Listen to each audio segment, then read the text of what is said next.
Okay, can you see my slide? Is everything okay? Can you see the slides? Yes, sir. Okay, very good. Okay, so the question is what qualify or why we qualify to provide peer reviewer certification.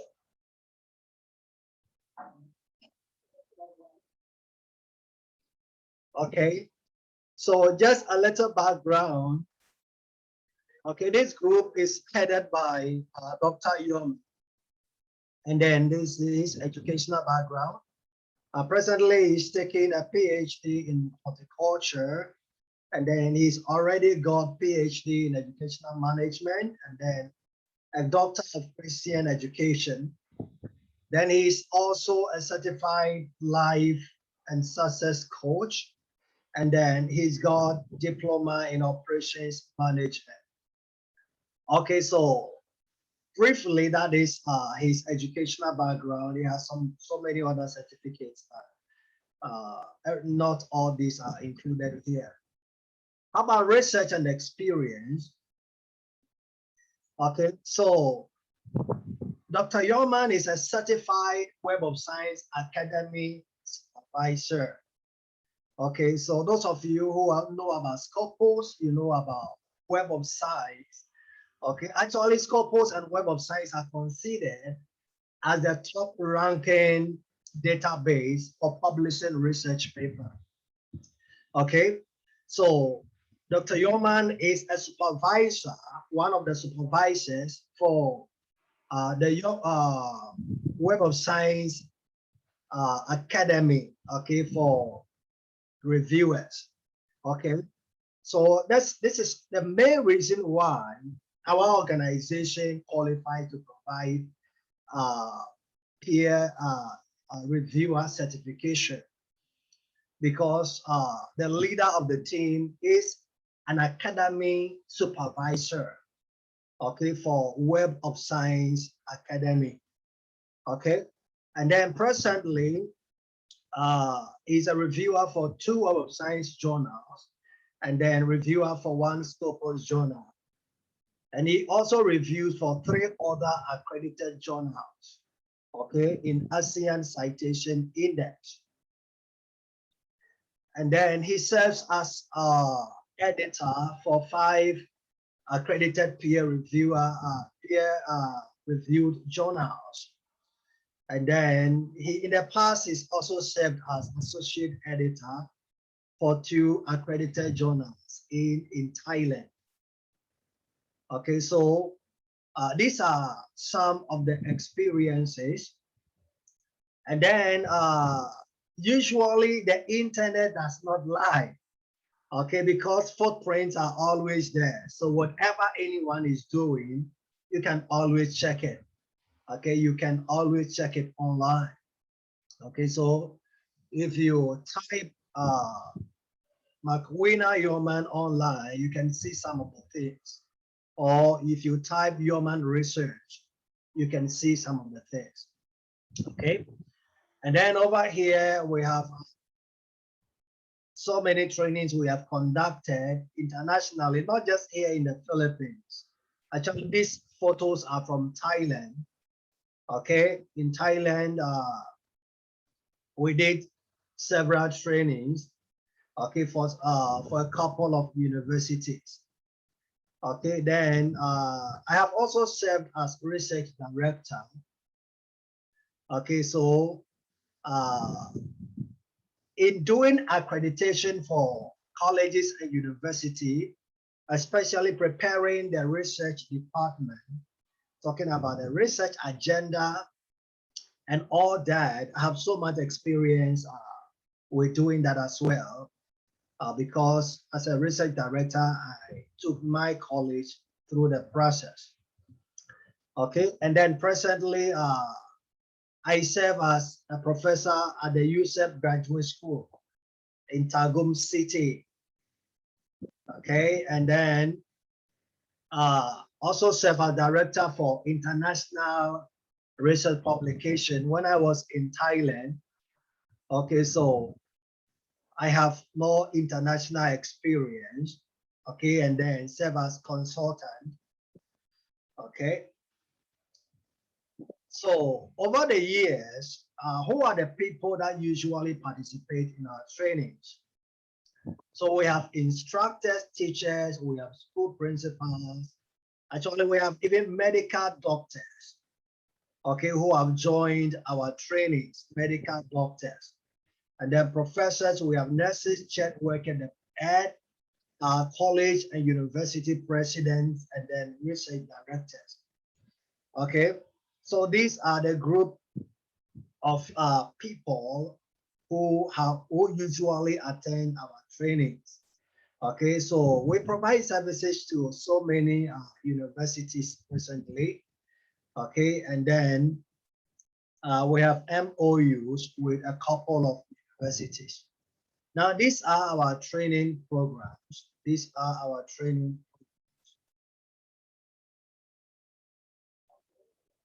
Okay, so we do research writing training. And part of that, we have the psychology of research publication training. We have basic research writing, research proposal writing. Then we have business research for startups. And then we have business proposal writing.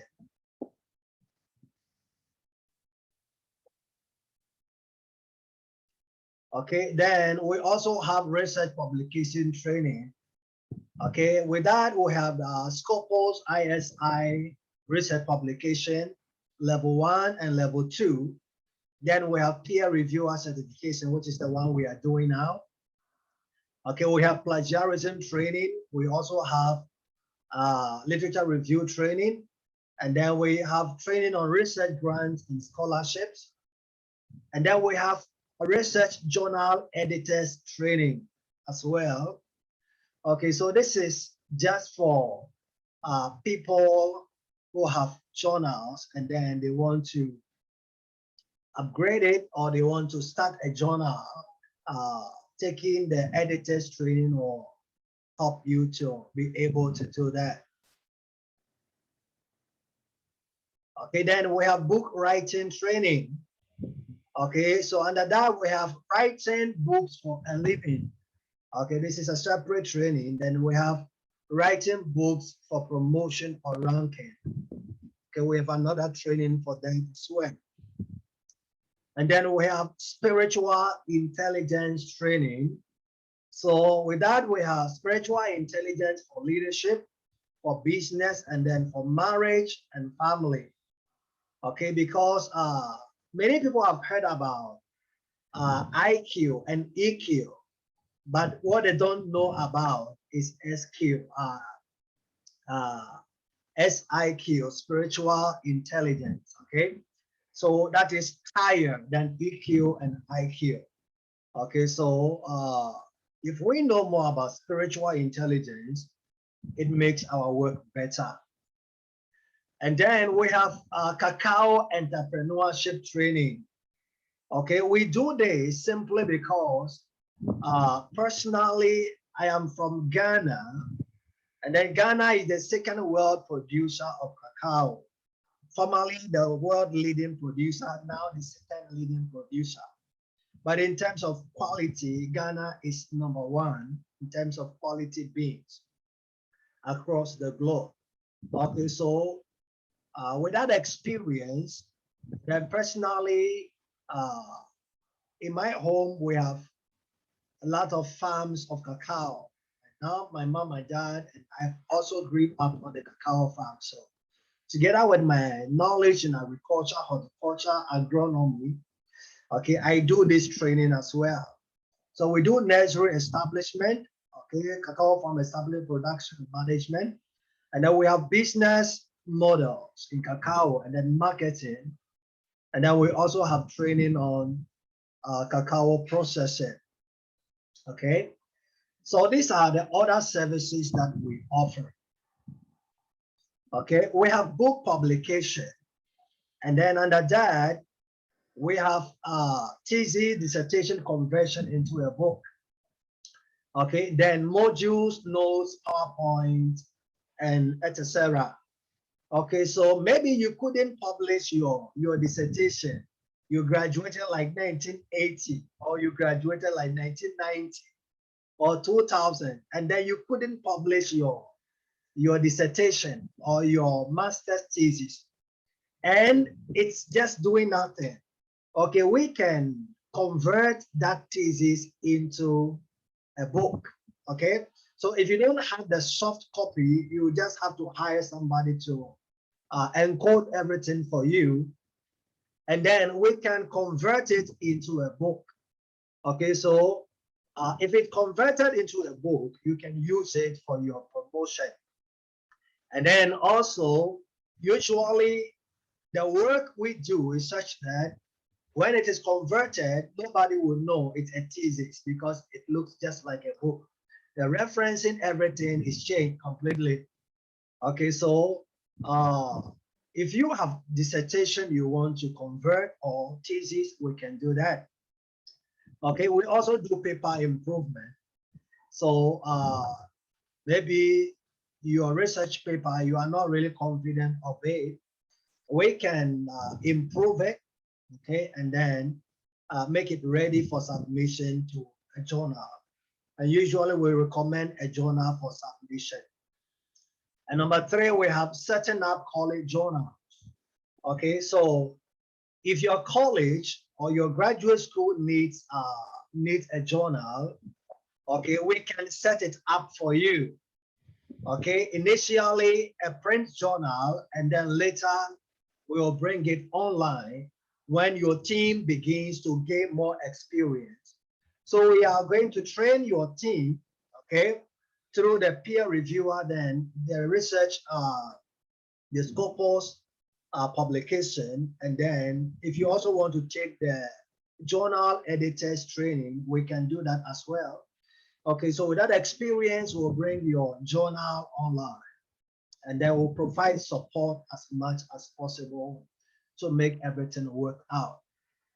And then we have the research writing mentoring. Okay, we provide this as well. Okay, maybe your dissertation, you need mentoring, we can provide that for you as well. Okay, now presently, this is our acceptance rate, because we, for the past 5 to 6 months, usually we submit research papers. The papers we improve, we submit them to journals, Scopus, Web of Science, and ACI. ACI is ASEAN Citation Index. Usually these are the databases accepted by CHEC. Okay, so our acceptance rate now is about 89.67 rate, okay, which is not bad. Sometimes we get feedback after we submit a paper, one or two, usually they will ask for revision, which we do and resubmit again. Yeah, but around 89% of the papers we submit are usually accepted for publication. And then our present approval rate, okay, from our training, okay, because after every training, we ask our participant to give us rating, okay, and our rating now is around 99.4%, which is very high. Okay, so this is our portfolio so far, what we do and how far we have been. Okay, so this done. Do you have any question about this before we begin the actual discussion for today? Do you have any questions so far?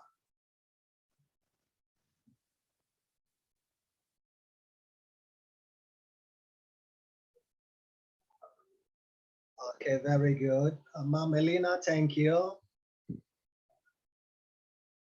Okay. All right, so I'm going to share the screen for the first PowerPoint and our first discussion for today. Okay, so just a moment, please. I will share again.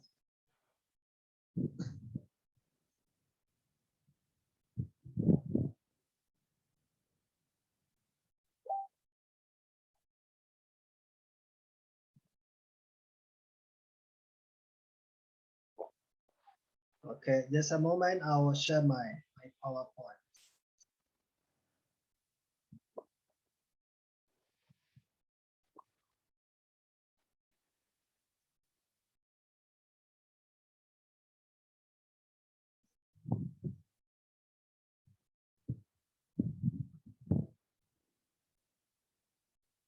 Okay, so I'm here right now, and we are going to begin with what is peer review. What is peer review? Okay, so let's get started.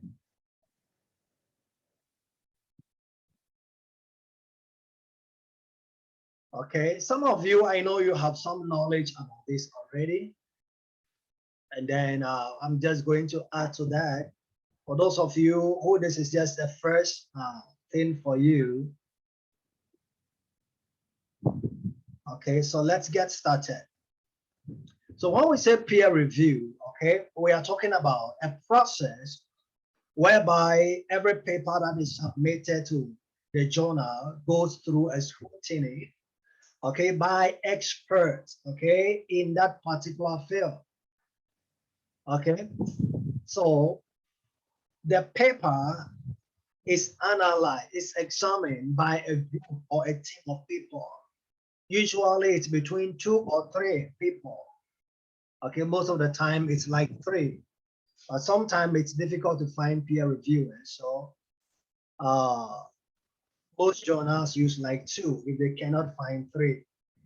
Okay, so if the journal does not take the paper through a peer review process, okay, then the journal is not a good journal. Okay, so every paper needs to go through a peer review process.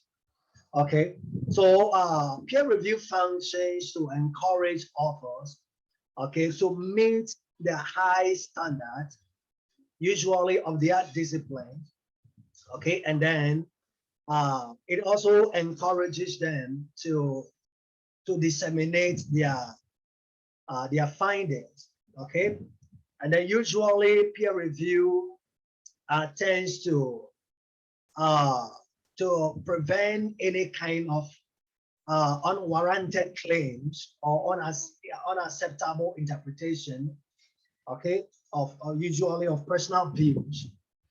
Okay, so when a paper is not peer reviewed, I mean, anyone can do anything. You can say anything, and then you think your work is okay. But when your work is peer reviewed, okay,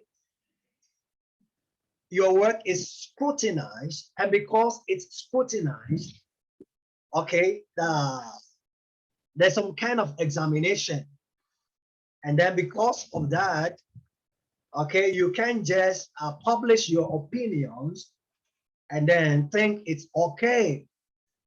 So through peer review, if you, I mean, publish something which is not accepted, okay, then that thing can be rejected or can be refuted by other experts. Okay, so that is the simple truth. Okay, that is why every paper needs to go through a peer review process. Okay, now what is the purpose of peer review? What is the purpose of peer review? Okay, so number one, it acts as a filter, okay, to ensure that only high quality research is published, especially when it comes to reputable journals, okay, and then it also helps to check originality of the paper and then validity of everything that is published. Okay, so usually peer review is intended to improve the quality of manuscripts that are deemed suitable for publication.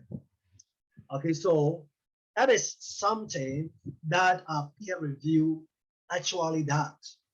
So in your school or in your college, okay, if you have a journal, it means that every paper you receive, the team of experts are going to scrutinize it. They are going to examine it, and everyone will provide his or her opinion. Okay, I mean scholarly opinion about the originality, the validity of the result. Okay, the authenticity of the result and things like that. Okay, before the work is finally accepted for publication. Okay, so this is something which is going to be done, okay, before the work is published. Okay, now let's look at a brief history about peer review. Okay, a brief history. So how did it begin? Okay, so actually, the concept of peer review started long ago, okay, before journals began, okay, and then it's began actually in the medical field, okay. It was a method, okay, which was used for evaluation in the ancient Greek, okay. So usually, doctors were supposed to take notes when they are doing medical examination. Okay, so after a period of time, they will have to submit all their medical notes, okay, for review. Okay, then another team of experts will check all the doctor's notes and check it out if everything they have done is correct or not. Okay, so that is how actually peer review started. Okay, and then later it was adopted by other fields. Okay, so we see that uh, in the field of medicine, okay, patients usually have different medical conditions, and then the doctor is supposed to write and then provide prescription. Okay, so after some time or after the treatment, the notes were scrutinized by the local medical council to determine whether the physician had met all the standards, okay, of the medical care. So like I mentioned, that is how peer review actually started. So if the medical council deemed that the appropriate standards were not met, okay, then the physician in question could be he could be sent to court. Okay, they will file a lawsuit against him for maltreating a patient. Okay, so that is how it all began. But today we see that it's different. Peer review is used not only in the medical field, but it's also used, okay, in so many other fields as well. It's used in so many other fields. Okay. All right, now let's look at trends in peer review. Trends in peer review. Okay, so we have lack of peer review does not automatically signal poor quality. Okay, you have to take note of this. Lack of peer review does not automatically signal poor quality. Okay, so if a paper is not peer reviewed, doesn't mean that the paper is of poor quality. No, that's not what it means. Okay, next, authors may publish any article that meets minimum standard for publication. Okay, and relying on the community to evaluate which of the article published makes genuine contribution, okay, to science. And what that means is that for every journal, okay, there is a standard or a set of rules that the paper which is submitted needs to meet. Okay, so if the paper meets the standard, then the paper is going to be considered for publication. But if the paper does not meet the standard, okay, then the paper will not be published. Okay, so every journal has got standards. That is why before you prepare your paper, you need to check the author guideline so that your paper can meet the particular rules, the particular guidelines that the journal has set. Okay, so in that case, you will be able to get your paper through without much hassle.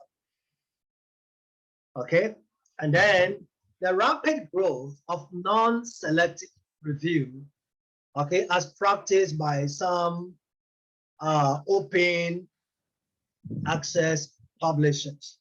Okay, so this is also another trend. Okay, another trend.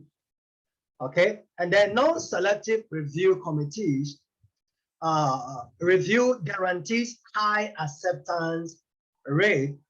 Okay, virtually eliminating delays causing cause when other authors are forced to resubmit articles to multiple journals, okay, in sequence, and provide fewer opportunities, okay, for reviewer bias than traditional review process.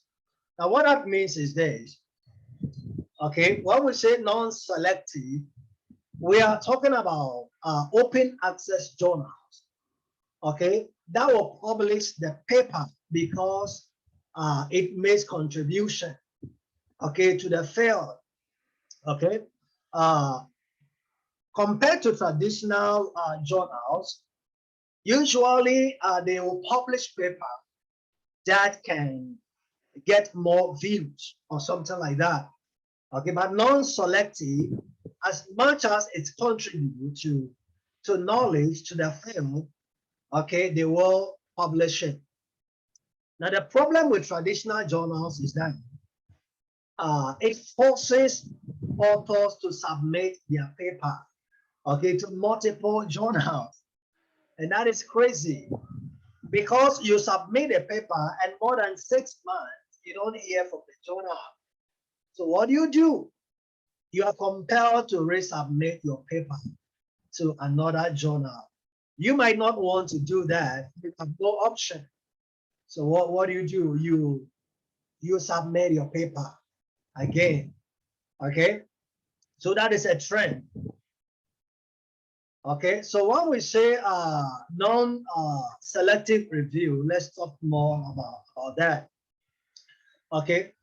So traditional print journals with their strong focus on impact factor. That is what I said, Kanina. Okay, they want a paper, traditional journals want a paper that can get more views. You get a point? And more views means more citation. And more citation means more impact, higher impact factor. Okay? And usually they limit a page budget.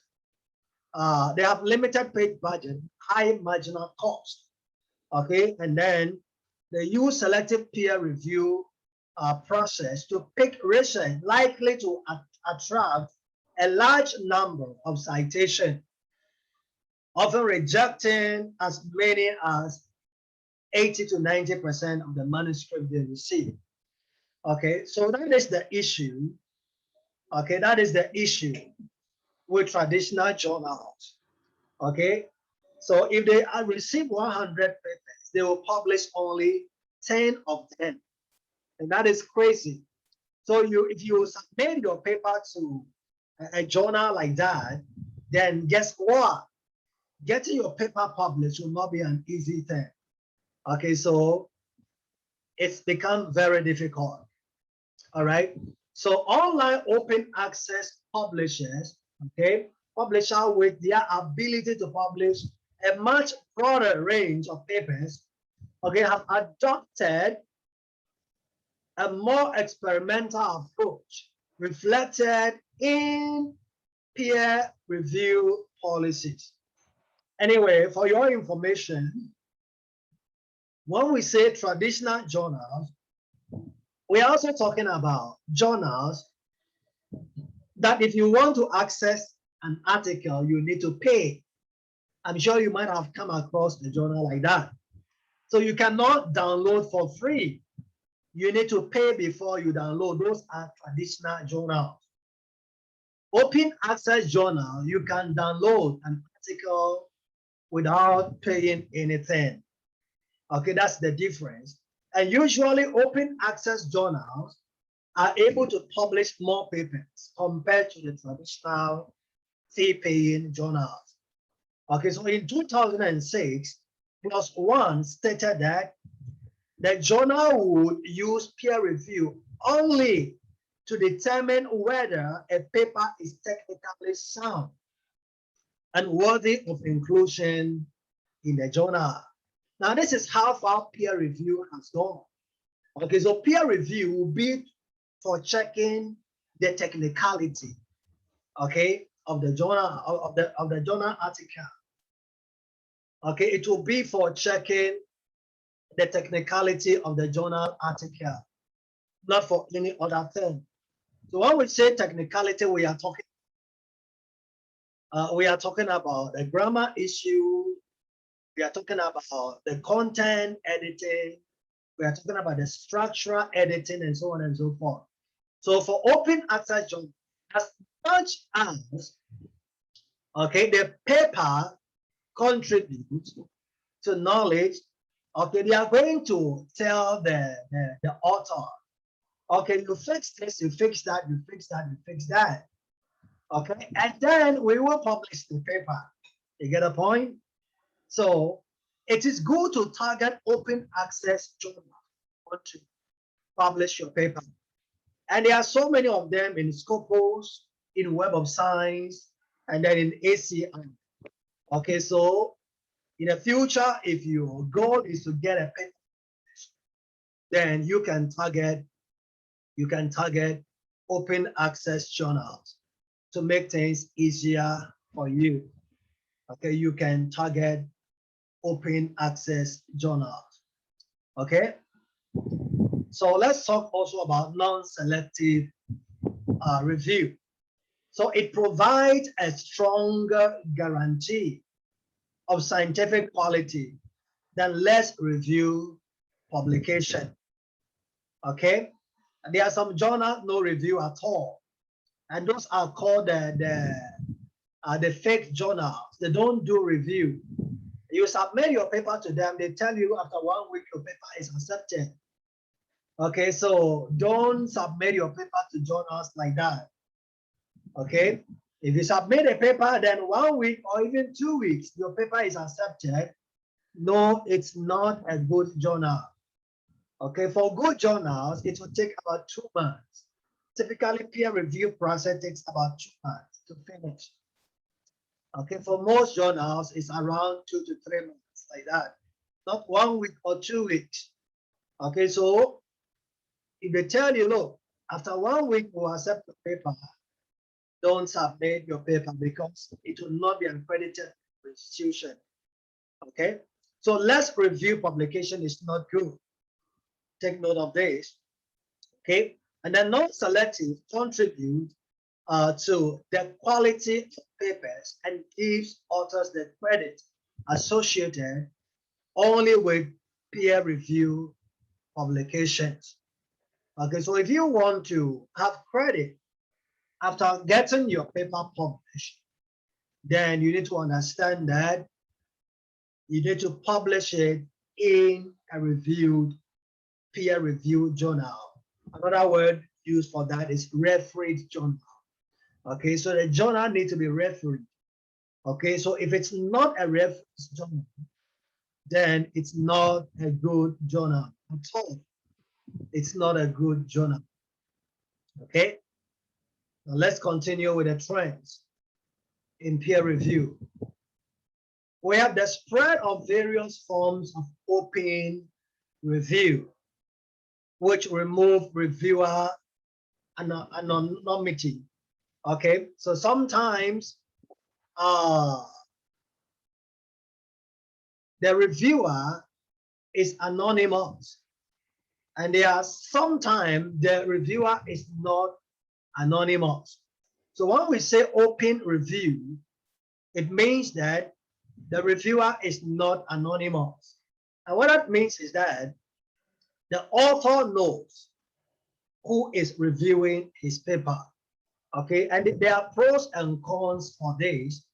However, this is a trend, okay, in peer review. Okay, and then we have another is the use of various forms of interactive view.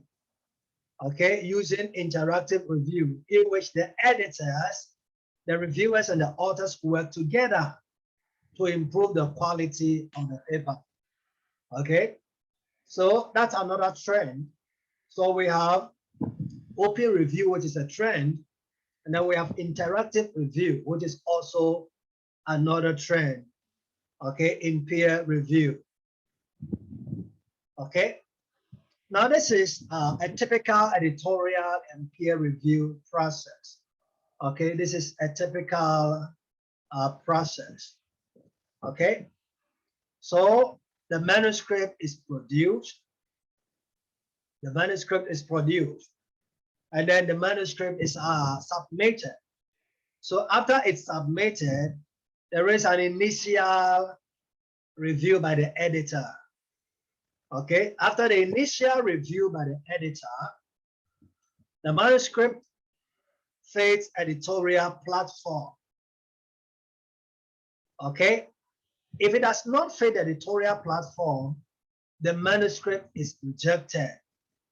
Okay, if it fits, then it's going to move on to the next stage. If it does not fit, then it's going to be rejected. Okay, so it fits the editorial platform. Okay, so what goes on? The review is done. Okay, now this could be the decisions. Number one, the paper needs revision. Number two, the paper is accepted, which is usually not common. Okay, it's not common. To submit a paper and then you will accept it immediately. Usually it's not common. All paper is rejected. Okay, the most common is the paper needs revision. The paper needs revision. And usually revision can be minor revision or major revision. Okay, minor or major revision. Okay, so the paper needs revision. So revision will be made. Okay, and then submitted to the journal. If it's okay with the journal, the paper is accepted. If it's not okay, the paper is rejected. Or you can be asked to do another revision again. Okay, and then if it's accepted, then the paper will be published in the journal. So this is a typical peer review process. And this process takes like 2 to 3 months to finish.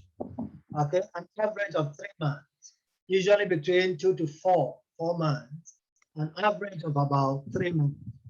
Okay, then this process will be completed. Okay, all right, so let's talk about it a little bit more. So the peer review process begins, okay, it begins when a researcher completes the study and then writes the manuscript, okay, that describes the purpose, the experimental design, the results, and the conclusions of the study. Okay, so here the researcher then submits, okay, the paper to a suitable journal that specializes in his or her research field. Okay, then the editor of the journal reviews the paper to ensure that the subject matter is in line with the journal. Okay, and that it fits the editorial platform. Okay, so that is the first thing the editor is going to do. Okay, so when that is done, usually very few papers pass this initial stage. Okay, only few papers pass the initial stage. And then peer reviewers are also known as referees. Okay, I mentioned this earlier. Okay, so if the journal feels that the paper sufficiently meets these requirements, okay, and it is written by a credible source, they will send the paper, okay, to accomplished researchers in the field, okay, for a formal peer review. So if the editor sees that the paper, okay, fits fits the theme of the journal or the scope of the journal, then the editor will send it out to reviewers, okay, to give their comment about it before the paper is accepted or rejected.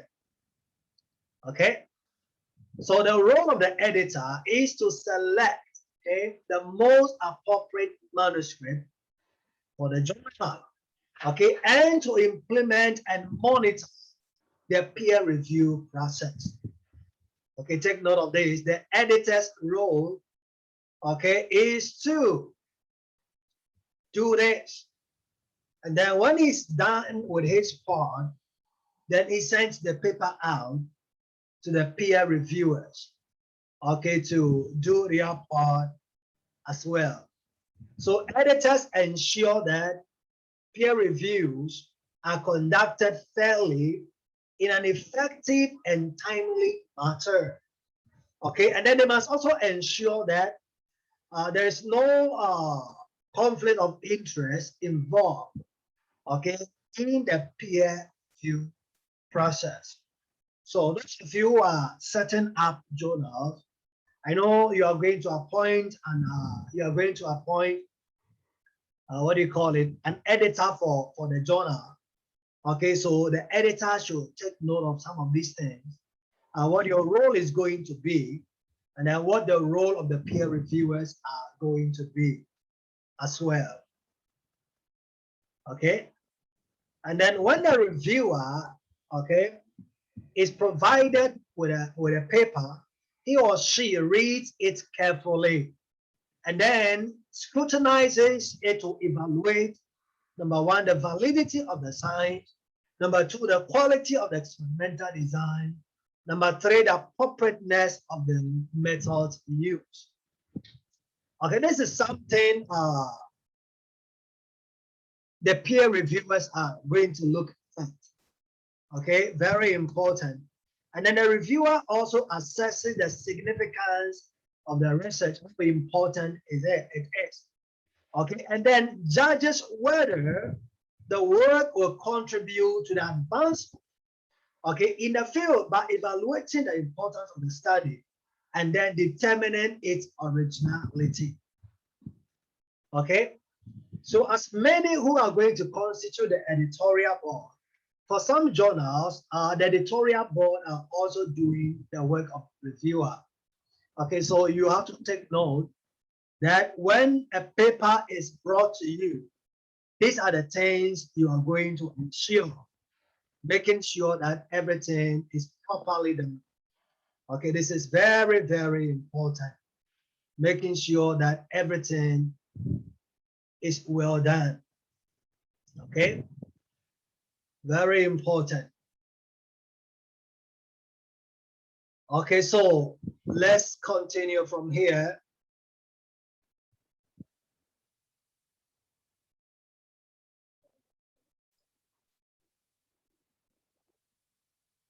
Okay, let's continue.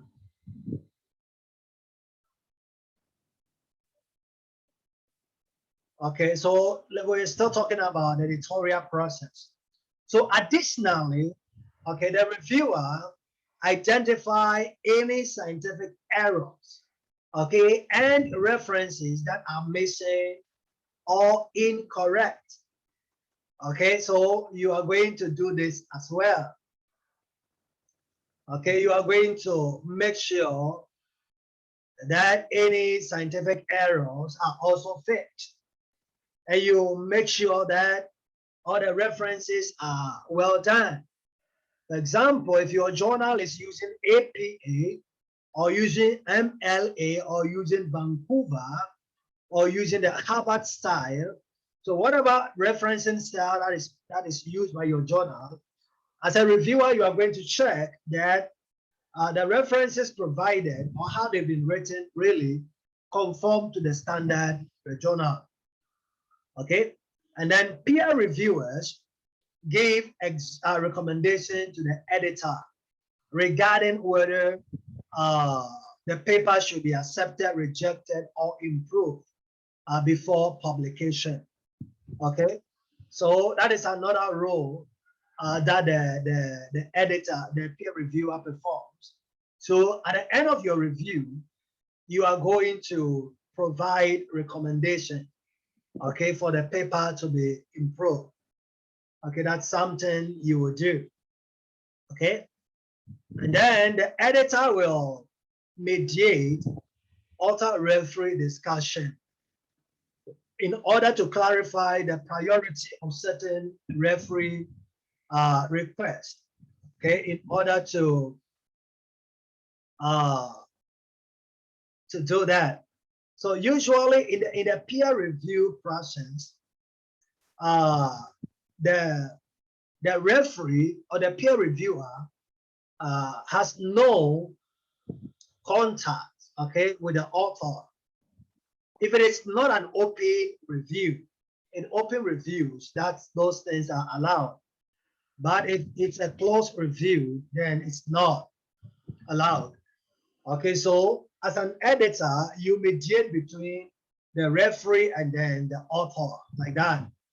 Okay, so if the paper is accepted as per suggestion by the peer reviewer, the paper goes into the production stage where it is tweaked and formatted by the editors, okay, and finally published in a scientific journal. Okay, so this is how everything goes. Okay, this is how everything goes. Okay, now let's continue from here. So the next question is, why do reviewers review? Why do reviewers review? Okay, many years ago, when when people were done writing their thesis and it was time to defend, it was time to defend, the picture was like what you see here. It was like this. When it was time for paper defense or thesis defense, okay, the picture that the student sees is like a bunch of massacres, okay, ready to crucify him at the defense table. Okay, but now it's not like that, even though some few peer reviewers sometimes are horrible. Yeah, but it's way better compared to what it used to be many years ago. Okay, so referees are typically not paid. Okay, so if you want to be a peer reviewer and you are thinking that, look, when I review, they will pay me. No, that is not the case. Reviewers receive no salary. Okay, I remember when we were doing the promotion for this training, there was one woman who was asking, how much will I be paid for being a reviewer? The answer is no payment at all. It's a voluntary work.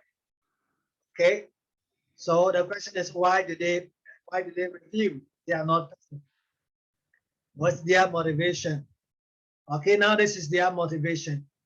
Some feel an academic duty to perform reviews, okay, and are of the mentality that if their peers are expected to review their papers, then they should review the work of their peers as well.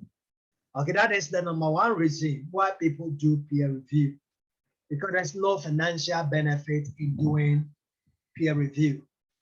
Okay, so take note about this. So if your goal is to make money by reviewing papers, then I'm sorry, You will not make money by reviewing papers. Okay. In terms of career development, peer reviewing can be desirable, okay, as it is often noted on one's resume or CV. Okay. So if it's on your paper, on your CV as a certified peer reviewer, okay, then it's amazing. It's wonderful. If it's on your CV as a certified peer reviewer, okay, then that is awesome. It's very, very awesome. Okay, so take note of this. It's awesome to have that, okay, on your CV. Actually, it boosts your ranking as well. So many institutions consider researchers involvement in peer review when assessing their performance.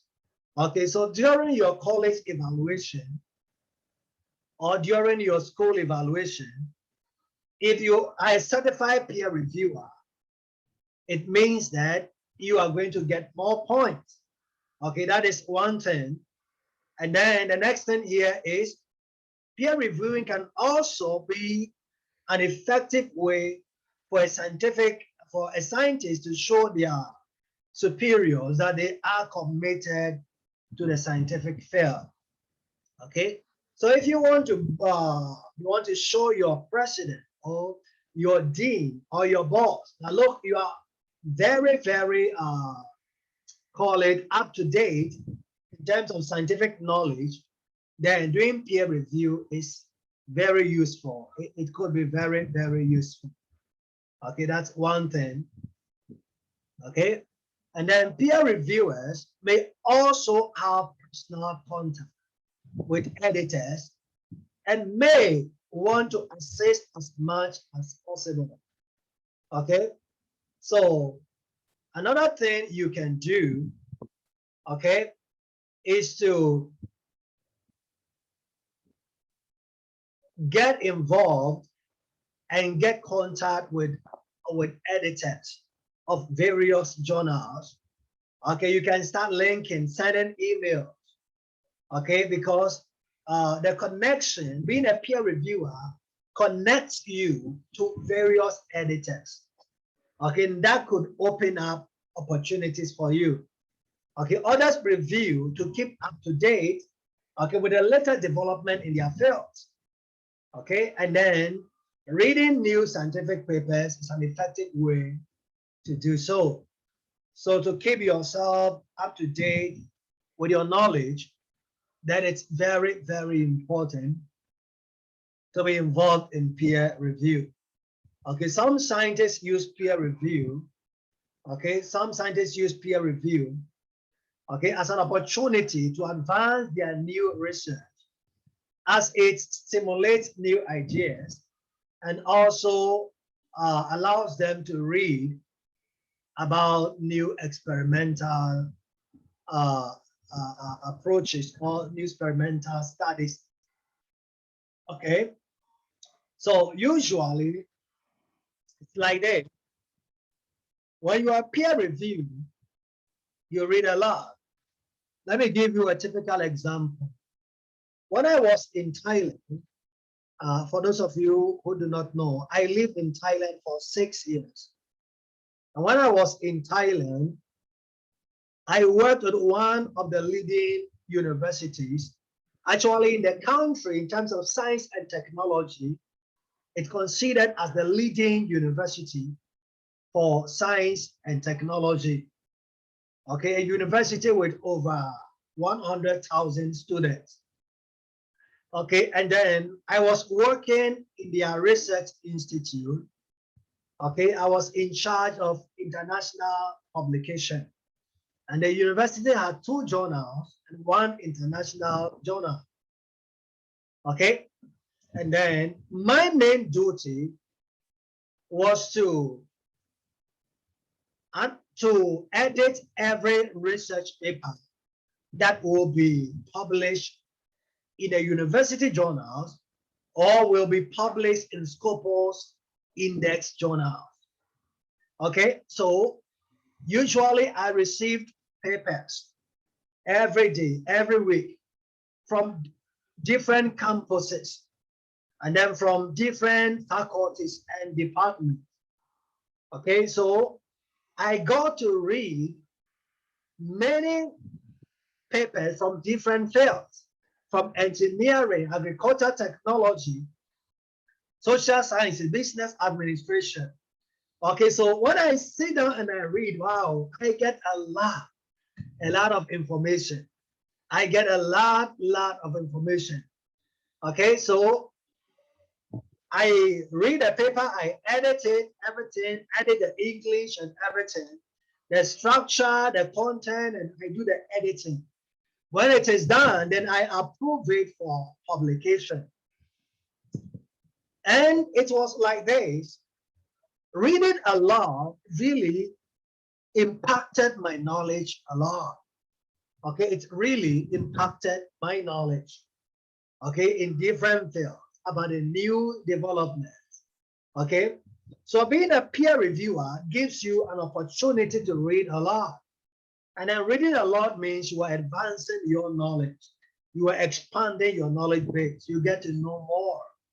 You get to know more. Okay, so those are some of the advantages when you are involved in peer review. Those are some of the advantages.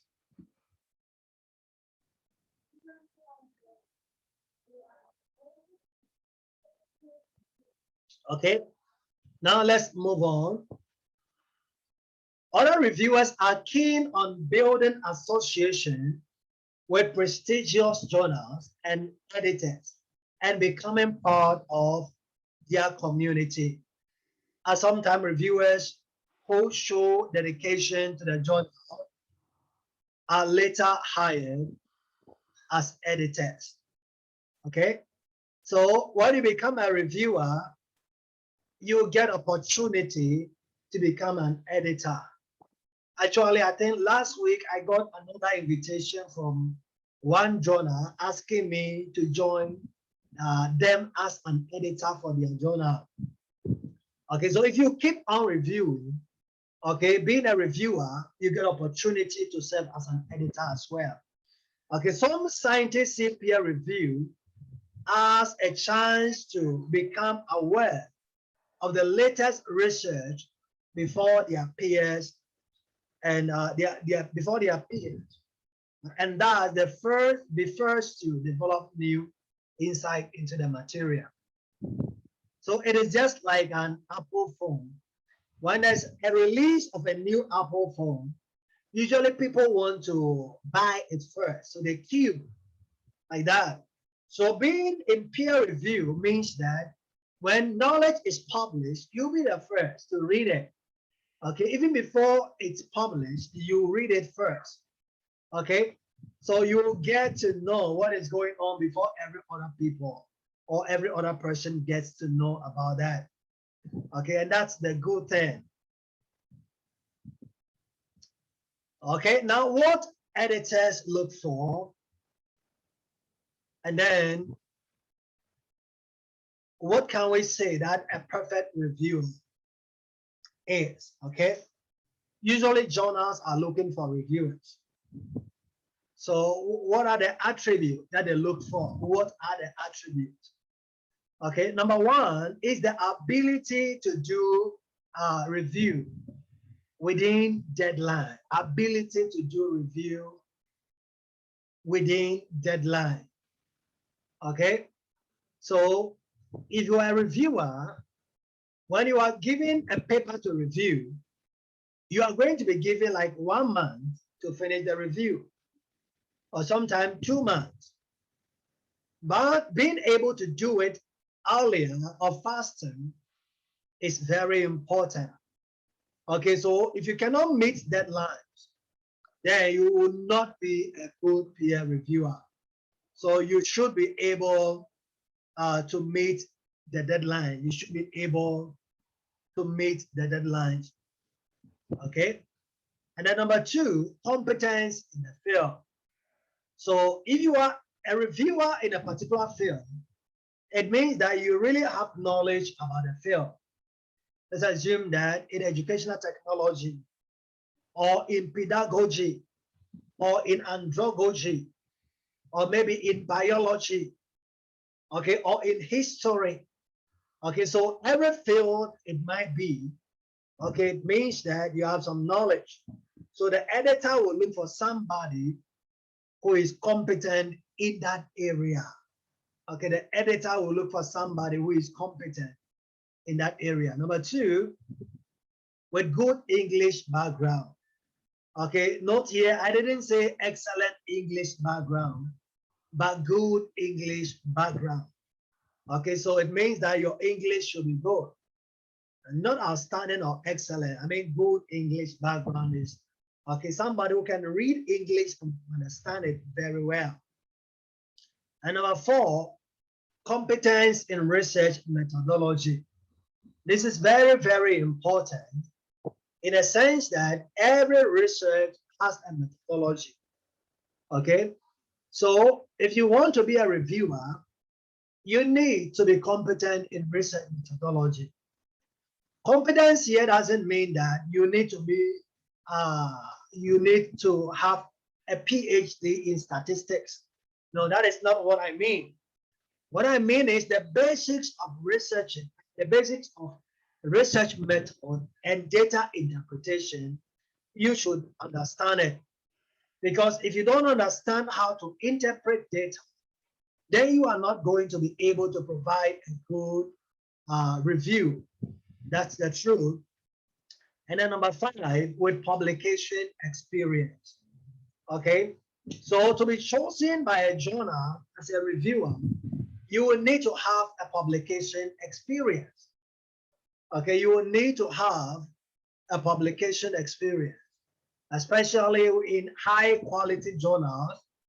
Okay, so if for now you have not published any paper, your goal will be to get a paper published after this training. Okay, and you don't need to give up. Usually beginning is not easy, but with time you get so much experience. I remember one of my friends who is now a prolific publisher of articles. He shared with me, he said, when he decided to publish his first paper, it was rejected 13 times. Okay, he submitted it for 13 times before the paper was accepted for publication. Guess what? Okay, so the first submission rejected, second submission rejected, rejected, rejected, rejected, rejected, rejected, rejected, rejected, rejected, rejected, rejected, then accepted. Imagine. Yeah. So maybe your paper have been rejected 2 or 3 times and you have given up on it. Oh, please don't give up. Don't give up. Okay? Because Rome was not built in a day. Get it? Rome was not built in a day. Okay? So you have to keep on. When you submit and the paper is rejected, now what you have to do is check the author, the reviewer comment and improve the paper. Okay, and then when you improve the paper, you can resubmit either to the same journal or to another journal. Okay, whichever you want is okay, but don't give up.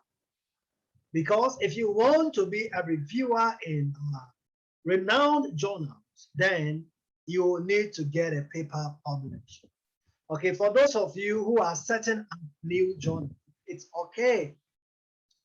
So if your team from your school, they have no publication yet, no problem. They will do a good job after this training. And then if they will take the journal editors training, actually that will make them better. Okay, so with this training, they can begin.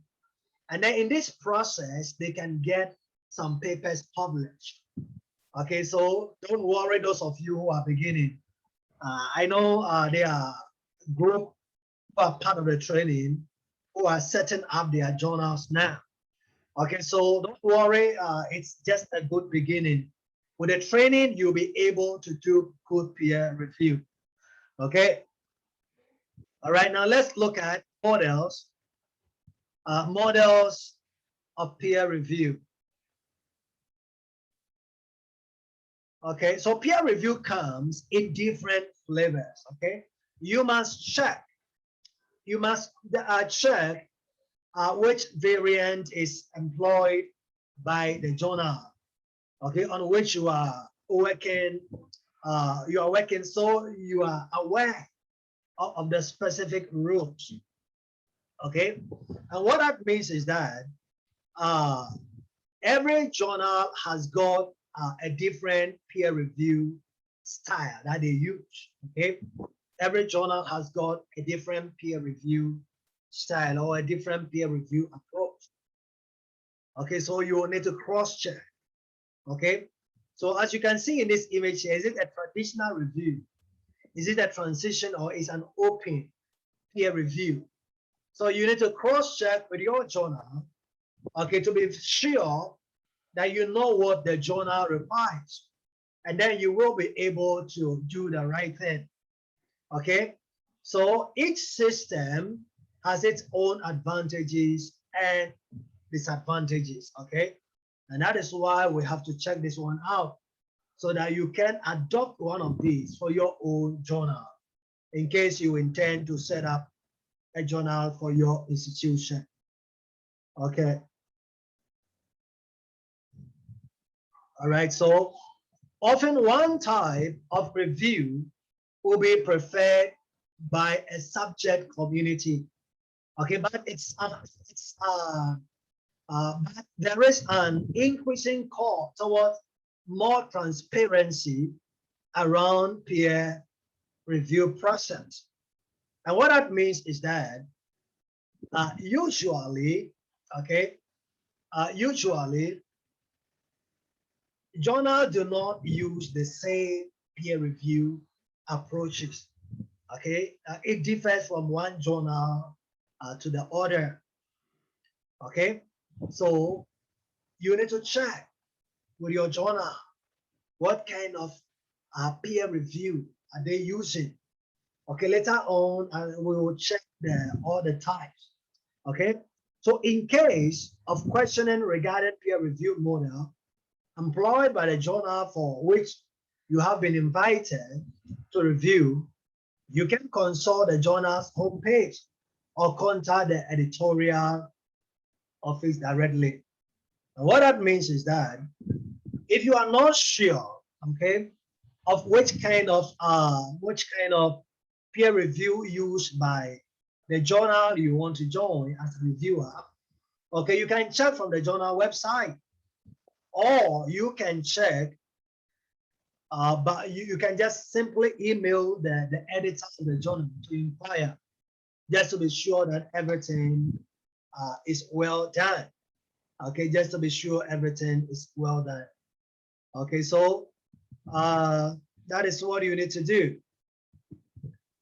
So we have single blind peer review. Single blind peer review. Some journals use the single blind peer review. And then in this type of review, okay, the name of the reviewer, okay, is blind from the author.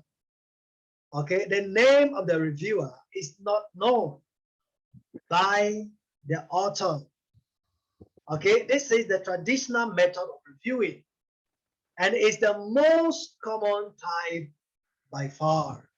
Okay, so points to consider regarding single blind review is that, okay, these are some of the things you need to consider. Okay, reviewer anonymity, okay, allows for impartial decision. And what that means is that the reviewers should not be influenced by the authors. Okay, the reviewer should not be influenced by the author. And that is why the reviewer is blinded from, that's why the author is blinded from the reviewer. Okay, So the reviewers are completely hidden. The author has no idea who is reviewing their paper. So this is called single blind review. Okay, take note of this. So the author may be concerned, the authors may be concerned that reviewers in their field could delay publication, giving the reviewers a chance to publish first. Okay, and the reviewers may use their anonymity as justification for being unnecessarily critical, harsh, and harsh when commenting on the manuscript. What that means is that this is the downside of uh, this particular approach. Okay, because the author does not know who the reviewer is. Okay, the reviewer can misbehave and then write anything harsh, any rubbish or anything at all about the paper. Okay, just I think 2 weeks ago somebody made that comment. This reviewer is too rude to me.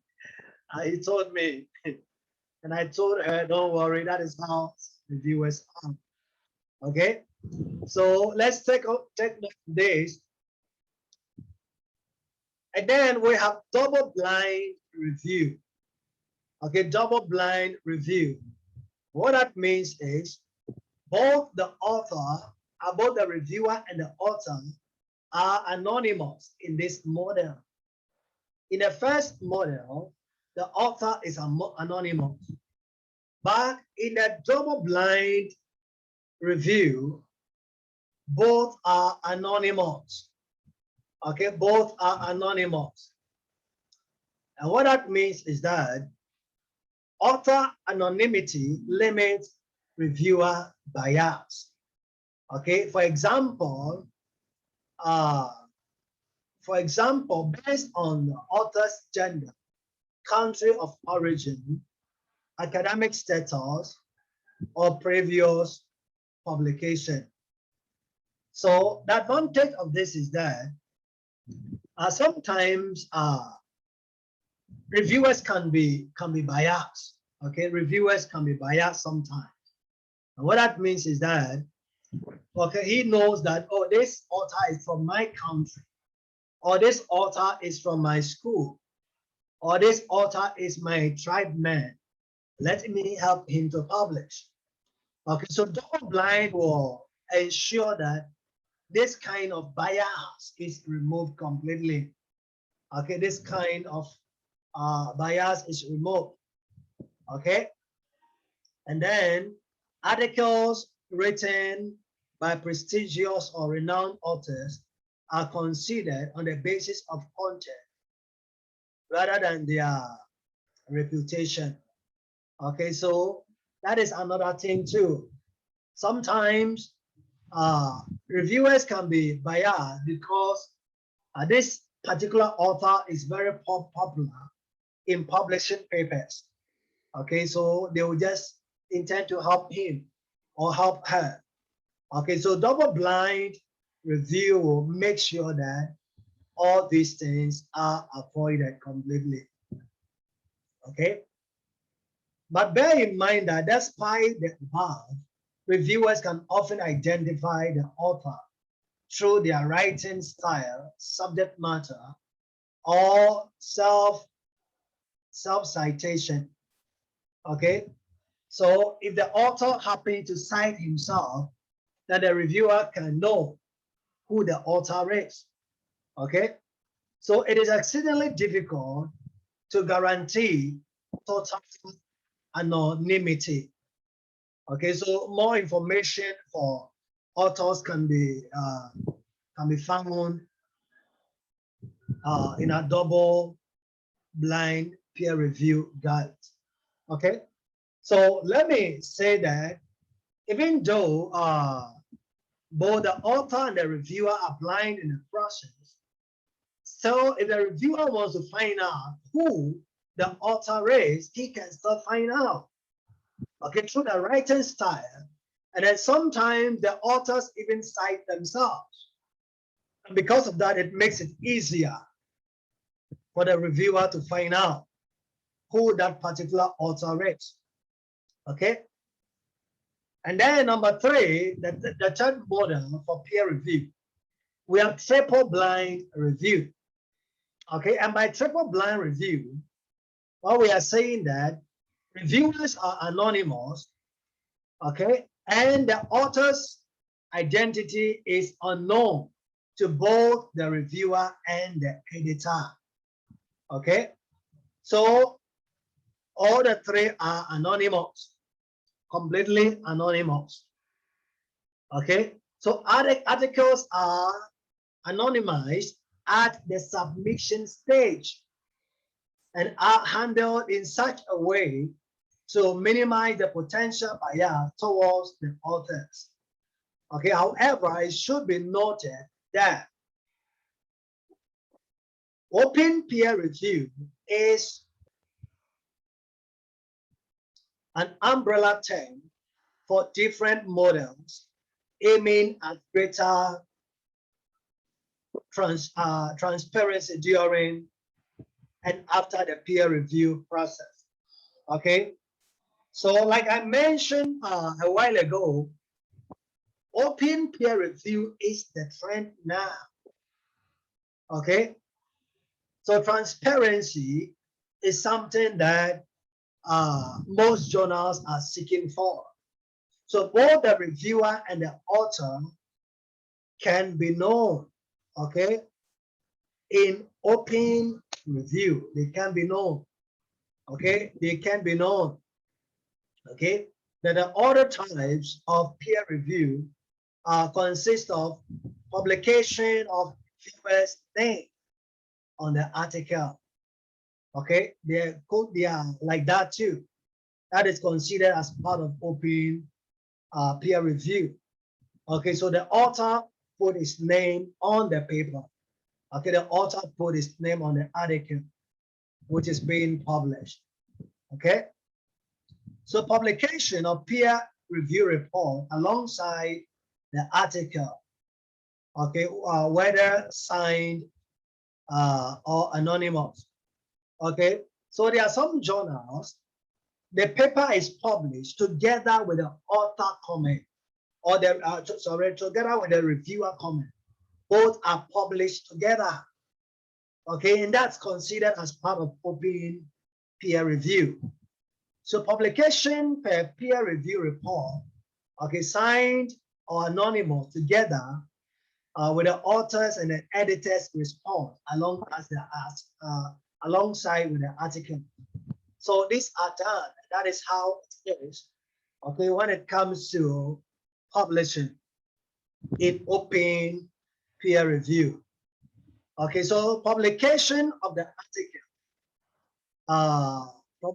article after a question and opening a discussion forum to the community who can comment, either name or anonymous. Okay, that is also part of open peer review. So usually the paper is posted in the forum, and then people from all backgrounds or different fields will comment. Okay, they will critique the paper and provide all their comments on the paper. Okay, that is it.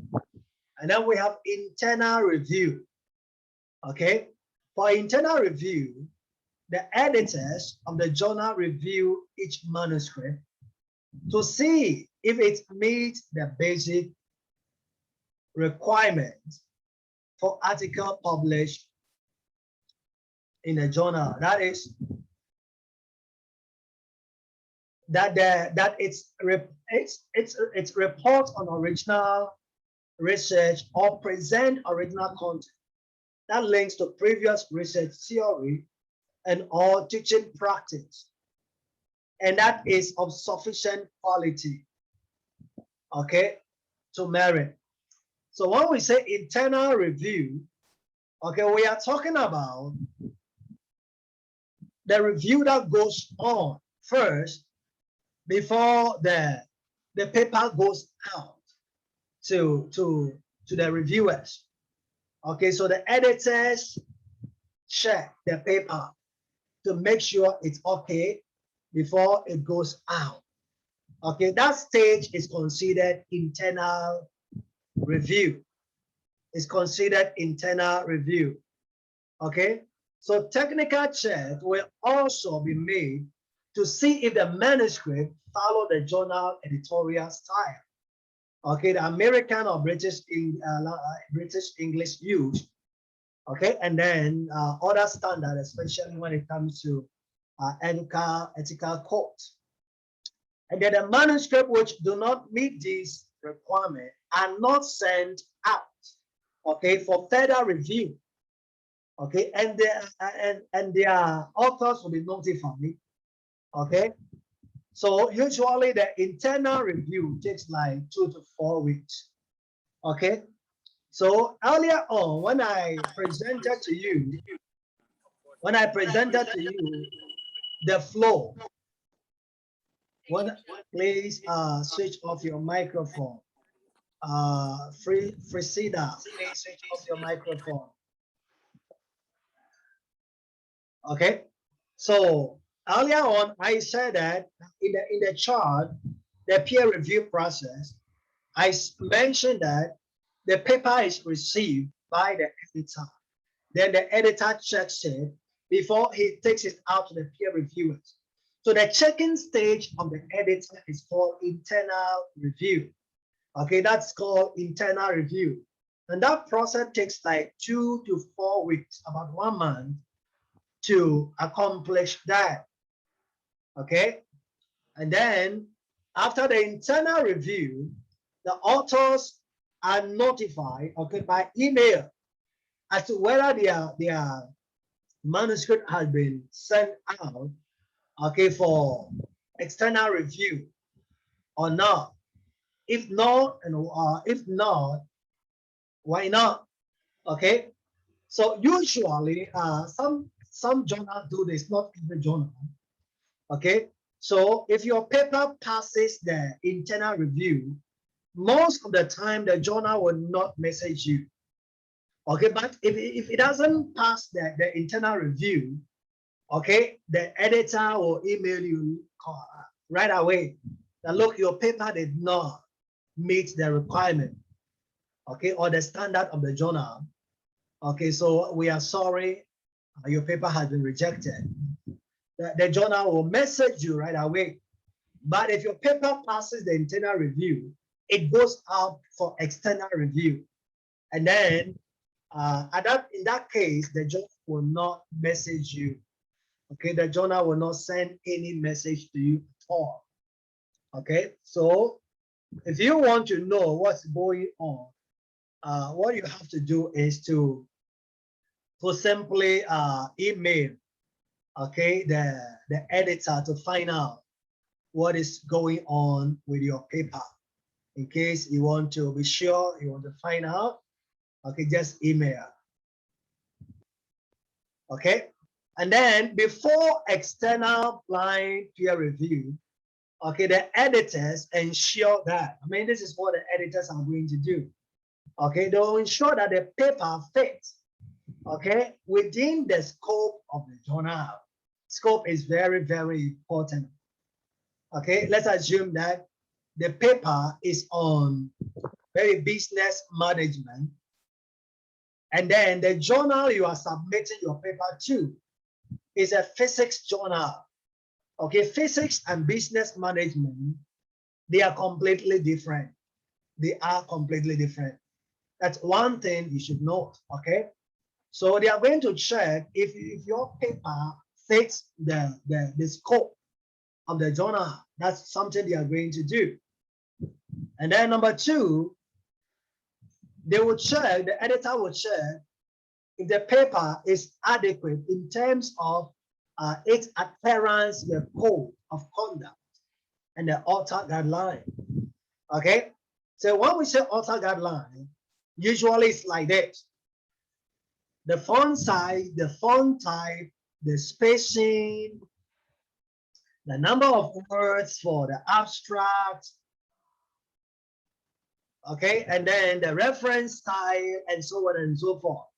Those are some of the guidelines. Okay, so before your paper goes out for external review, okay, the editor is going to make sure, okay, that these are done. Sometimes the editor will not check everything. For example, the referencing, because the reviewer is going to check that as well. And then number three, the editor will check your paper has solid conceptual framework reflected in their literature review. Okay, so a good framework is very important. It's not every study that needs a framework, but most studies need framework, especially in the social sciences and humanities. Most of the time, your work is going to need a framework. Frameworks are not usually more applicable in the physical sciences, okay, agriculture like that, but in social science and humanities, it's very, very important. Okay, and then number five, your paper shows clarity of methodology, and then methodology, we are talking about how your study was done. Okay, I mean, your study has to be scientific, and what that means is that if your study cannot be replicated, then it's not scientific at all. Okay, scientific means that the paper can be replicated. If somebody look at your method, he should be able to do the same thing. Okay, just like you did it. Okay, and then number six, the editor will make sure the paper is adequate in terms of its novelty and then elaboration of the findings. So novelty is important. Okay, that's why most people cannot publish their paper because the level of novelty is very low. Okay, so if you just repeat somebody's study, then there's no novelty in that. And then in that case, it's going to be difficult for you to get a paper published. Okay, number eight, okay, number seven, have referencing, have followed the referencing style. Okay, so you don't choose any reference you like for the paper, but you choose a reference style which is suited for the journal. Okay, because every journal has got its own reference style. Every journal has got its own reference style. Okay, so you have to follow it. Okay, number eight, have followed the research paper, has followed the research paper format expected from them. And what that means is that, okay, usually the journal has got a template for the paper preparation. That's called the format. Okay, so when you go to the journal website, you can download the template. Okay, and then you use the template to prepare your paper. Okay, so that is how you need to do it. If you don't follow this guideline, then your paper is going to be rejected. The paper is going to be rejected. Okay, now for external review, usually it takes like 3 to 8 weeks. Okay? It takes like 3 to 8 weeks to get it done. So after the internal review, submission, if submission which meet the basic requirement, okay, and the bottom line standard set by the journal are sent out for double-blind peer review. Okay, usually by 2 to 3 experts in the field. Okay, either from the journal editorial panel or from external reviewers. So after the external review, the authors send copies of the external reviewer's comment, and are notified of the decision either to accept as it is or accept pending changes or revise or resubmit or reject. Okay, so After the 2 or 3 reviewers review the paper, okay, the editor emails the author of the paper or the author of the article about the decision of the journal. Okay, but usually the editor will email the reviewer comment at the same time. Okay, the reviewer comment will be emailed as well, together with the decision of the journal. Okay, so now let's look at the duties of the editor. Okay, so if you are the editor of the journal, what is the role that the editor plays? Okay, number 1 is fair play and editorial independence. Fair play and editorial independence. And what that means is that the editors evaluate submitted manuscript, okay, exclusively on the basis of the academic merit. Okay, meaning that the importance, originality, the validity, the clarity, okay, and its relevance, okay, its relevance to the journal's scope, okay, without regard to the author's race, the gender, sexual orientation, ethnic origin, citizenship, religious beliefs, political philosophy, or institutional affiliation. So there's no bias, okay? No bias here. Everything is done nicely based on set criteria, okay? And then decisions to edit and publish are not determined by policies of government or by any other agency outside the journal itself. So the editor-in-chief has the full authority over the entire editorial content, okay, of the journal, okay, and then the timing of publication of the content. That is one thing you should know, that the editor-in-chief is supposed to make the sole decision together with the input from the reviewers, okay, on whether the paper should be published or the paper should be rejected, okay? And then number 2 is confidentiality.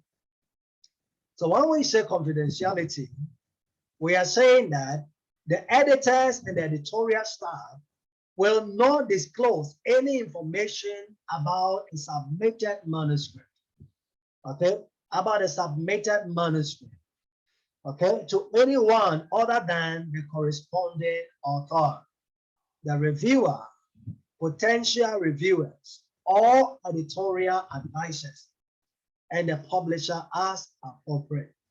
Okay, so if you are an editor, you don't share the papers you are receiving with somebody. No, confidentiality is very, very important, super important. And then number 3, conflict of interest. Conflict of interest. Okay, so editors decline manuscript in which they have conflicts of interest, resulting from competitive, collaborative, or other relationships, connections with any of the authors, companies, or institutions connected to the paper. Instead, they will ask another member of the editorial board to handle the manuscript. Now, what that means is that if ever the editor receives a paper, okay, maybe the editor is affiliated to a particular institution, and he notices that this paper is from that institution that he is affiliated to, okay, he's not allowed to handle the paper. Okay, so he has to forward the paper to another editorial member to handle the paper. Because if this is not done, there could be bias. I mean, human beings can be biased, including everyone. Okay, so if you get to know that, look, this paper you have received it seems like you are connected to the author in some way, then you are supposed to assign another editor or editorial member to review the paper, not you as the editor-in-chief, because there will be a conflict of interest. There will be a conflict of interest. And that is one thing that we all need to know, or we all need to understand. Okay. And then number 4 is publication decision. Publication decision. So editors ensure that all published manuscript, okay, all submitted manuscript being considered for publication undergo, okay, the peer review by at least 2 reviewers, okay, at least by 2 reviewers who are expert in the field, okay. So the editor-in-chief is responsible for deciding which of the manuscripts submitted to the journal, okay, submitted to the journal will be published based on the validation, okay, of the work in question. Its importance to the researchers,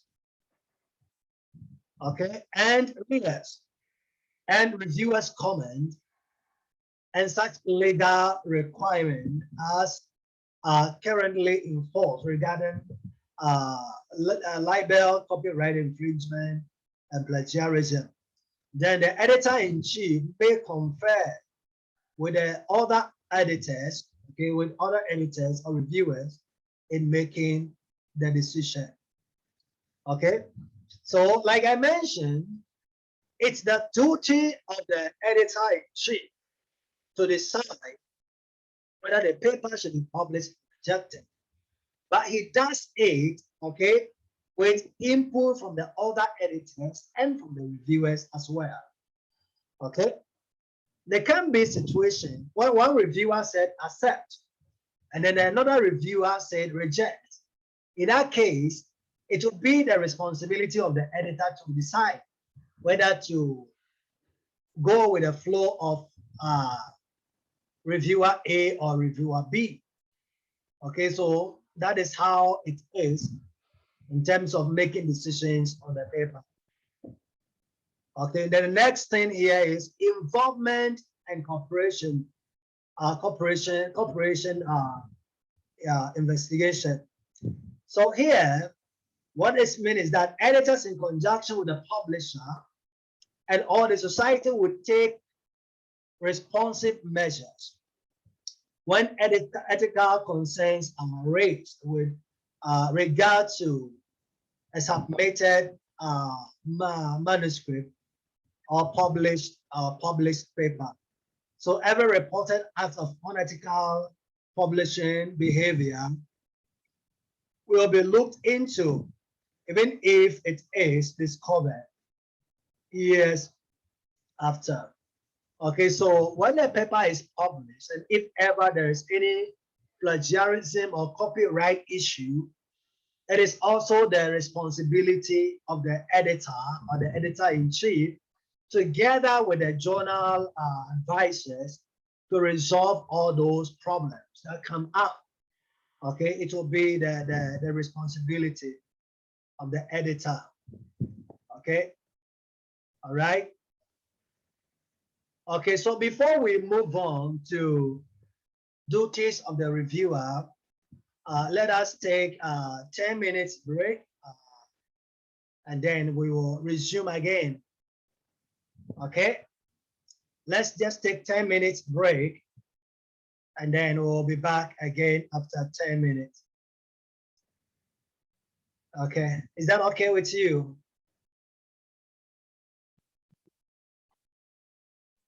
Yes, sir. Okay, so we just take 10 minutes break. Break. Want to drink coffee too? You can drink coffee. Okay, just a short break, please.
Okay, welcome back.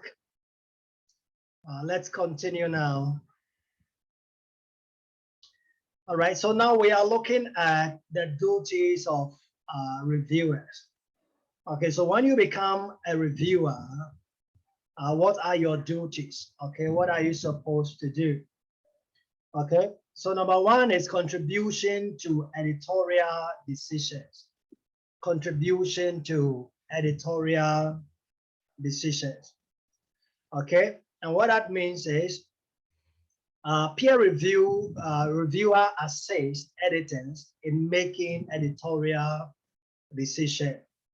Okay, and through editorial communication with authors may assist authors in improving uh, their manuscript.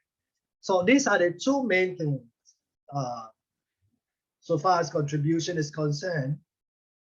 So you are going to help the editor in making decisions about the paper. And then number two, you are going to help the author to improve the paper. Okay, so when you are a peer reviewer, you don't crucify the authors.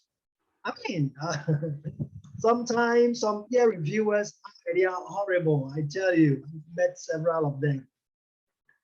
Yeah, they will, I mean, they are not helping you to improve your paper. Instead, they are condemning you. And then you don't want to be that kind of reviewer. Okay, you don't want to be that kind of reviewer. And then number two, promptness. Kanina, I talked about this. Okay, I talked about this. So any invited referee, okay, who feels unqualified to review, okay, the research reported in a manuscript or knows that its prompt review will be impossible, should immediately notify the editor or decline, okay, the invitation. So let's assume that you received an invitation, okay, but you know that you don't have time. You are very busy. You have a lot of academic load and then a lot of office work to do. So you may not be able to submit the paper on time. Okay. Immediately you receive the reviewer invitation, you email back. I'm sorry, we are very busy now. I will not be able to go through this. I'll not be able to review it. Maybe I will suggest this person like that. If you can suggest, you suggest. But if you don't have anybody you can suggest, just tell them to look for somebody else, okay, to do the work. Okay, so don't accept it, accept the paper for review when you know very well that you are very busy. You will not be able to commit time to do this. Okay, so take note of this. It's super important. Okay, and then number three, confidentiality. So just like we said for we talked about what do you call it, the editor, confidentiality is also important, okay, for the reviewer. So any manuscript received for review, know very well that they are confidential documents, okay, and you have to treat them aside, okay. So they must not be shown or discussed with any other, except, okay, if authorized by the editor-in-chief, okay. All right, very important. And then this applies also to invited reviewers, okay, who decline the review invitation. So maybe you submitted for invited to review a paper, but you declined the invitation, okay? Remember, even though you have declined the invitation, you are not allowed to tell anybody about the paper you have received. Okay, sometimes it's funny to me. I know some people when they receive review invitation, they will post it on Facebook to show that, look, we are somebody too. We are somebody. No. For me, it's nothing. No need to post review invitation on Facebook. Anyway, if you review, no need to post it on Facebook because it's illegal. It's not allowed. Okay, you are not supposed to discuss with your peers. You are not supposed to talk about the paper with anybody in your office, outside your office. It's not allowed. Okay, so take note of this, that every paper you receive is confidential. Okay, and then the next thing here is standard of objectivity. And what that means is this: reviews should be conducted objectively, okay, and observations formulated clearly with supporting argument, okay, so that the author can use them to improve the manuscript, okay. So personal criticisms of the manuscript is not appropriate, okay. So you cannot criticize, okay. You are supposed to give constructive criticism, not destructive criticism, okay. And then you should also note here that every comment you give about the paper is meant to help the author to improve the paper, okay. So don't write something like, why did you write this here? Why did you write that thing? No, it's useless. Tell how the paper can be improved. That is the most important thing. So if you don't have anything to say, just accept the paper. Don't give any destructive criticisms because it doesn't help at all. It doesn't help. Okay, number 5, acknowledgement of sources. Acknowledgement of sources. Okay, so reviewers should identify relevant published work that has not been cited by the authors. Okay, so as a reviewer, it's your duty that you check the references. Okay, so supposedly every reference in the text, okay, should be found in the reference list. Okay, so any reference in the text which is not in the reference list should be deleted. And then every reference which is in the reference list not in the text should also be removed. So at the end of the day, the in-text reference should coincide, okay, with the reference list. They should be the same thing. Okay, so any statement that is an observation, derivation, or argument that has been reported in previous publication should be accompanied by a citation. Okay, so that is something that needs to be done. Okay, and you as the reviewer, you are going to make sure that every statement made, okay, which does not belong to the author's own way of thinking, be supported with a reference. Okay, and then a reviewer should also notify the editors of any substantial similarity or overlap between manuscript under consideration, okay, and any other manuscript, either published or unpublished. Okay, yes, it's your duty to do this as well. Okay, if you have knowledge about that. If you have no knowledge, then no problem. But if you have knowledge about it, then you need to do that. Okay, so this is where plagiarism comes in. And I tell you, every good journal, they have a very, very good plagiarism checker. And most journals are using Turnitin. Okay, Turnitin plagiarism checker. Okay, that is what most journals use.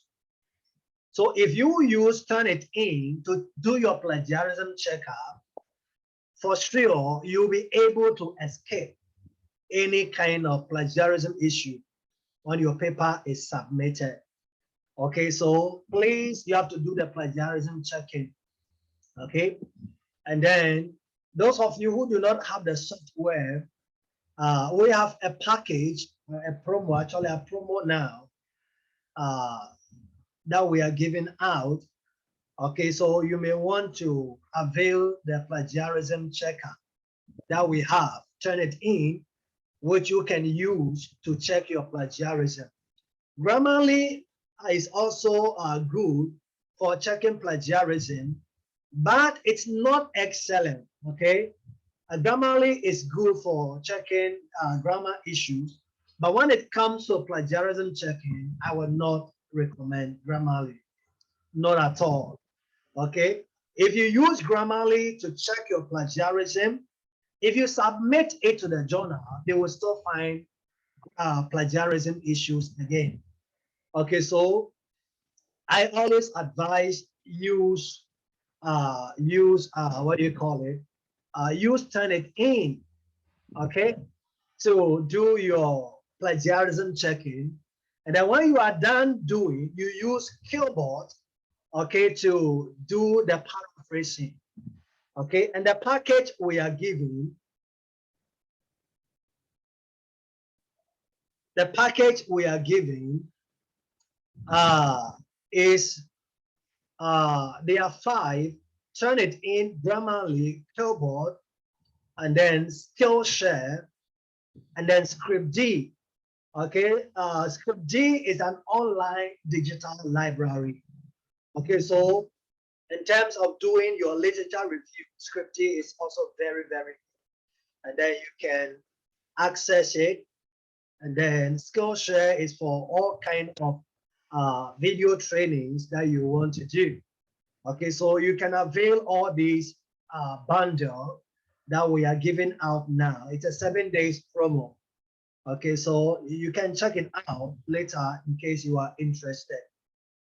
But I advise that as a researcher, you need to have an access to a plagiarism checker. Okay, for your papers, very important. Okay, very, very important. All right, so let's continue. Okay, number 6, disclosure and conflict of interest. Disclosure and conflict of interest. Please, can you still see my slide? Can you still see? Yes, yes. You can see. Okay, very You can good. see your slide. Okay, so with this, just as the editor needs to disclose any conflict of interest, the reviewer is supposed to do the same thing too. Okay, the reviewer is supposed to do the same thing.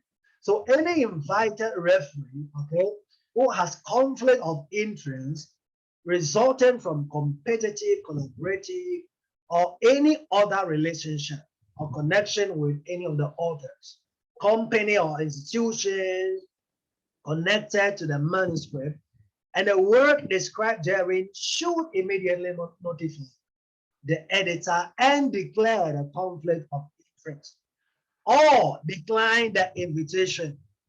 Okay, so this is something that the reviewer needs to do. Okay, so if you know that, look, this paper, I know the editor, no, I know the author, I'm connected like that, then please, you tell the editor that there's a conflict of interest regarding this paper. So please, you give it to another person. Okay, you give it to another author to work on that. Okay, so that is how things need to be. Okay, so you have to declare any conflict of interest. Okay, now let's talk about the duties of the author. Okay, maybe you want to publish a paper. You want to, I know most of you want to get papers published. Okay, so number 1, reporting standard. Reporting standard. So here, authors of original research should present an accurate account okay, of the work performed and the result, followed by an objective discussion of the significance of the work. Okay, usually some authors are not able to publish their papers simply because they don't do their research well. Okay, they don't do the data gathering well, simply because of laziness. Okay, because of laziness. So the work is not well done, and because it's not well done, the discussion cannot be done well. Okay, and then the introduction, everything cannot be well written, simply because it was not well done, not well conducted. So I encourage you, if your goal is to publish a paper, please, when you are writing the paper, follow all the protocols. Very important. The manuscript should contain all sufficient details and references to permit others to replicate the work. Okay, so I mentioned this a while ago, that the paper you submit should be scientific. And scientific means that the paper can be reproduced or it can be replicated. Okay, it can be reproduced or it can be replicated. So if somebody will pick up your paper and read, okay, he should be able to produce it again by using another set of data or by using another set of respondents. Okay, he should be able to reproduce it. Okay, so all the components of your research should be there. It should be intact. Okay, and then review articles should be accurate, objective, and comprehensive.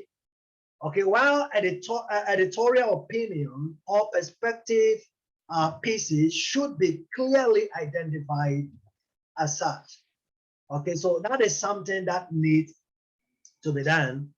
Okay, so if you are writing a review article, please make sure, okay, make sure that it's accurate, it's objective, okay, and then it's comprehensive. Usually I encourage researchers, okay, if you want to publish a paper, it's not all the time that you have to gather primary data. Sometimes you can just write a review and that takes like 1 month to do. Than doing a research for 6 months. You got a point? So you can, do a research once a year, but you can publish review article like twice or 2 times, maybe twice or 3 times a year. Reviews, you can do it. If you know how to manage your time, you can do reviews easily.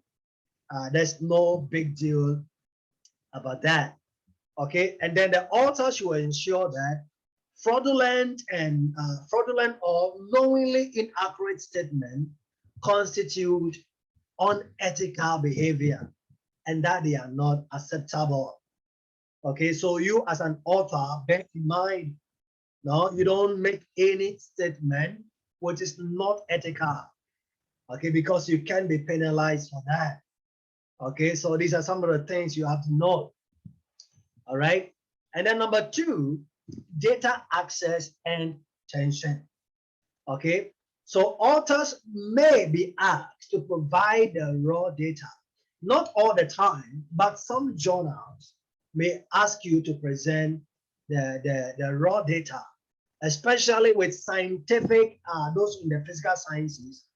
Some journals will ask you to present the raw data as an appendix, okay, which you have to do. So when you are done with your study, don't throw the raw data away. You should always keep them so that in the future, if the journal requires you to submit it, you can easily do that. Okay, so you need to do that. And then in any event, authors should ensure accessibility, okay, of such data to other competent professionals. okay, for at least 10 years. So you should keep the data for like 10 years. For example, let's assume that you got this research done this year. So you have to keep the data for at least 10 years before, even if you would discard it, you discard it. Because for after 10 years, the result is no more of good quality, okay, because it might be outdated already. All right, that's why when you're providing referencing, ideally your reference should not be beyond 10 years. Okay, if it is not a theory, for theories, it's okay. But if it's not a theory, then it should be 10 years or less for all the references you use. Okay, this is very important. And then number 3 is originality and plagiarism. Okay, I mentioned this. Let's add more to that. Okay, so authors should ensure that they have written and submitted only entirely original article. Okay, there's something that has to be done. Okay, so if they don't have used the work and all words of others, okay, that this has to be appropriately cited. Okay, so knowing how to do referencing is super duper important. Okay, it's super important. So publications that have been influential in determining the nature of the work reported in the manuscript should also be cited. Okay, so do everything you can to remove plagiarism. Okay, do everything you can to remove plagiarism from your work, because that will be the first reason for rejection. Okay, that will be the first reason for rejection. If your paper has a lot of plagiarism, now they will not even check the content anymore, because it's not your work. Okay, it's not your work. If it has a lot of plagiarism, it's not your work. So you are not qualified to publish it. Okay, so do everything you can to remove plagiarism. Okay, so plagiarism takes many forms. Okay, from passing off another's paper as the author's own, or copying to paraphrasing substantial part of another's paper without attributing to claiming result from research conducted by others. Okay, so what we are saying here is that when we say plagiarism, we are talking about not giving credit to the person the credit is due. Okay, and then even when you paraphrase a lot of information from one particular author, that is also a form of plagiarism. Okay, so don't use a lot of information from one particular author, because that is not allowed. That is not appropriate. That is not okay. Okay, so it should always be a chop soil. Okay, this, that put together, paraphrase, that becomes your own. Okay, so plagiarism in all forms constitute unethical publishing behavior and is unacceptable. Okay, so take note of this, make it a serious matter to you, and do everything you can to avoid any form of plagiarism. And then number 4, multiple, duplicate, redundant, or concurrent submission. Okay, sometimes people will ask me, I published this paper in this journal, it is not in Scopus, so what do I do? Can I publish again? I said, no, you can't publish again. Why? Because it's been published, it's online. Okay, so even though it's not in Scopus, you are not warranted, okay, to publish it again. You can publish it again. If you want to publish again, then you have to change at least 60% of the entire content. That is the regulation. If you are able to change at least 60% of the content, then you can republish it again. But if you can change up to 60%, then you are not allowed to publish. That is considered as unethical. Okay, so you can publish it. So papers describing essentially the same research should not be published in more than one journal or primary publication. Okay, and then authors should not submit for consideration a manuscript has been already published. Okay, that's what I have said. So submission of a manuscript concurrently to more than one journal is considered unethical publishing behavior, and that is not accepted. Please take note of this. All right, so what if I submit my manuscript to this journal?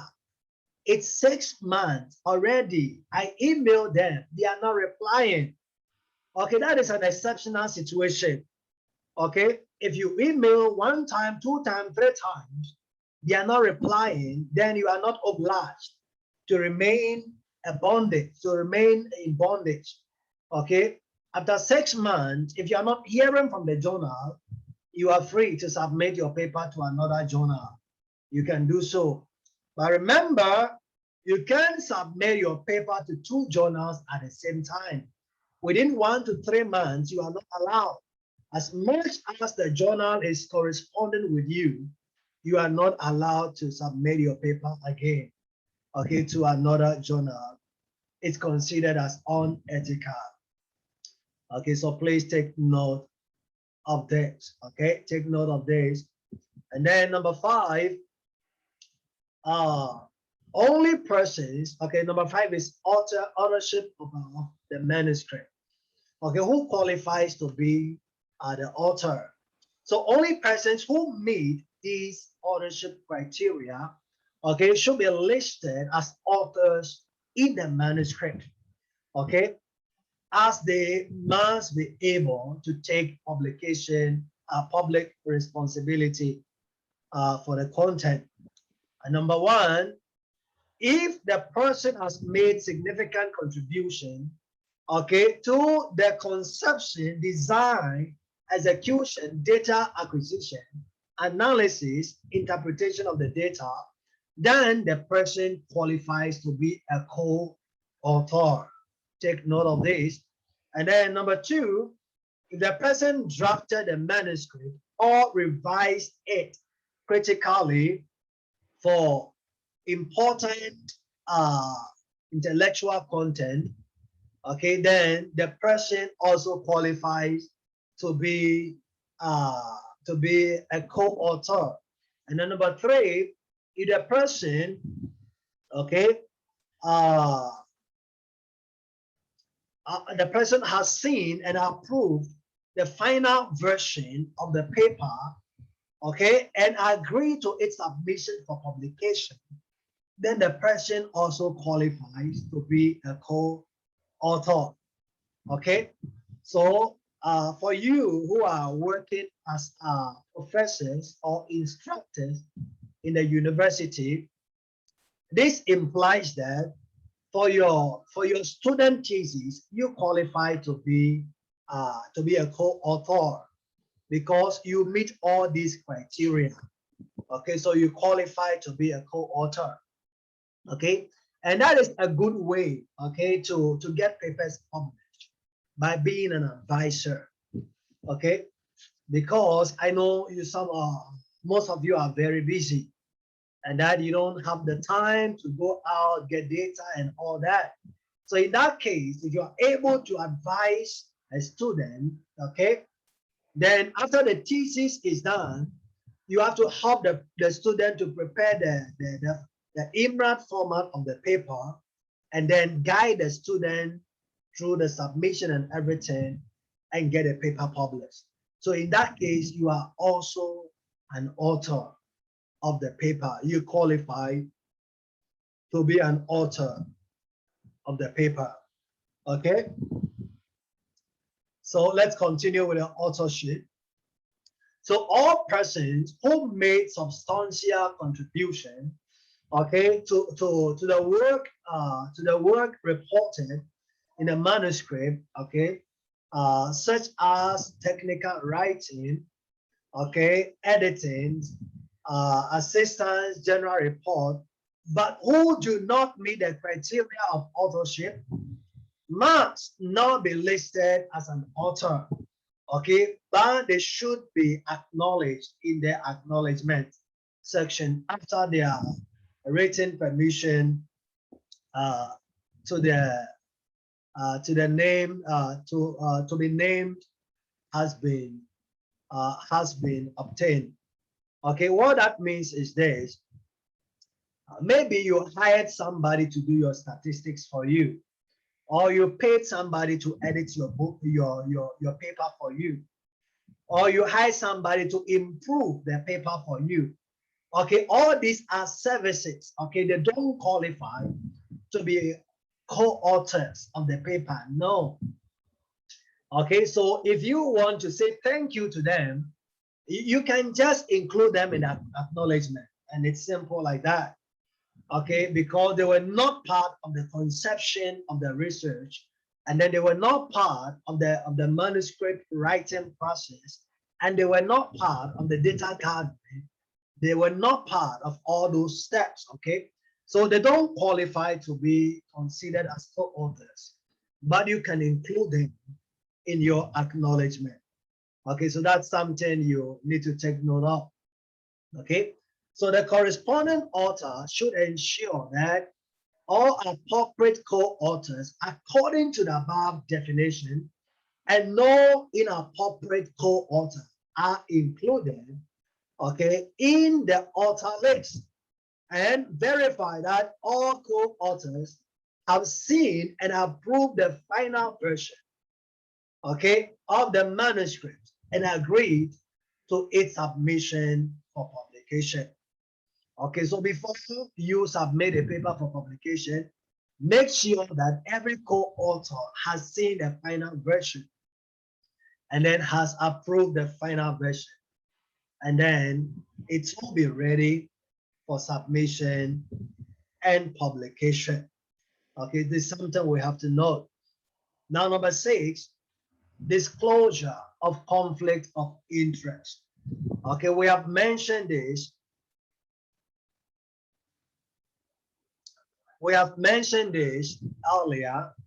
Okay, so if there's any conflict of interest, you have to make sure that you disclose it. Now, number 7 is acknowledgement of sources. Acknowledgement of sources. So authors should ensure that they have properly acknowledged the work of others and should also cite publications that have been influential, okay, in determining the nature of the work. Information obtained privately from conversion, correspondence, or discussion, okay, with third parties, okay, and then must not be used or reported without explicit written permission. Okay, so usually when you are using somebody's work, especially if you are using like a whole page of somebody's work, you are going to need written permission. Even when you acknowledge, it's not enough. You need a written permission, okay, before you do that. And then apart from that, make sure that your citation and reference, everything is well done as much as possible. Everything should be well done, okay? And number 8 is hazard and human or animal subjects, okay? So there's something called animal rights, okay, and human rights. And then in your study, you don't want to abuse any animal, or you don't want to abuse any human. Okay. So if the work involves chemicals, procedures, or equipment that have any unusual hazard, okay, inherent in their use, the author must clearly identify this in the manuscript. Okay, so you need legal permission. Okay, if you are using chemicals on animals, or you are using chemicals, okay, on humans or anything like that. Okay, uh, in this case, I'm not talking about pests. Okay, but I'm talking about animal, proper animals. Okay, like livestock. Okay, then you need proper permission. Okay, to do the study and to publish the study. Okay, so I'm not talking about cockroaches, or talking about aphids or anything like that. Okay, these are pets. These are harmful animals. Okay, so in this case, if your study, maybe you're an agriculturist and you are studying how to eradicate aphids on the cacao farm, you don't need any written permission to do this. Okay, but make sure that the chemical you are using, okay, is approved chemical. It's an approved chemical which is not going to be harmful to the environment. Okay, so you will need approval to use the chemical. Okay, like that, something like that will be needed. Okay, so that said, also know that if the work involves the use of animal or human participants, and the author should ensure that all procedures are performed in compliance, okay, with relevant laws and institutional guidelines, okay, and that the appropriate institutional committees has approved them, okay, then the manuscript should contain a statement to that effect. Okay, so in your publication, make sure that you include a statement which says that there was a permission from this agency, from that agency, okay, to use this chemical in your research, or to use this and that in your study. Okay, so in that, there will not be unethical behavior, or you will not be breaking any law. Because if you break laws as you do your study, you can go to jail. Okay, so this is very important, and you have to take note of this very well. Take note. Okay, so authors should also include a statement in a manuscript that informed consent was obtained, okay, for experimentation with human participants. Okay, and then privacy rights, okay, of human participant must also be observed. Okay, so if you are using humans as respondents, either it's involved chemicals or not chemicals, you have to make sure that you include a statement that indicates that informed consent was given. Okay, informed consent was given out. Okay, to the respondents, the approval was ensured before they were considered as part of the research. Okay, so this is something you need to ensure. Okay, and then number 9 is peer review. So authors are obliged to participate in the peer review process and cooperate fully by responding promptly to editors' requests for raw data, clarification, and proof of ethical approval, patient consent, and copyright permission. So you as the author, you need to really cooperate with the reviewers, and then with the editor. So if they will request for any additional information, don't get angry with them, okay? Because sometimes some editors are, some authors are also rude. Okay, so just provide every information needed. Okay, and be supportive in the peer review process. So in the case of a first decision, okay, of revision necessary, okay, authors should respond to reviewers' comments systematically, okay, point by point, in a timely manner, revising and resubmitting their manuscript, okay, to the journal by the deadline given. Okay, usually when you submit your paper and then there is reviewer comment, okay, they are going to tell you revise the paper within this period and resubmit. And you as an author, it's your responsibility, okay, to do the revision within the period required. Okay, if you delay, then your paper is going to be rejected.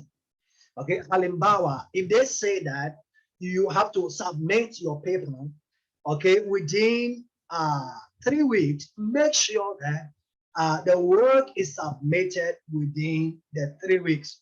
Okay, if you don't submit within the 3 weeks, your paper is going to be ruled out completely.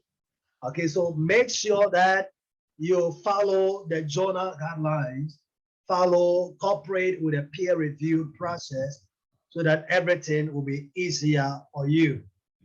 Okay, and then number 10, fundamental errors, okay, in published works.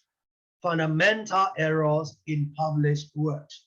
Okay, so when authors discover significant error or inaccuracies in their own work, okay, it's their obligation, take note, your obligation, okay, to promptly notify the journal's editors or publishers, okay, and cooperate with them, okay, to either correct the paper, okay, in a form of an erratum or to retract the paper.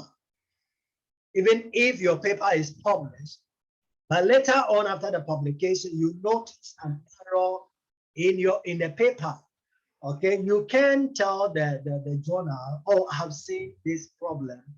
Can we correct it like that? And then they will do the correction.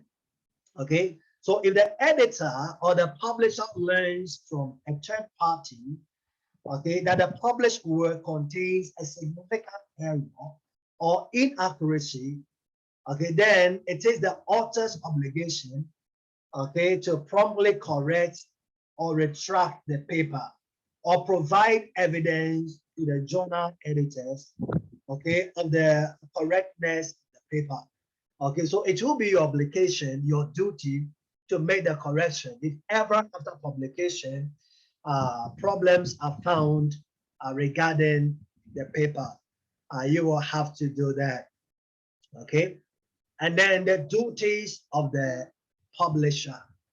Okay, don't forget the publisher is different from the editor. Okay, these are two different components of publishing. Okay, the publisher can be a person or it could be an institution. Number one is handling of unethical publishing. So in cases of alleged or proven scientific misconduct, okay, or anything like fraudulent publication of plagiarism, okay, the publisher, okay, in close collaboration with the editors, okay, will take all the appropriate measures, okay, to clarify the situation, okay, and to amend the article in question. So in case of any unethical conduct, okay, then it will be the duty of the publisher to work on the paper and to put things in order. Okay, so this include prompt publication of an erratum, clarification, or in the most severe cases, the retraction of the affected paper. Okay, so the publisher together with the editor shall take responsible or reasonable steps, okay, to identify and prevent the publication of papers where research misconduct, okay, has occurred, and under no circumstance encourage such misconduct or knowingly allow such misconduct to take place. Okay, so the publisher will be involved in this situation to make sure that everything is well done. Okay, so this brings us to the end of our presentation for today, for the first session.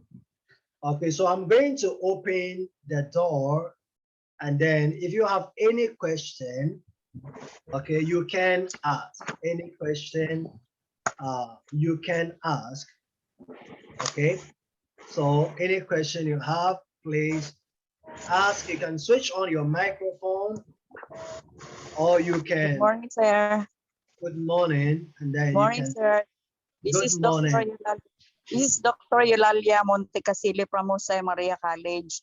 May I just raise a point of clarification here on what you mentioned on the plagiarism checkup? Yes. You may mention 5 ways, but I think that what is this? Gushi, Kilbut? The 5 ways Okay. for plagiarism checkup, and according to you, you have your 7 days promo. Okay. So I mentioned that to check plagiarism of your work, okay, the most appropriate software you can use is Turnitin. So far, it's the best. Okay, most journals are using that. Okay, so you can use Turnitin to check your plagiarism, and then when you are done checking, the software will point out the various places in your work which has plagiarism. So when that is done, then you can use Keyboard to do the paraphrasing. Okay, Keyboard is very good with paraphrasing. And then if you have grammar issues with your paper, you can use Grammarly, okay, to check every grammar problem with your work. Okay, and then these are the 3 most essential so far as publishing your paper is concerned. But I mentioned that we have a promo, ongoing promo about this software, which you can avail at a very discounted price, which includes Turnitin, Keyboard, and then Grammarly, and then together we are adding Script D and Skillshare. Okay, Script D is for doing research for your literature review. Okay, because Script D is the biggest online digital library. Okay, so you can find a lot of sources there for doing your literature review. Okay, and then if you have to learn some additional skill, you can use Skillshare. Okay, so this package, the 5 of them, we are having 7 days promo, which you can avail it in case you don't have this software yet. You can have access to them to help you with your work. Okay, so please take note of this. Did I answer your question? Sir, yes, sir. This is a follow-up question. How much is this, sir? How Okay, much? the 5 software is 997. Okay, 997 pesos for all the 5. 997. Yes, 997 pesos. Thank you, sir. Oh, you're welcome. You're welcome. Okay, any other questions, please? Hello, sir. Good morning. Good morning. I have just one question about if there is a code of ethics for reviewers as to how they should behave in like giving their comments or suggestions, because some reviewers are are very rude when giving comments. Yeah. So is there a code of ethics that the reviewers should observe? Yeah, there are code of ethics. We'll talk about that in the next presentations. So Thank you. we'll give you the detail or the ethics that reviewers need to follow through in order to do a great work. Okay, so Thank you, sir. we'll talk about that later. Thank you, ma'am. Reaction, please, sir. Reaction, please. On Yes, the please. duties of the reviewers, you made mention about the standards of objectivity, that the reviewer should give constructive criticisms, right? Yes, ma'am. Thank you, sir. Okay, so that is one of the code of ethics. Okay, so you should give constructive criticism.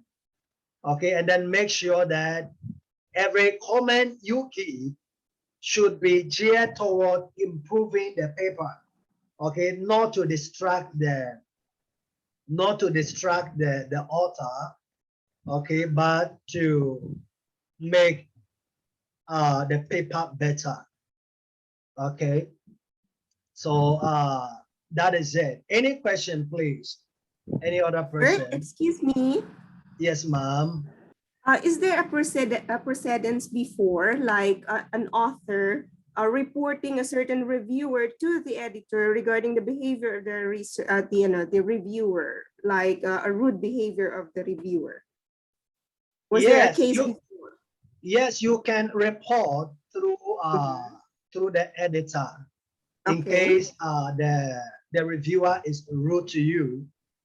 Okay, you can email the editor right away. Yeah, because Okay. sometimes some reviewers are really horrible. I'm telling you, yeah, very, very horrible. So in case you don't like their way of things, you can report to the editor. Okay, just email them because their emails are always available. Okay. Now, just a follow-up question. Do you think that will backfire on you, like the acceptability of your paper? In case you report the reviewer, is that what you mean? Yes. Yeah, no, it will not backfire on you in the sense that we are living in an ethical community whereby everything is supposed to be done in the proper way.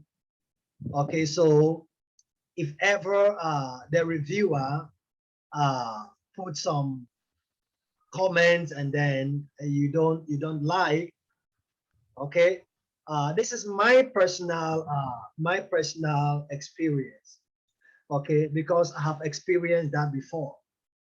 What I do is, if they provide reviews that I don't comment that I don't like, I ignore them completely. I don't even respond to them. Okay. So maybe I did something and then the reviewer said, you didn't do this, but that thing has been done already. I can't ignore that comment completely. I don't even attend to it. So I just respond to the other comment which are necessary. Okay, so I don't respond to all the unnecessary comment and then I submit it back to the journal. Okay, so that is my own way of doing it. Usually I don't write back to the journal to complain about this behavior or that behavior, because the thing is like this. Before you receive the reviewer comment, the editor goes through it first. Okay, so it means that the editor has seen what the reviewer has written before emailing to you. Okay, so they are aware already of what has been written. So personally, I don't write back to the journal to report, but I just ignore all the comments. I feel it's not okay to just completely ignore them without attending to those comments. Okay, so it will be up to the journal editor to decide whether to publish the paper. It's up to them, but I just ignore them. Okay. Thank you. Yes. I Yes. have a question. Hello, Uh, Doc. I'm Professor Yes. Medina of the Yes, University of Paul. I'd like to ask a question. Are there distinct differences in terms of peer reviewing with empirical studies and typically social science studies that are mixed method or more or less has inclination to be qualitative Hmm. more than compared to highly scientific empirical studies? Are there distinct differences? Yes, sir. There are distinct differences. Okay. For example, in doing referencing, in qualitative studies, usually you are not, you can quote more, but in quantitative, a lot of quoting is not allowed. A lot of quoting is not allowed. Okay, so that is one thing. So let's assume that you are a peer reviewer and then you are reviewing quantitative study, but you see a lot of quote according to that, I mean a lot of quotes. Okay, so your comment will be to tell the author to reduce the number of quotations given in the study. Okay, that is one thing. Another thing is that in the social sciences or humanities, okay, when you are reviewing, you are always going to check the presence of a framework. Okay, it could be theoretical framework or conceptual framework. Okay, so in humanities and social sciences, if there's no framework, the paper will not be published. It will not be published. So there should always be a framework for social sciences and humanities. Okay, but for the physical sciences, it's not so much important about frameworks. It's not so much important. So you have just your theoretical, your literature review, and that is it. Frameworks are not really important. Okay, so this is another difference between reviewing qualitative and reviewing quantitative, because the major difference has to do with the methodology, and that is how it has to be done. So if you are reviewing, you have to take note of these things. And then another difference is that, okay, when reviewing qualitative study, usually they are transcripts that are presented before discussions done. Okay, for example, transcript from the data, the qualitative data you've gathered. Okay, but in quantitative, the discussion does not follow transcript. Okay, it follow the results. Okay, okay, so you are going to check that the discussion is based on the actual numbers which have been presented. But in qualitative, you are checking that the discussion is based on transcript. So short transcript, then the discussion. Okay, so if the discussion is completely alienated from the discussion is completely alienated from the transcript, then the discussion is not cohesive. Okay, so in that case, you can recommend to the author that please base your discussion on your transcript. Okay, to make everything, to provide sense to everything, or to make everything make more meaning. Okay, so these are some of the basic differences. There could be others as well. Okay, Sir Ray, did I help you? Thank you, sir. Okay. Any other question, please? Hello, sir. Yes, ma'am, Rosemary. Okay, I'd like to ask about the software for education and about that 7-day promo, 7-day promo, yes. I have availed of it last night. I already paid 997 and Yes. received uh, the details for Mm, login. mm. I'd like to inquire about the duration. Like, for instance, if I availed of the promo yesterday, August 6, would that end on August 6 next year? Yes, the duration is 1 year, at least 1 year. Okay, some Okay, of them thank it will you. exceed a year, but it's just 1 year minimum. Okay, so I haven't explored it yet because I'm still busy with checking papers, but maybe later. Okay, Thank you, sir. welcome. Question, sir, please. Yes, ma'am. After 1 year of availing that promo, will still renew for another year. Yes, after the year, if you want to have it again, you can uh, apply for it again, and then you still have access to the software. We'll just contact the human publication, sir. Yes, please. Thank you, sir. Sir, Welcome. just another question. How much does it cost for a university subscription for Turnitin? Just curious. Yeah, if you want to have the university package, there is usually the account, there is administrative account, which most universities use, and then there is instructor account, and then there is student account. What we are providing is student account. So if you want to use the administrative account, okay, then your university can apply it directly from Turnitin. But the cost is very important, maybe around 100,000 pesos for that. Very, very expensive. However, you can decide to use the student account, which we will provide, and you can give it to your teachers because it will serve the same purpose, and then you will not pay 100,000 pesos, but only just a small amount. Okay, because 100,000 pesos a year. Is that it? Like yeah, for the that university is it. If you subscription? are buying directly the administrative account from Turnitin, it will cost around that, and that's So very, very expensive. But if you that's avail the yearly? student, come again. That's yearly 100,000 for a university subscription?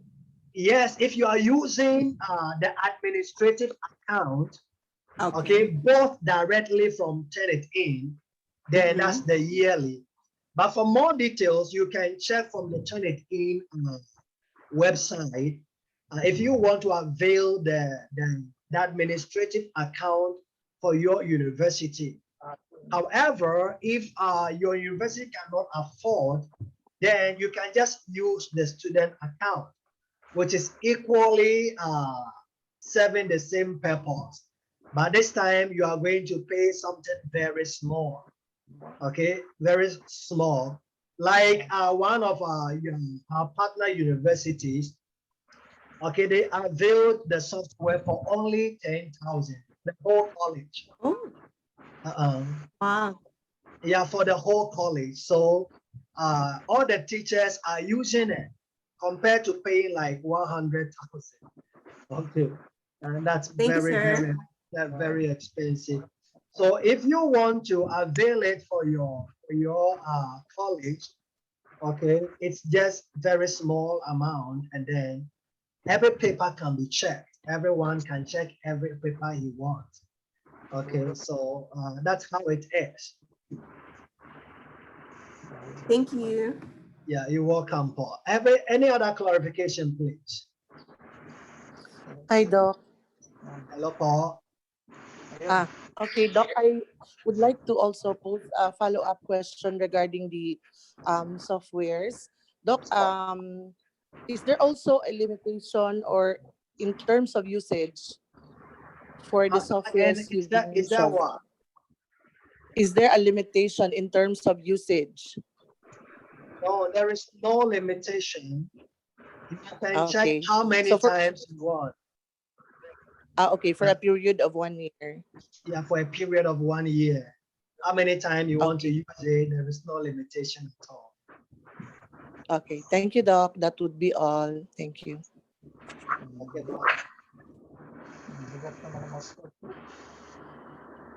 Okay, any other clarification? Let me see. Hello, sir.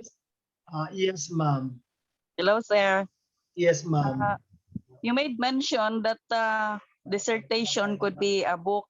You will teach us how to make a book in our dissertation Yes, yes. thesis. Yeah. Yes, Paul. If you have thesis that you couldn't publish, usually if your work is like 10 years old, you cannot publish it into a journal article. Okay, but we can convert it into a book. Okay, and then publishing it into a book serves the same purpose as publishing it as a research article. So we can convert the whole dissertation into a book, and then you have your physical book in your hand, which you will be proud about. Then how about the author? You will just give royalty pay. Come again? Royalty pay for the author. Yeah, usually what we do is we have a fee for publication. If you want us to convert your thesis into a dissertation, okay, so you just pay the fee, and then we do the conversion, and then we publish it. However, you are the owner of the book, and then the copyright is yours only. Okay, so if ever you want to sell the books, okay, everything you get from the book is yours. We have no share in that one. Our only responsibility is to help you to promote the book in case you want to sell them. Okay, so we can put them in our Facebook adverts, okay, and then help you promote the book.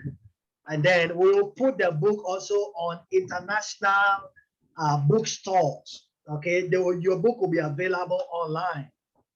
Everybody can access the book from anywhere across the world, because it will be on Amazon, and then it will also be on Barnes and Nobles. These are international platforms where your book will be available. And then our only responsibility will be help you to promote the book. But whatever comes out, it's all yours. And then locally, if you want to sell it, you just tell us how much you want to sell it. And then we'll put it on our bookstore. Okay, our Facebook bookstore. We will upload your book there, because from time to time, people ask how much is this book, or how much is that? And then we will be able to promote your book as well. Okay, so you just pay the fee for publication, and then everything that comes out from the book is yours. You have 100% copyright. How much is the payment, sir? Yeah, conversion of the thesis to a book, the fee is 18,000. Okay. 18,000 one book. Yes, one book, and that includes conversion, layout, formatting, ISBN, and then we'll provide 2 complementary copies together with shipping. Okay, so if you need extra copies, we just print for you. Okay, that is how we do it. Mhm. Okay, thank you, sir. You're welcome. Okay, any other questions or clarifications? Question, sir.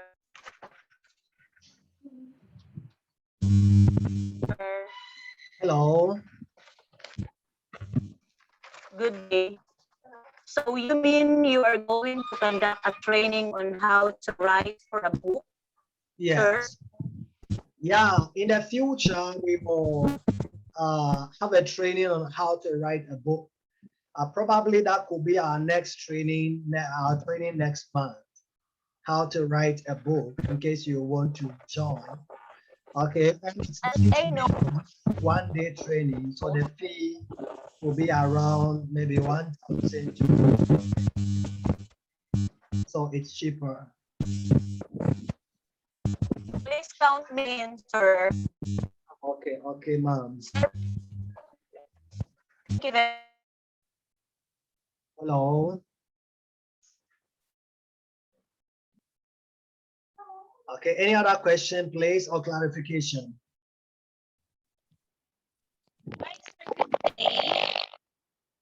Yes, ma'am, Greta.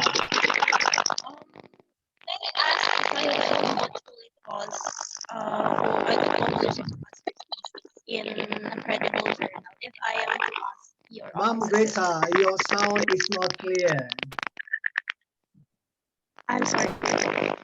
Maybe you can type if you, Okay. your sound is not clear at all. Okay. Thank you, sir. I will try to type instead. We cannot hear you. Maybe you type what you want to say because it's not clear. Doc, Yes, ma'am. this is Doc Ladi. Okay, po. You made mention in the process of peer review, you made mention about Habat style. Am I Yes. correct? Habat style. What is that for? Okay. How do you When we describe talk it? about referencing, there are about 4 or 5 popularly used referencing. Okay, one is APA. Okay, APA is the American Psychological Psychological Association. Association. Okay, format. yes. Okay. And apart from APA, another style is the Harvard style.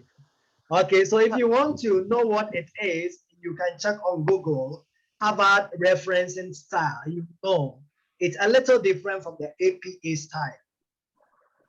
Okay, and then we have the Vancouver, which is This also is another the style in writing thesis, for writing references. writing references, Habat style. For writing references, either in your thesis or in your research article. Okay, so when you want to submit your paper to a journal, you have to check the reference style, okay, that the journal uses, so that all your reference style will be according to the style of the journal. Okay, because some journals use APA, there's some others use Harvard, some others use Vancouver, others use MLA, and so on and so forth. Cuba? So you can verify from the journal website so that you prepare your paper based on the reference style of the journal. Okay, did I answer? Thank you, sir. Welcome. Hello, sir. Yes, Sir Francis. Okay. What is the most common referencing used by most of the journals? Okay, the most common is APA. Okay. So most of Yes, most journals use APA, but don't assume when you want to prepare your paper. Okay, just cross-check with the journal just to be double sure. Because if the reference style is not in line with the journal, your paper will be rejected.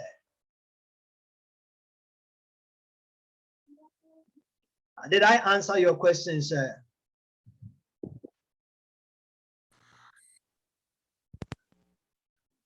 Hello, Sir Francis. Did I answer you? yes. Okay, Yes. okay. Thank you. Thank you. You're welcome.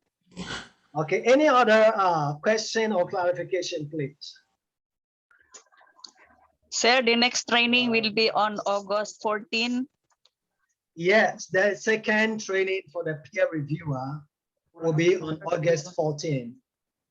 Okay. Next So week, we'll see you Saturday. again next August 14. Thank you, Yeah. sir. So on August 14, I will send you another link and then set up PowerPoint.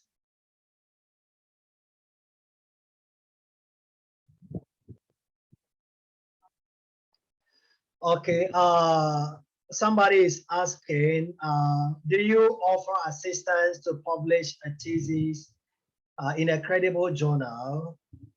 How much will it cost? Yes, we do paper improvement, even though we are very, very occupied because we have a lot of papers we usually have to work on. But however, we do paper improvement. I think there are some of you, your paper is still with us. Okay, some of you, we have exceeded the deadline we set because really we have a lot that we usually have to work on. But we do paper improvement. Okay, so what you have to do is to prepare your paper in the Imran style, about 10 to 15 pages only. And then you submit the paper to us. Then we will improve it based on the Scopus and Web of Science standards. After that, we will make it ready for submission. We will recommend a journal, which ideally the papers are going to be submitted. And then when that is done, we will also guide you with answering reviewer comment in case you don't understand something. In answering reviewer comment, will support you with that as well. Okay, so the fee for paper improvement is 8,000 pesos per paper. Okay, so we will do everything and support you through support you in the submission and then support you in the answering of reviewer comment as well. Okay, so that is the package in case you want your paper to be improved for publication. That is it. Okay, Ma'am Greta, did I answer your question? We'll publish that, sir, in McWinner Yeoman publication or in Scopus. Okay, usually the papers we improve, we publish, we submit them to Scopus or Web of Science or ACI journals only. We don't have, our publication is for books only. We don't publish journals yet. Maybe in the future we'll do that. But for now, we don't publish the journals. So we submit them to CHED accredited journals only, okay, for publication.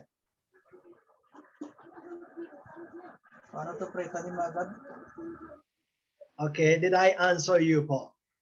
Thank you, sir. You're welcome. Okay, any other clarification or question?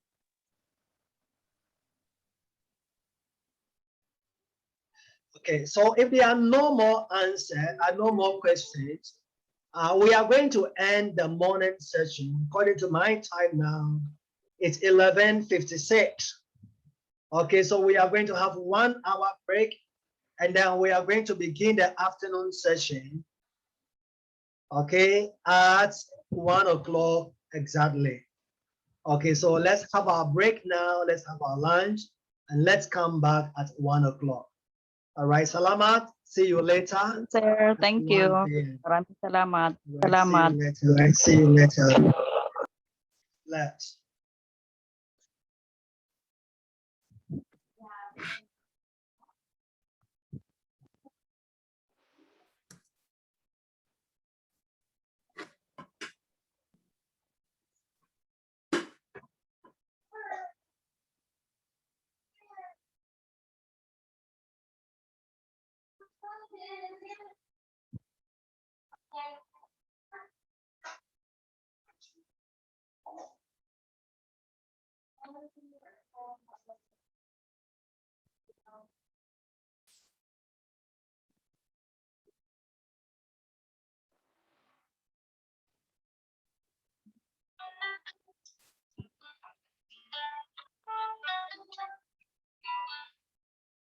Ma'am.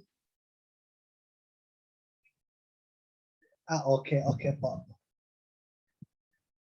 Okay, so you proceed with the payment, okay?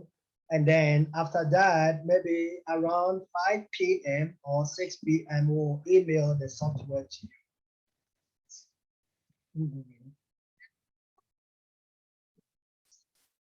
Yeah, the same number for sending to through GCash. Uh,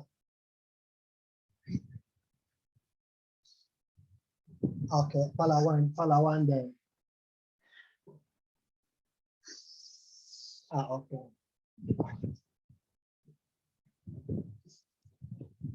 Yes, still on the process. We are not completed yet, but we'll try to get it completed within this week. Yeah.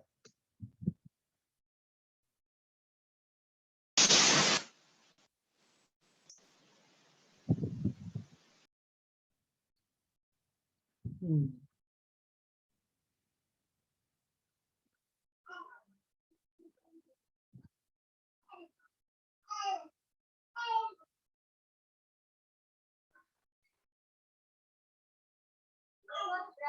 Okay, okay po.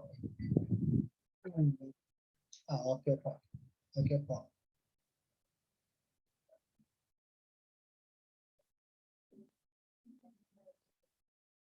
Okay, okay po. Hmm. Okay po. Hmm.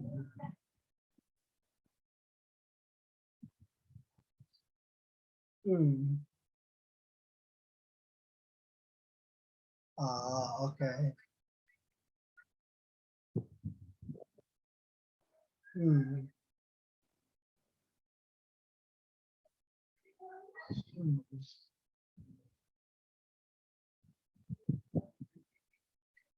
Hmm. Yeah, we can, because at the end, the book title will be different from the dissertation, and then the content will be transformed, so it will not look like the dissertation. So we can do that. We can do that for you. Hmm. Hmm. Hmm.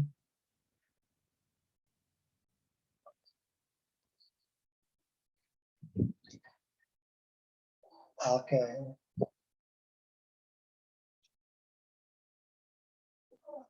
Okay. Okay. Hmm. Hmm. Hmm. Okay.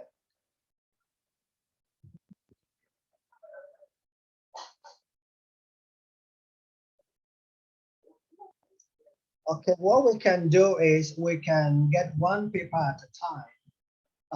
If you want to get them published, okay, we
All right, good afternoon, everybody.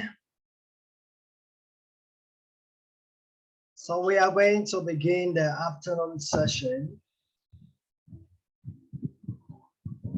Okay, some are still here to join. However, our time is up, so we are just going to begin right away.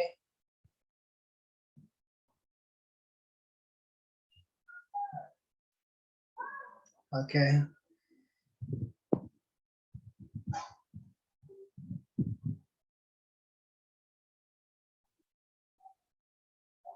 So I'm going to share my screen again, and then we'll begin right away.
Just a moment, I'm sharing my screen. It's still loading.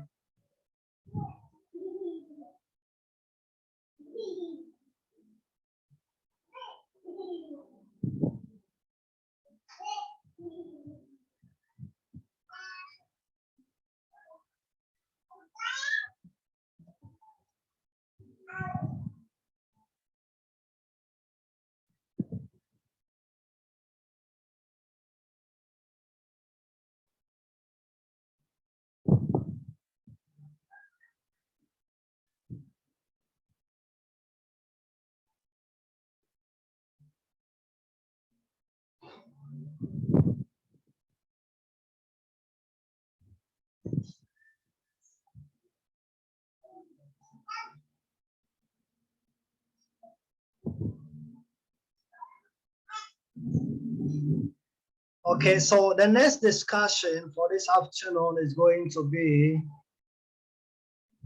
I just got a review invite. What next? Okay, let's assume that a journal emailed you or your school informed you that they want you to join the peer review team, either for your institution or for another institution. Okay, so what is the next that you have to do? All right, so this is going to be our discussion for this afternoon. All right, so if you are ready, let's get started. Can you see my screen?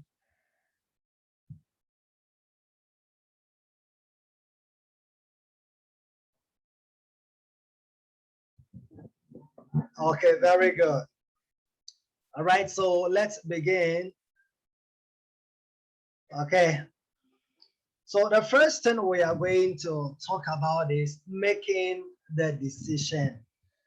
Okay, it's a very good decision.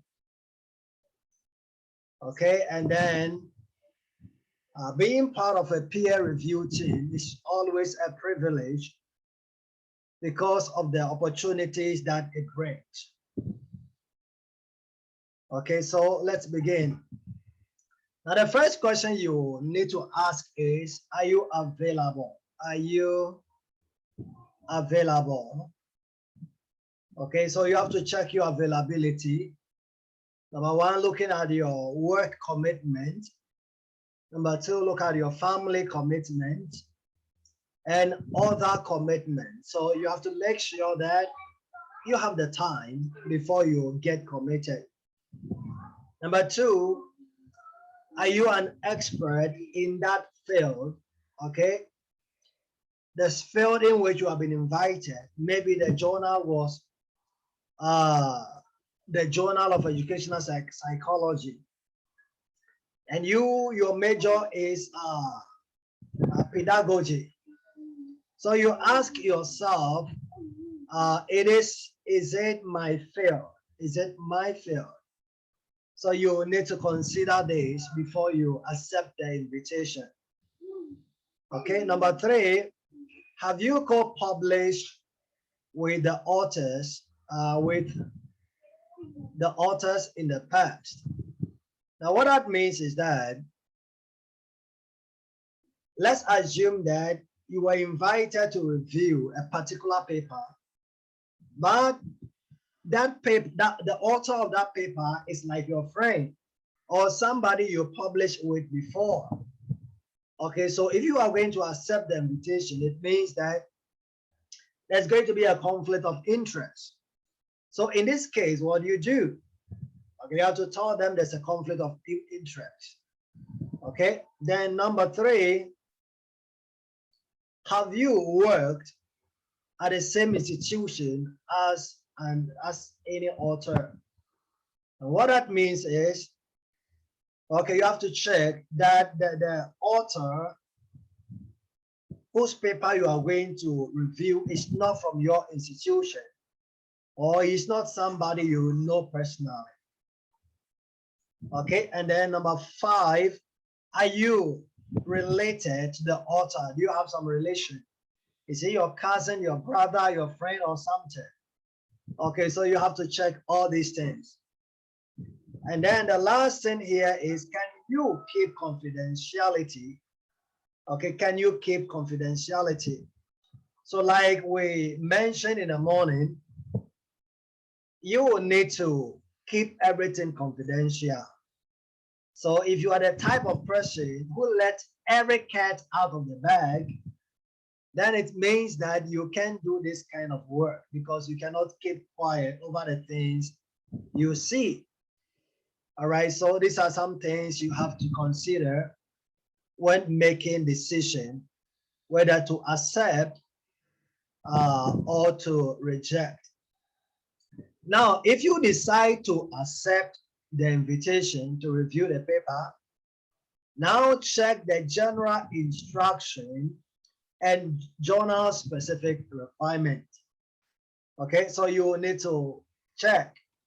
Immediately you receive the paper, you reply to the editor, you are going to commit to the review. The next thing to do is to go to the journal website, look at the general instruction and look at the specific instructions. However, there are some journals, they will send a copy of the journal instruction together with the paper. But this is not so for every journal. So in case the journal did not provide the detail as to how the review has to be done, okay, then you have to go to the journal website, okay, to get the information that you want, okay? And then you have to check confidentiality, okay? Checking confidentiality has to do with the do's and don'ts about reviewing paper for the journal. So if there's anything like that, you have to check it out. And then the next thing, you register an account, okay, with the journal. You go to the journal website and then you create an account. There are times the journal will send you the link, okay, of the journal website. So you just have to click it and then it will take you to the journal website. Okay, so then you create the account right there. Okay, another way is that the journal may want you to submit the review report through email, which means that you might not need to create an account. Nevertheless, every reviewer, most of the time, has got an account with a journal, especially if the journal is using OJS, okay, or is using an open access system. Then you will need to create an account with a journal, okay, so that your papers can be submitted, your review report can be submitted through the journal website. Okay, so that's something that needs to be done. Okay, so take note of that. And that being said, if you decline, maybe you are not available, or maybe you have some other commitments, you can't really commit to this thing. So what do? Okay, you have to provide reason why you can't do the review. Okay, number two, you can suggest suitable candidates. And what that means is that maybe you are not available, you cannot commit to do the review, but you have a friend who is equally competent, who can do the review. So you can recommend your friend to the journal. That's okay. Okay, and then if you if you decline, you have to keep the paper confidential. Don't post on Facebook, oh, I received this paper for review, but I'm not available. Yeah, like I mentioned in the morning, I have seen people like that. Now, even when they are coughing, they want people to know that they are coughing. So everything they put on Facebook. Okay, so if you receive a review paper for review and you are not available, you will need to keep it confidential. Very important, you have to keep it confidential. Okay, now let's move on to the next thing here. Now the question is, am I the right person to do this, to review this manuscript? Am I the right person to review this manuscript? So you should only review a manuscript, okay, if it matches your area of expertise. Okay, even if the topics sound fascinating, don't agree to review if you do not have the expertise, because it's better not to do it than to do it wrongly. Okay, if you are not able to provide a good review, you destroy your reputation. So make sure that this is my field, I can review this paper very well. And then if you are not sure you have the right expertise, or if you think you could provide an expert evaluation of one aspect of the manuscript, but not all, okay, you have to get in touch with a journal and then see what they need. Okay, and what that means is that usually there could be that the methodology or the statistics used is very complicated, and then your expertise does not reach that level. So you are going to be honest with yourself and honest with the journal. Well, I can review this aspect, but this aspect is beyond my expertise. Okay, so the journal will love that than to provide an ill review. Okay, so if you can't do everything, just tell the journal, and then they will look for somebody to do all, or somebody to do the component which you cannot do. Okay, so you have to take note of this. Now the next thing is, do I have time to do the review by the journal's deadline? Okay, in the morning, I talked a little about this. Okay, so adding more point to that. Now the point is, don't over commit. Okay, don't over commit. What does it mean? You have to make sure you have enough time to provide a thorough review. Okay, don't overcommit. Make sure you have enough time to do a thorough review. So if you want to review, but think you might not, you might need extra time to get it done, okay, let the editor know as soon as possible so that they can alert the author, okay, or contact another reviewer. Maybe it's like this. The journal said, complete this review in 10 days. But you know that 10 days, it's not possible. Okay, you know it's not possible. You can finish it in 10 days. However, you are willing to do it. So what do you do in this situation? You have to email the journal, tell them, I'm very willing to provide this review. But instead of 10 days, I need 20 days to do the review. Okay, if the journal finds it okay, they will tell you, okay, provide the review, do the review in 20 days.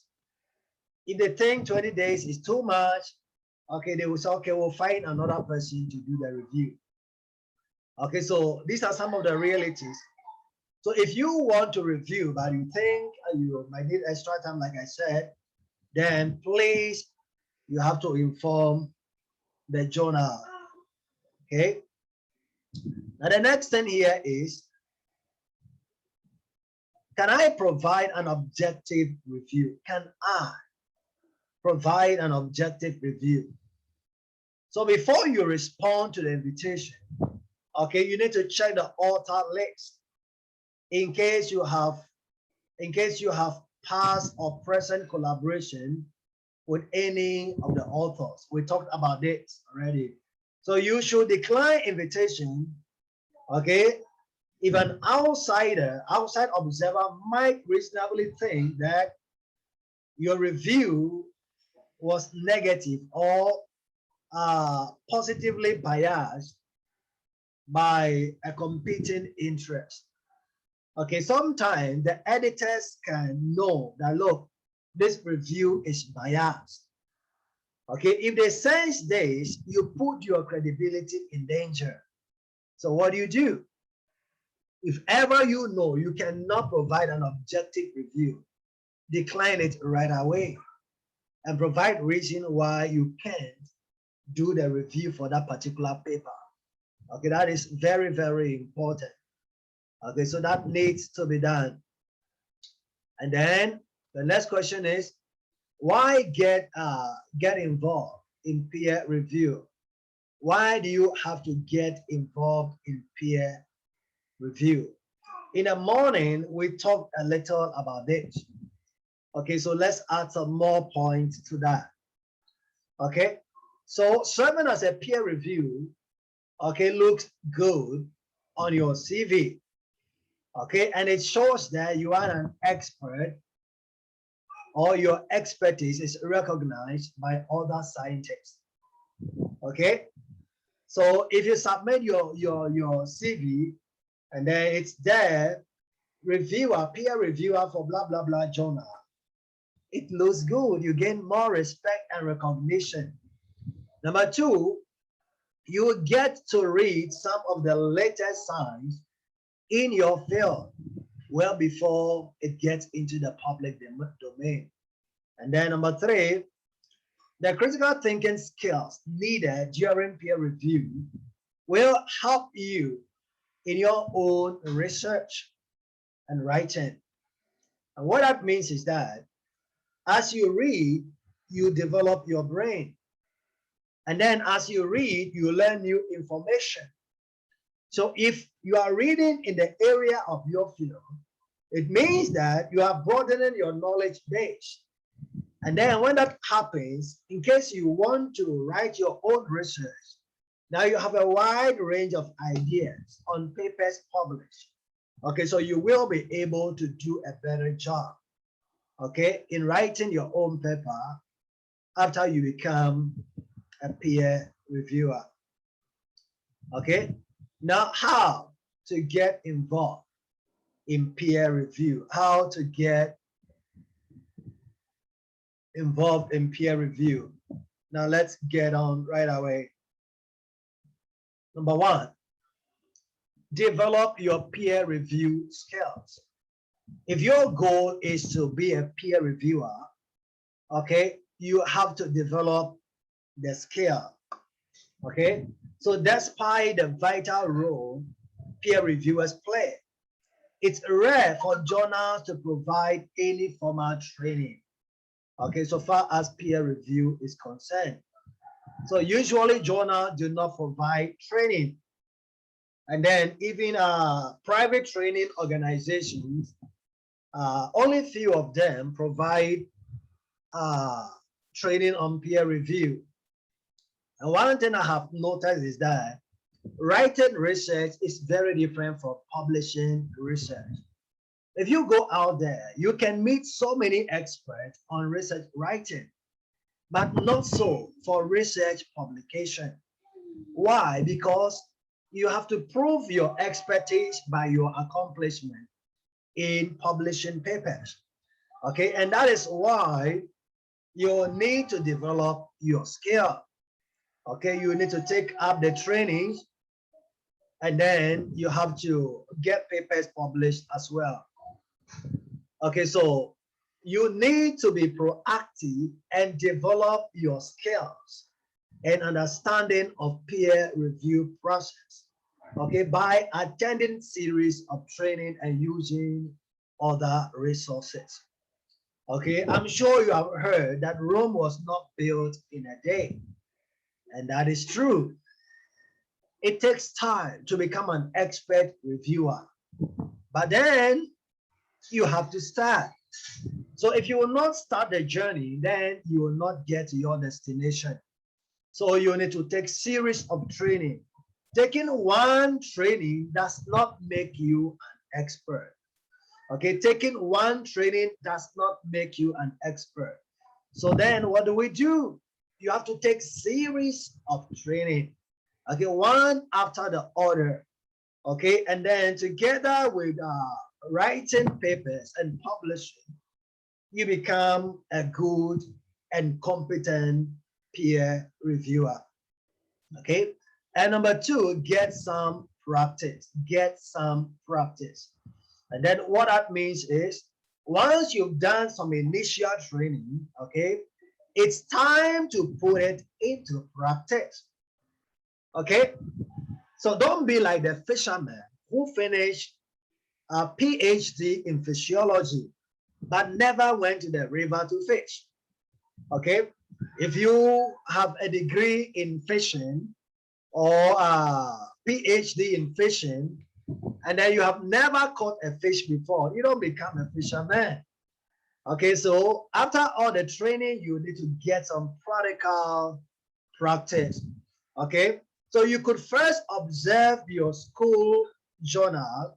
Okay, you could serve your school journal as a reviewer. Okay, that is the first thing you could do. So if your school has a journal, you can walk straight to your research director or to your department head and you tell him, look, I have finished the peer reviewer certification training and I want to learn, put into practice everything I have studied. Can you accept me as part of the team?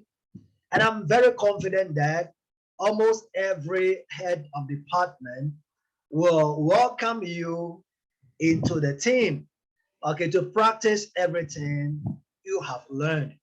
So you could also look for accredited journals online that need reviewers, either locally or internationally.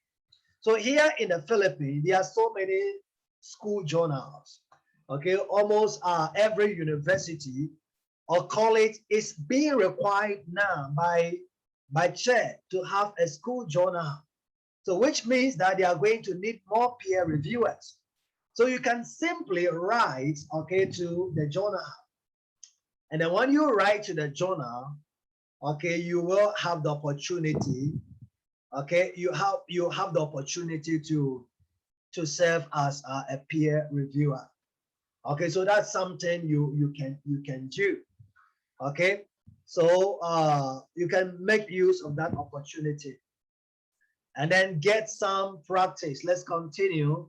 So consider asking your supervisor, okay, if you can assist with a review, okay, which they are writing currently.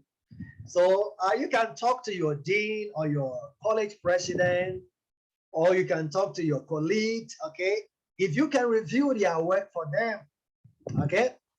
But I know most people will say, look, I don't have time, I'm too busy, I can't do this. The truth is that everyone has got 24 hours in a day, okay. So what's the difference between how the president uses time and how I use my time? It's all about priority. Okay, if the president has time for the whole country, why can't I have time for just my small life I'm living in a small school? Why should I be so busy? You get a point? Okay, so the question is not whether we are busy or not. Okay, the question is whether we are managing our time well or not, because priority is everything. Okay, priority, certain priorities is everything. Okay, so you can devote even 30 minutes a week to review a paper. I don't think that should be too much for you. Okay, it doesn't take so much time to do that. So you also need the journal editor's consent for this to happen. What that means is that, let's assume that your dean or your advisor, okay, is part of a particular journal, and then from time to time he receives some papers to review, and then you ask him or her, sir, I finished the peer reviewer certification, maybe I can review some of your papers for you. Okay, for your supervisor to approve this, he will need to ask permission from the journal editor first. Okay, if the journal editor gives a go ahead, then he can do that. But if the editor does not give the go ahead, then that cannot be done. Okay, so you need to find a way to practice. So you might also want to practice peer reviewing papers written by your colleagues. Okay, I'm sure that you have workmates either in the university or in the college. Okay, so you can ask them, those who have finished preparing the IMRAD format of their papers, ask them if you can review their papers for them. Okay, so you review and then you provide a critic.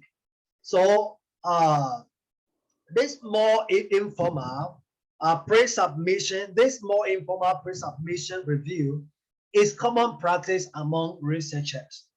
Okay, so this is called pre-submission review. So before the paper is submitted, it is reviewed.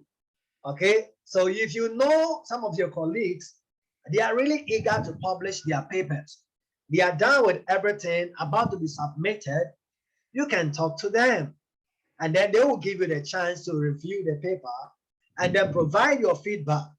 And then with your feedback, they can improve the paper and make it even better. Okay, so it's a great way to hone your skill by reviewing the papers of your peers. Okay, and then it will help your peers also to improve their papers and make it better. All right, so identify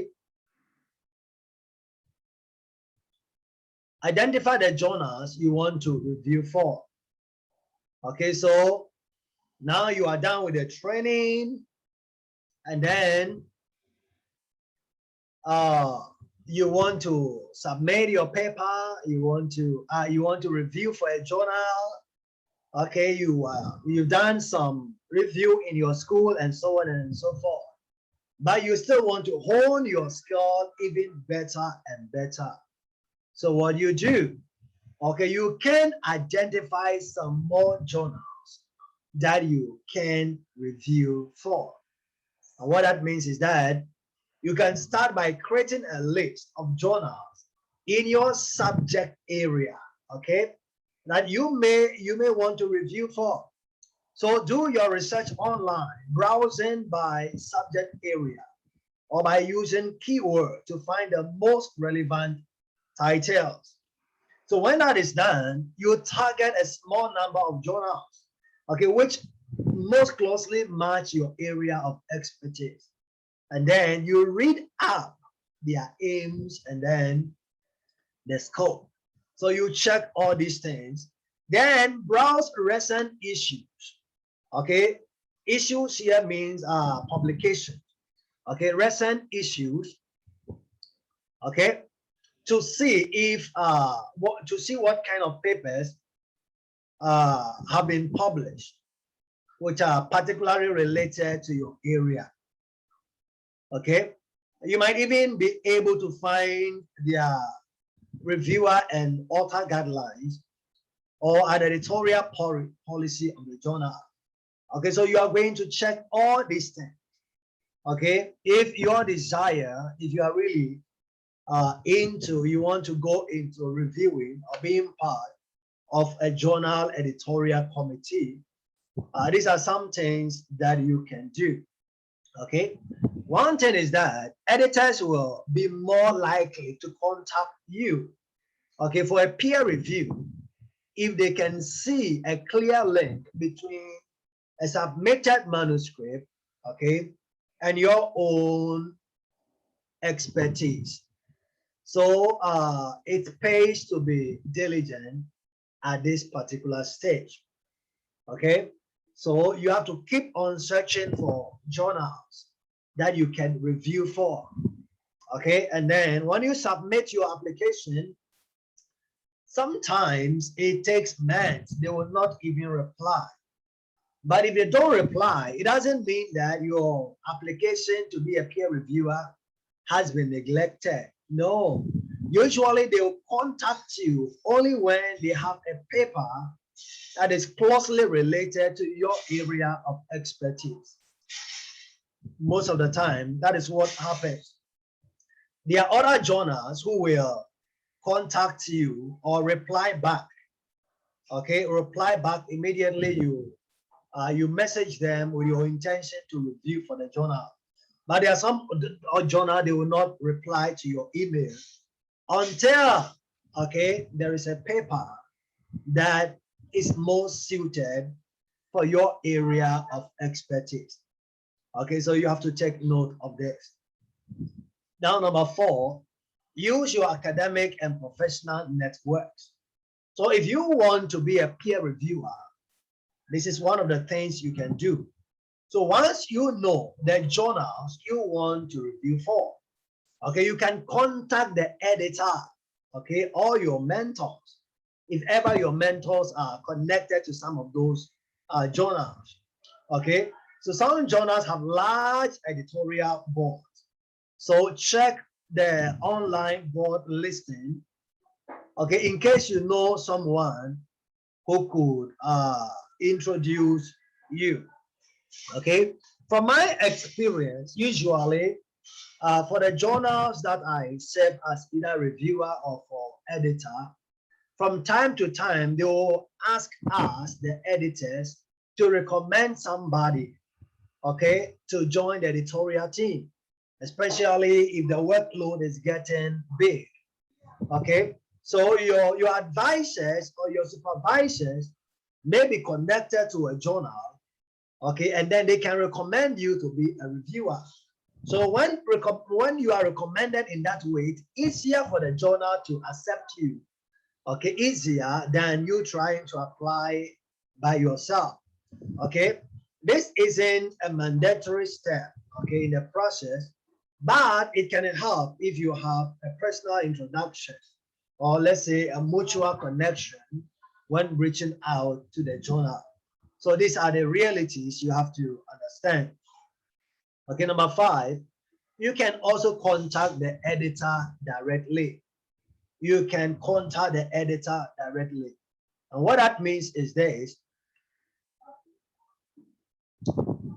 Let's assume that you don't have anybody, okay, that can connect you with a journal. It doesn't mean that that is the end, okay? you can contact the editor by yourself. And finally, don't worry. Okay, if you don't have anybody, any connection, just contact.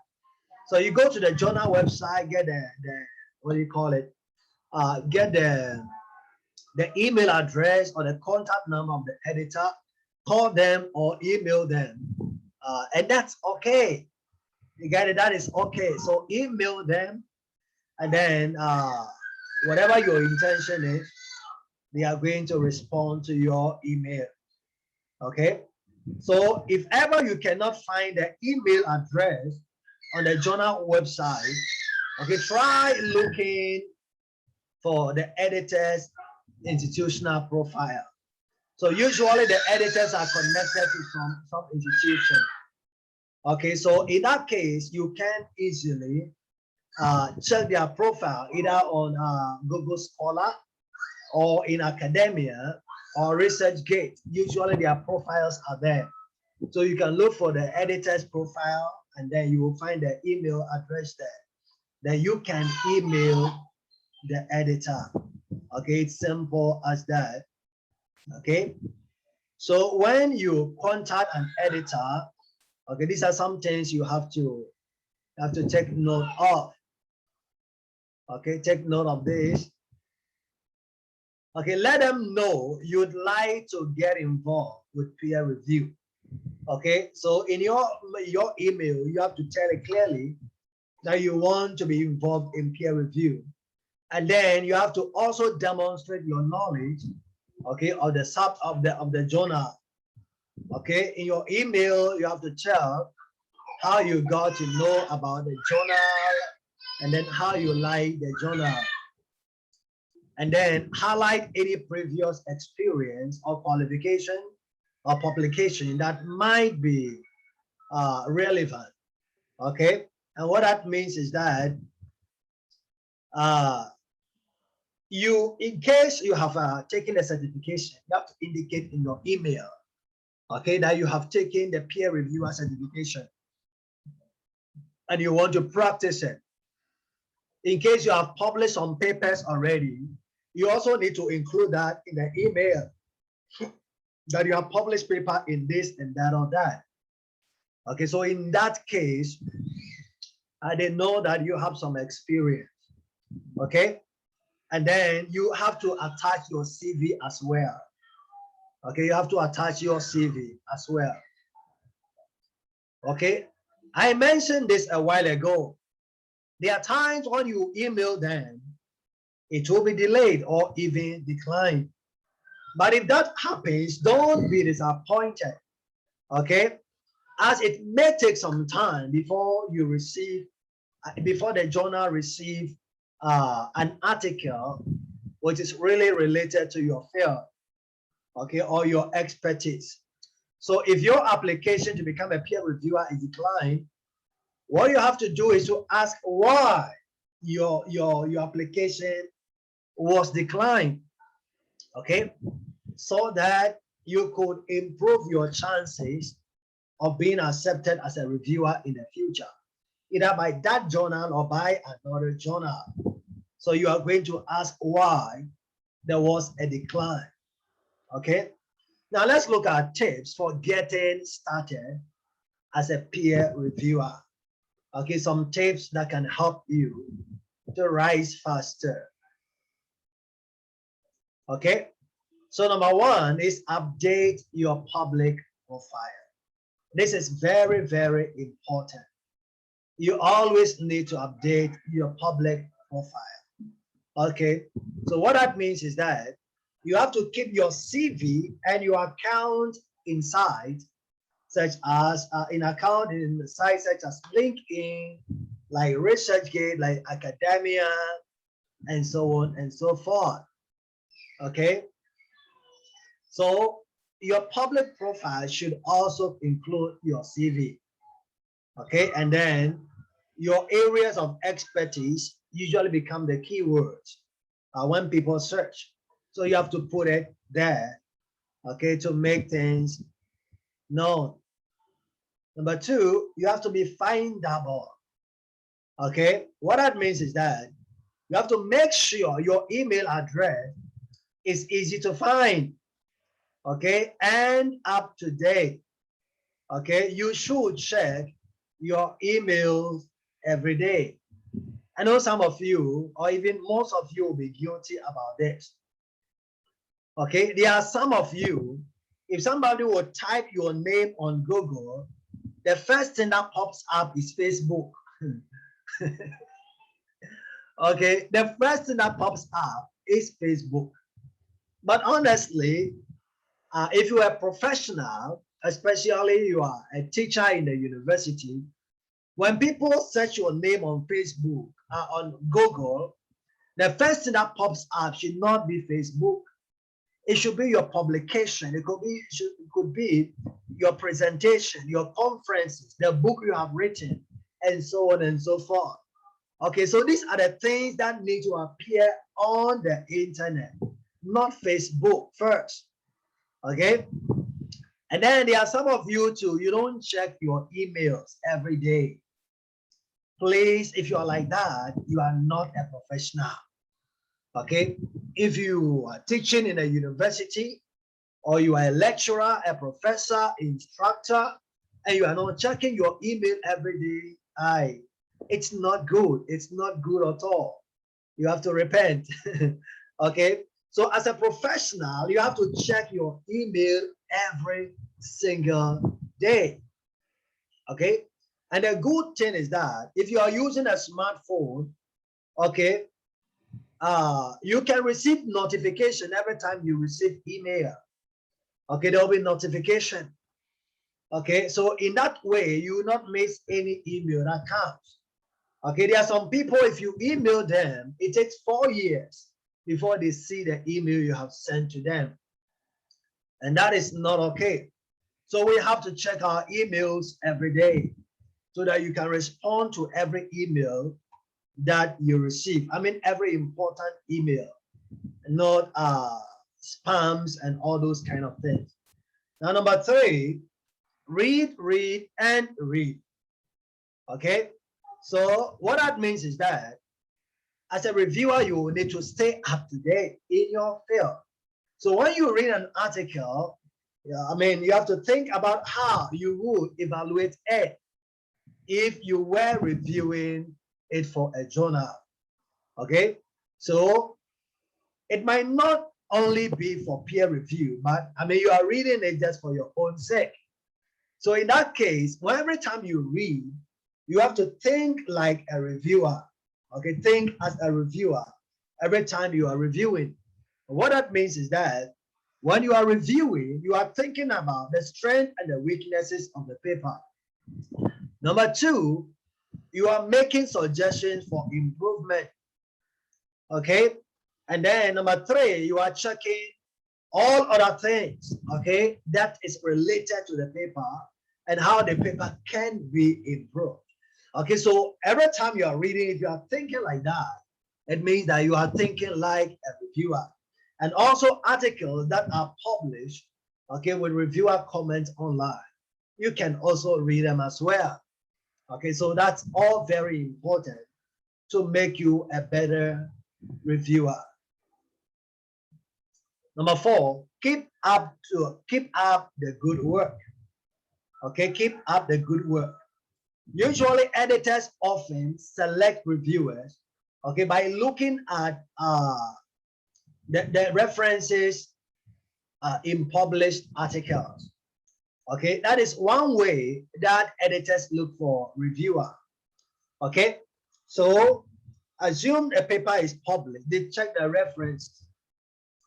Okay, if somebody's name appears in several articles, it means that that person is a good researcher, and the journal is going to reach out to that person, okay, to join the editorial team.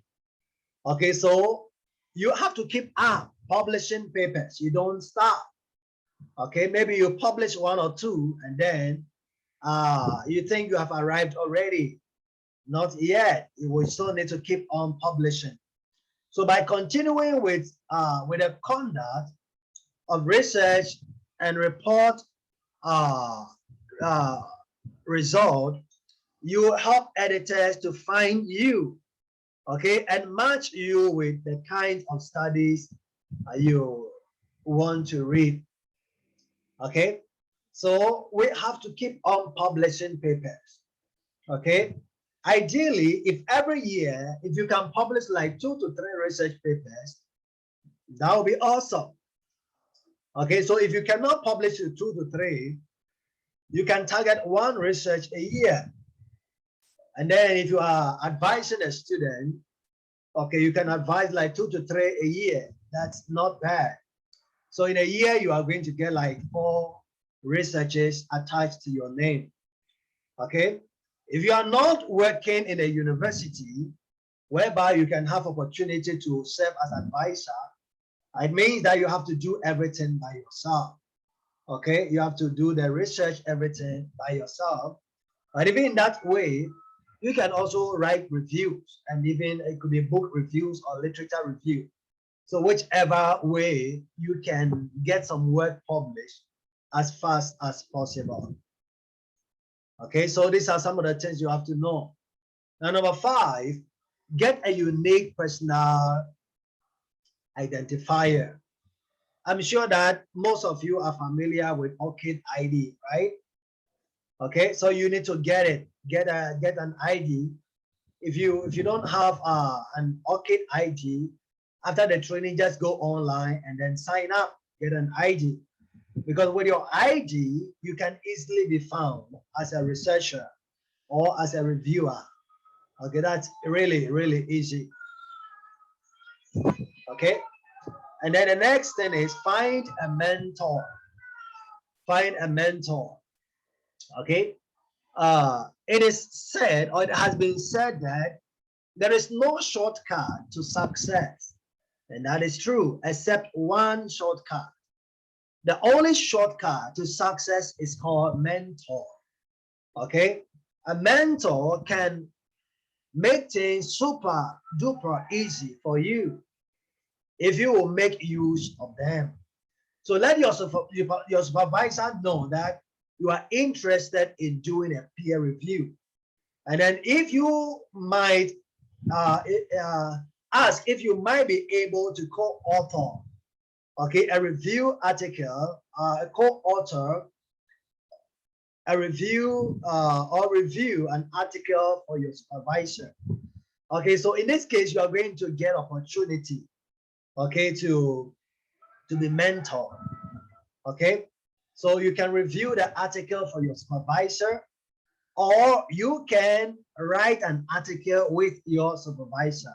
So whichever way you choose, you receive some mentoring in the process. Okay, you will receive some mentoring in the process. Now, number 7, go to conferences. So what that means is that, okay, you give presentations if it's possible. Okay, join online presentation. Now that COVID is not making in-person presentation possible, you can join online presentation or online panels. Okay, join conferences, meet other people whom you have the same field with. Okay, so you can also network with journal editors by attending conferences. So when you attend a conference, you talk to the people there, the editor, the supervisors, the planners of the conference, and so on and so forth. And then you become friends with them. Okay, so they can recommend you in the future. And then you have to be active on social media. Okay, active on social media. And what that means is that you need to follow, okay, and connect with experts in your field, either via Twitter or LinkedIn or even Facebook. Okay, so your social media should not just be posting photos, but it should also be a platform where you connect with other people, especially experts in your field. Okay, so you connect with them and then you learn from them. So that is how things are done. Okay, very, very important.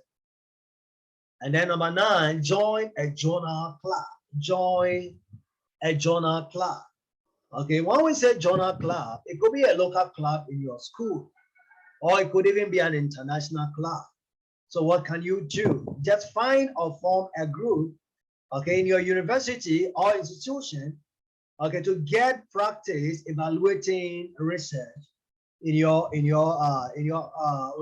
peers. Okay, so what that means is that you can form a journal club in your school. Okay, if your school has one, you can join it. Okay, it could be an editing club, it could be a journal club, or anything that is related to writing. Okay, that you can join and then build your skills. That is that could be very helpful.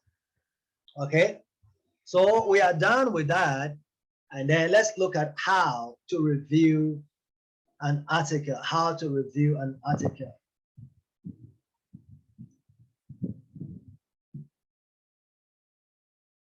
Okay, reviewing an article is not simple as so many people think. Okay, it can be complicated, it can be difficult, especially if you don't know what to do.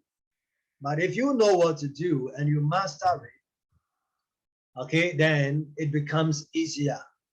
So the first thing you have to do to review an article, number 1, get to know the review format. Okay, earlier on I mentioned that you have to check with a journal guideline to make sure that you know and you are familiar, okay, with the format of the journal.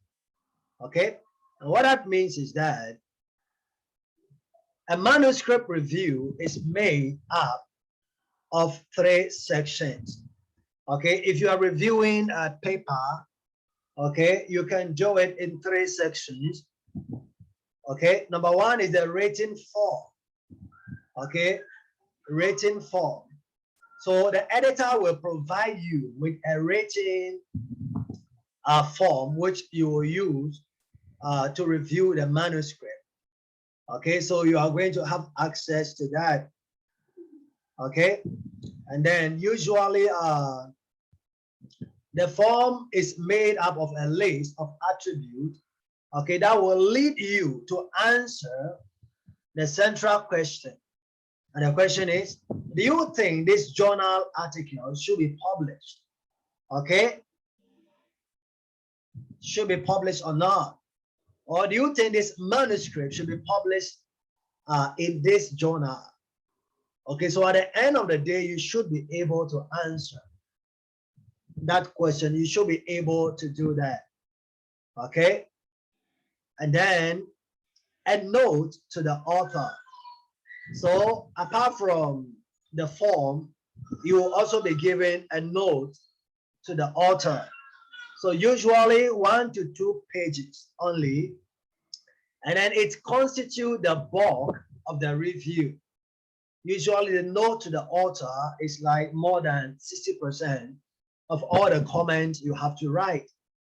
Okay, and then the note, on the note, it summarizes the manuscript main point, okay, and includes general comment about the paper's strengths and weaknesses.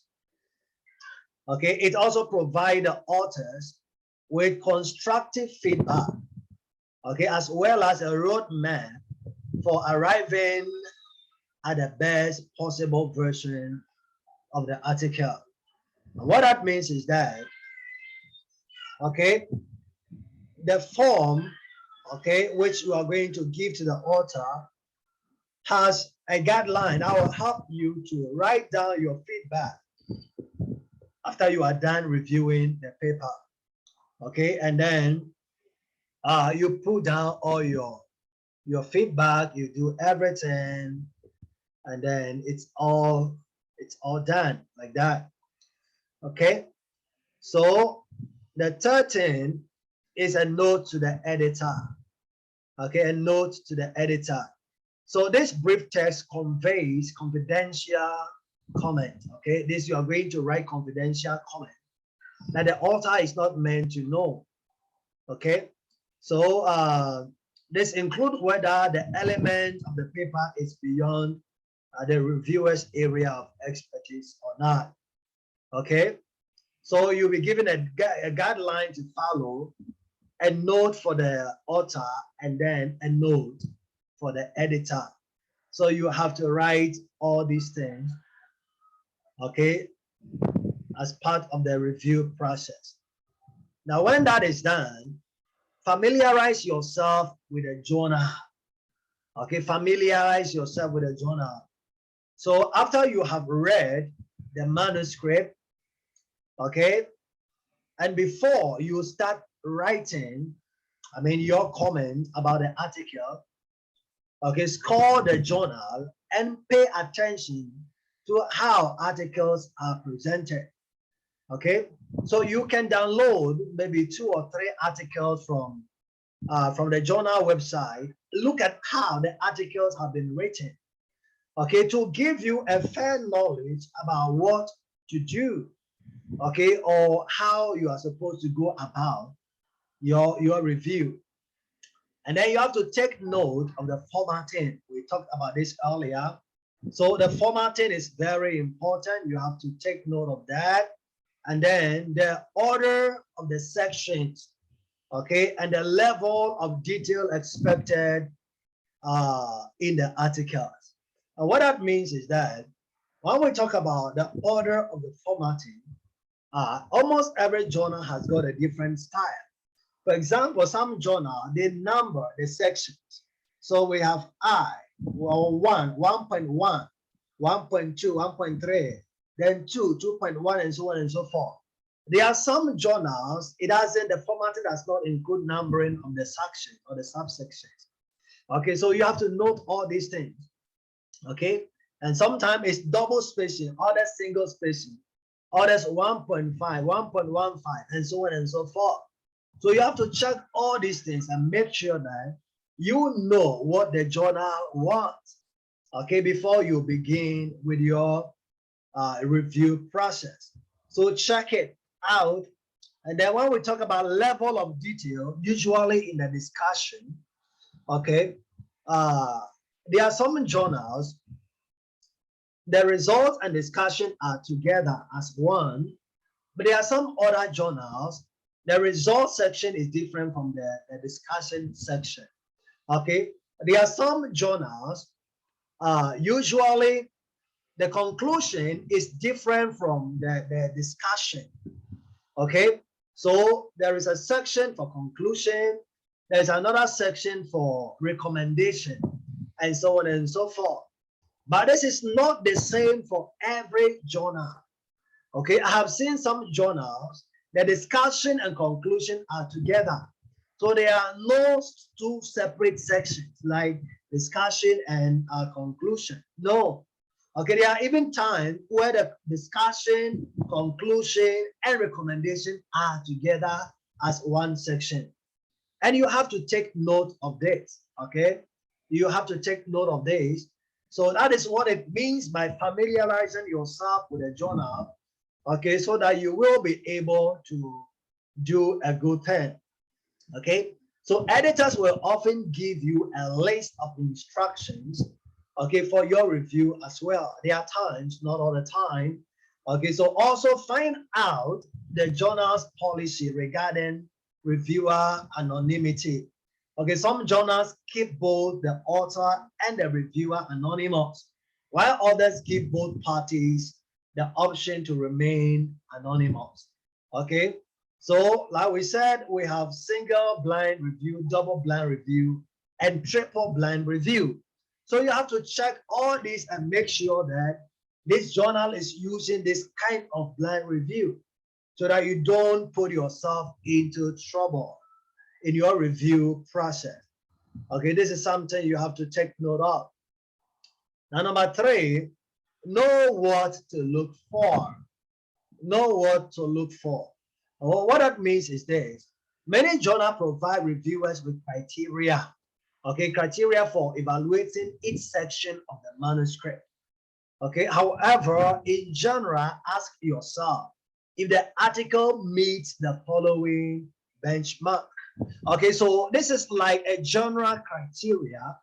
Okay, some journals have got specific requirements or specific suggestions that they may give to reviewers.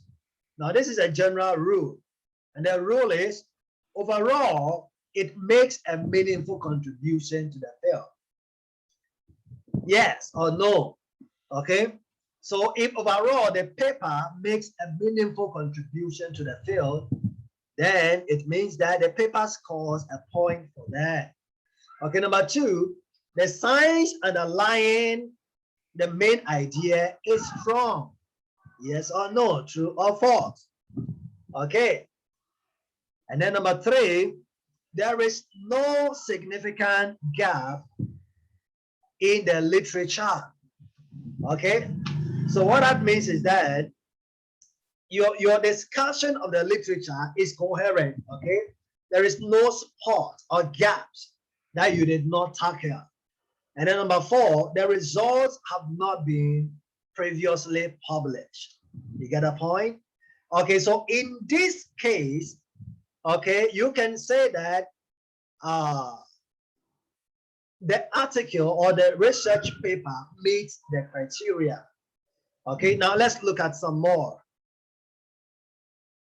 Number five, the research design is appropriate, yes or no? Okay, you can check it out. Number six, the right kind of participants were involved. Okay, so who were the respondents or the participants of the study? Were they the right participant? You have to answer that question. Then number seven, the sample size was adequate. Okay, so let's assume that the title of the study is about national issues, but the respondents were only 50. So which means that the respondents do not match the title. Okay, so you have to check it out. And then number eight, the correct statistics were used or was used.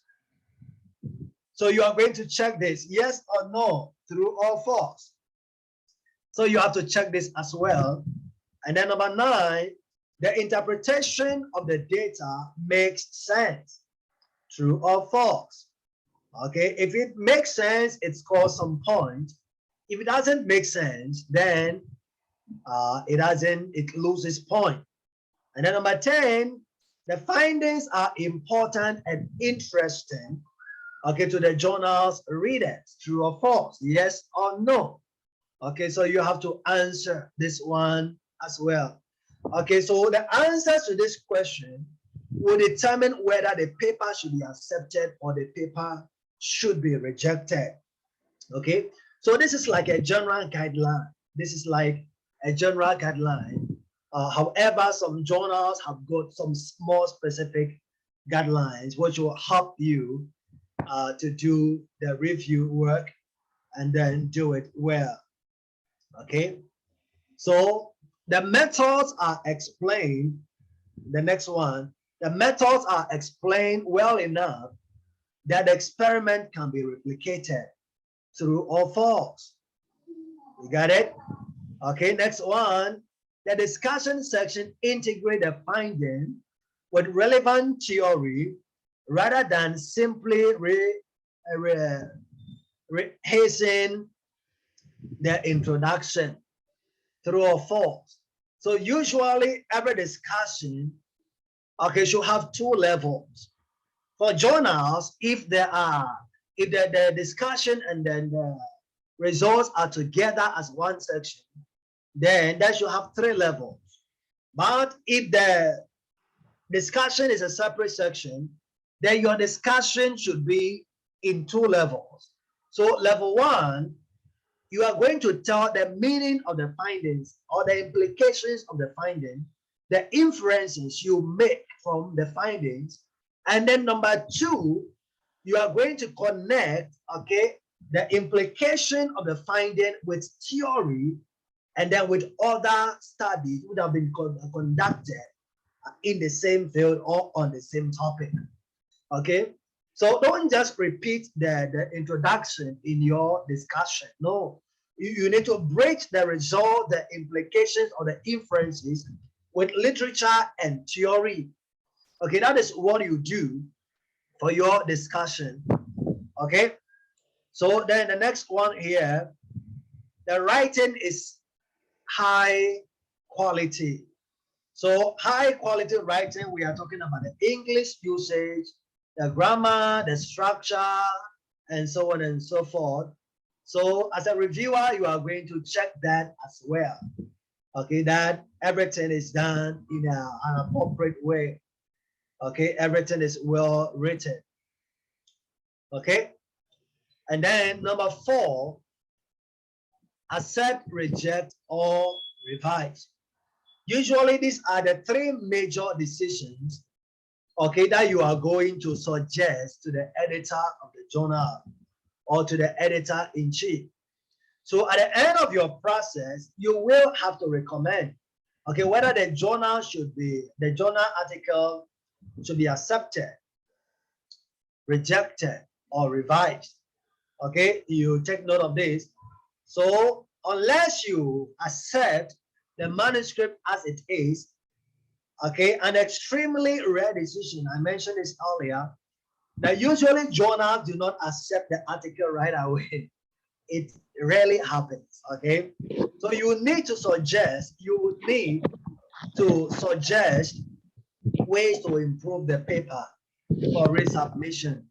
Even if the paper is rejected, okay, you need to give suggestions, okay, as to how the paper can be improved. So you don't just say that, look, I reject the paper, and then you leave it like that. No, that is not how it's done. So you need to provide reasons and then suggestions on how the paper can be improved. Okay, this is very, very significant. Okay, now let's move on. And then you should also you also may choose to weigh on whether the article would be better fit for another journal. Okay, I have had this situation too, whereby we submitted the paper to this particular journal, and the journal suggested that your paper will be a best match for this particular journal. Okay, like that. So as a reviewer, if you think that, look, this particular article does not fit into the scope of this journal, you can suggest another journal for submission, which is okay. So in your notes to the author, you should feel free, okay? Feel free to make suggestions. Feel free to make suggestions, okay, about the manuscript. Okay, you should feel free to make suggestions about the manuscript. Now, number 5, now you have to plan out, map out a plan, how you are going to do the review. Okay, you have to map out a plan. And what that means is this: having set the process for conducting your review, okay, can make the experience less daunting. What that means is this: if you are doing a review and you have no plan of how to do the review, and you just read and read and read and give comment, you might not be able to provide a good review. Okay, you might not be able to provide a good review. Okay, so you will need to map out a plan.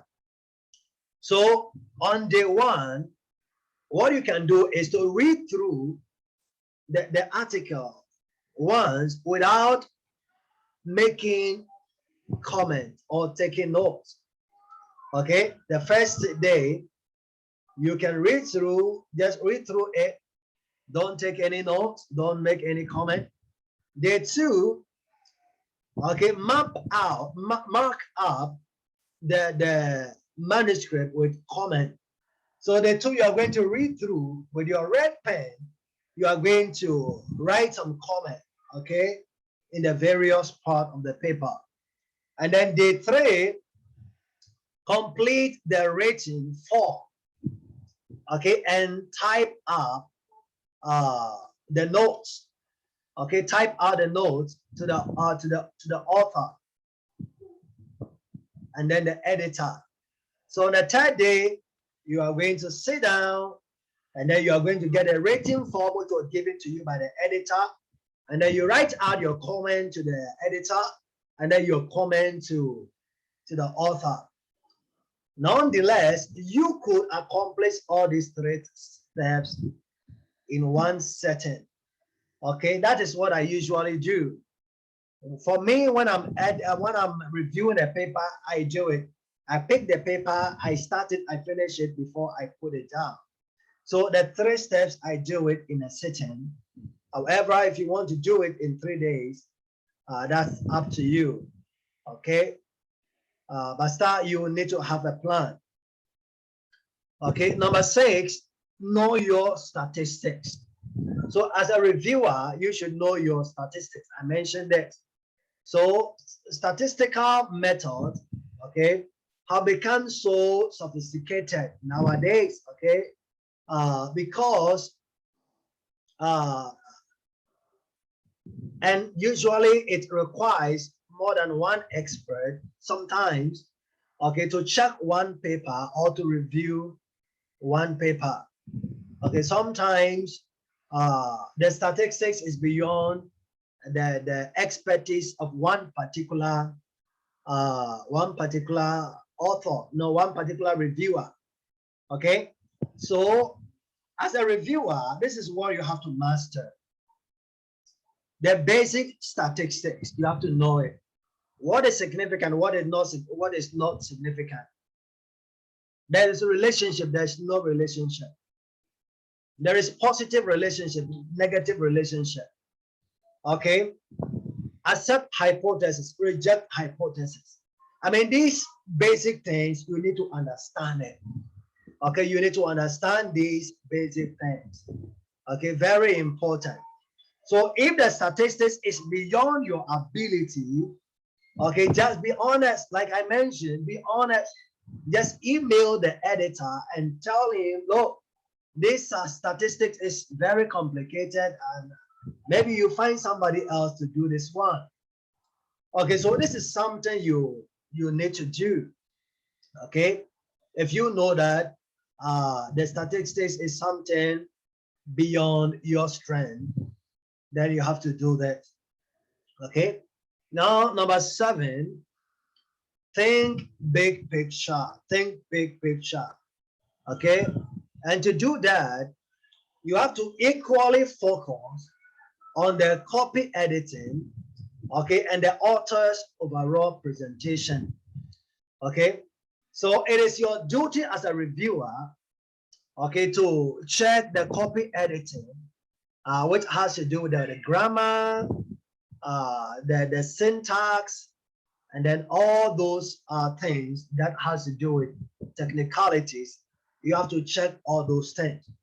Okay, and then your review should not be more than 2 pages. Okay, 2 pages, double spacing. Okay, so don't write 5 pages review, only 2 pages maximum. Okay, so if you are using single spacing, then it should just be 1 page, or at most 1.5 pages only. Okay, so that is something you'll need to do. Okay, and then number 8, meet your deadline. Meet your deadline. So many journals operate on a 30-day turnaround, and then some journals even request that reviews be turned within 21 days. Okay, so typically, I mean, these are the typical examples. Okay, there are some journals, when they send a paper for you for review, they want you to get the work completed, review it within 30 days. Okay, there are some editors, they will ask you to do it within 21 days. Okay, so whether it's 30 days or 21 days, you should be able to meet the deadline. And that is why earlier I said You have to make sure you can meet the deadline before you accept to review the paper. Okay, so that's something you have to do. So editors take their turnaround time seriously. Please note this one. So you should be upfront about whether you have time to complete the review, which typically requires 1 to 4 hours. Okay, so usually a review time is around 1 to 4 hours. Personally, my review usually takes about 2 hours to get me to review a paper and finish it. It takes like 2 hours to do that. So if you do accept the invitation, please stick to the deadline, okay? Nothing is more frustrating when the editor has to wait for the reviewer to submit the report, okay? And then the editor is not receiving it. Okay, so please make sure you do this, okay? Make sure you do this. And then number 9, you need to be honest, okay? Be honest, okay? You have to be honest. And what that means is that when an editor sends out a manuscript for review, okay, he or she is doing so, okay, with a fair amount of trust, okay? If you are called to be a reviewer, it means that the editor trusts you. That is why you don't have to violate the trust of the editor. So that means that among other things, okay, you cannot share the manuscript that I mentioned this, okay? You cannot share it with anybody. So the editor also expects the reviewer to report any potential conflict of interest. Okay, I mentioned this as well. So point number 10, you need to be constructive. Be constructive and kind. Okay, so for the one who was asking for the code of ethics, these are some of the things we are talking about. Okay, so as an editor, not as a reviewer, okay, you need to be constructive. Okay, and you have to be kind. All right, so you have to remember to lead, okay, with a positive. Every time you begin with a positive comment before you go with a negative comment. But even like we said, the negative comment has to be constructive. Okay, the negative comment has to be constructive all the time. Okay, not a destructive comment. Okay, so remember, no paper is so bad that you can provide some sort of positive comment. Sometimes when you read some reviewer report, everything is negative. There's not even one positive thing that you can find. And that is not good. Okay, that is not good. Okay, even the worst paper has got some positive aspect that you can comment about. So as a reviewer, you always begin your comment with a positive, okay, with a strength before you go to the weaknesses. So you also need to deliver a critical feedback. Okay, so reviewers need to think, okay, of themselves not as judges, okay, but as educators helping authors to improve their manuscript by giving a clear, very constructive note. Okay, so the reviewer is not a judge, but you are an educator. Put this in your coconut. Okay, so you are not a judge, but you are an educator. You are not supposed to judge the paper, but you are supposed to help to make the paper better. Okay, reviewers that harass the authors are reviewers who do not understand this concept. Okay, they don't understand this concept, so they write anything anyhow, just to offend the author. They don't write anything positive at all, as if the author did not do anything good. Okay, so don't be that kind of reviewer, the judge reviewer, but be the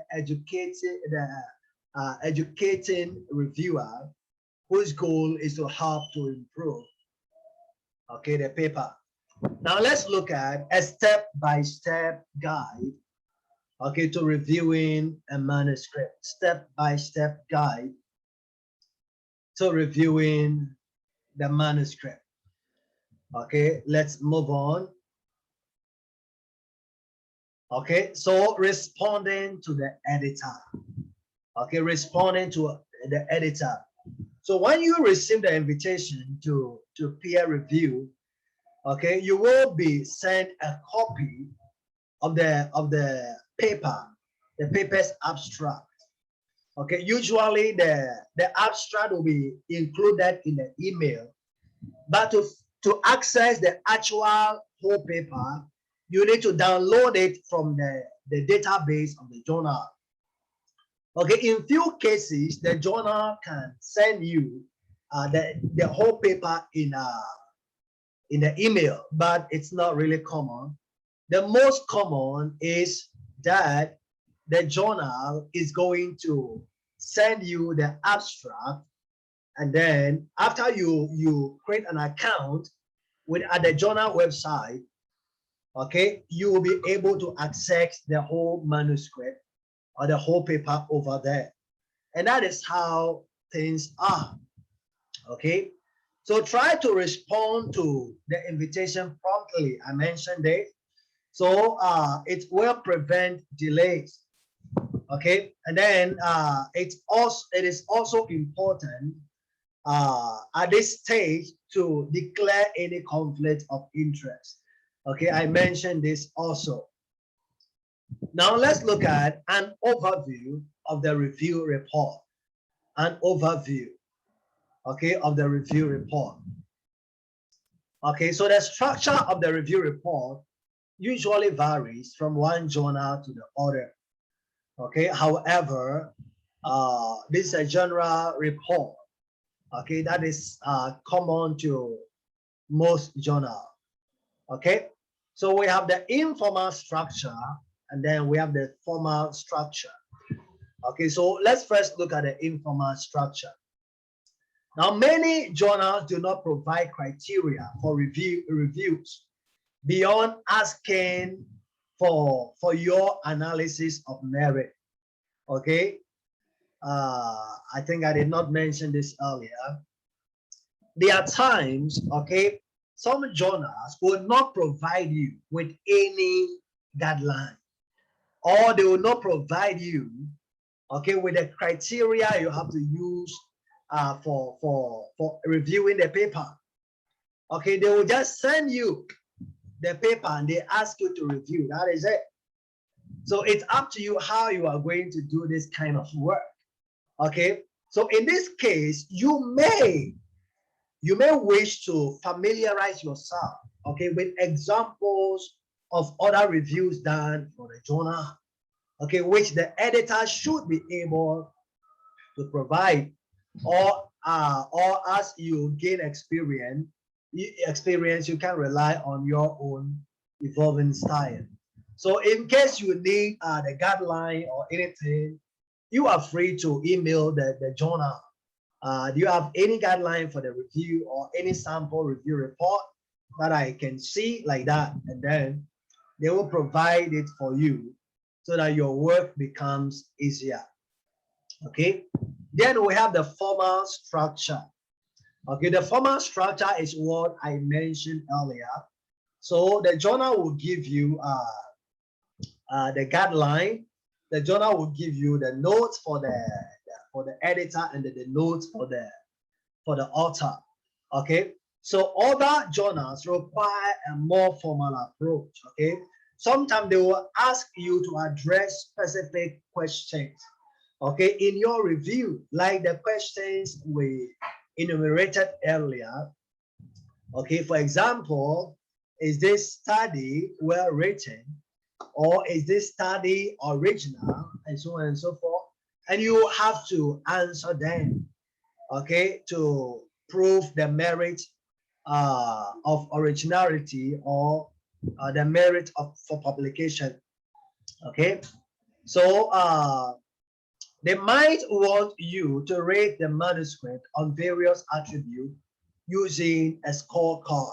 Okay, and then often you can see these until you log in to submit your review report.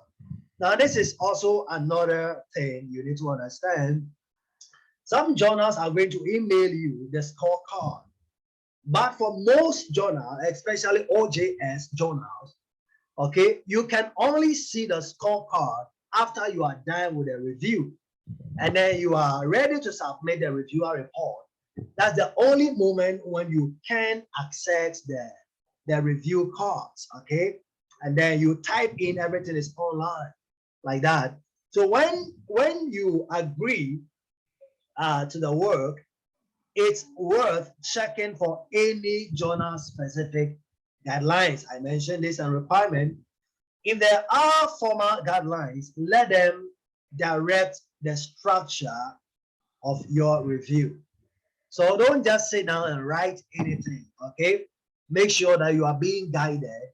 If the journal is using a formal structure for review, make sure that you are being guided, okay? Now let's go into detail into the step-by-step guide.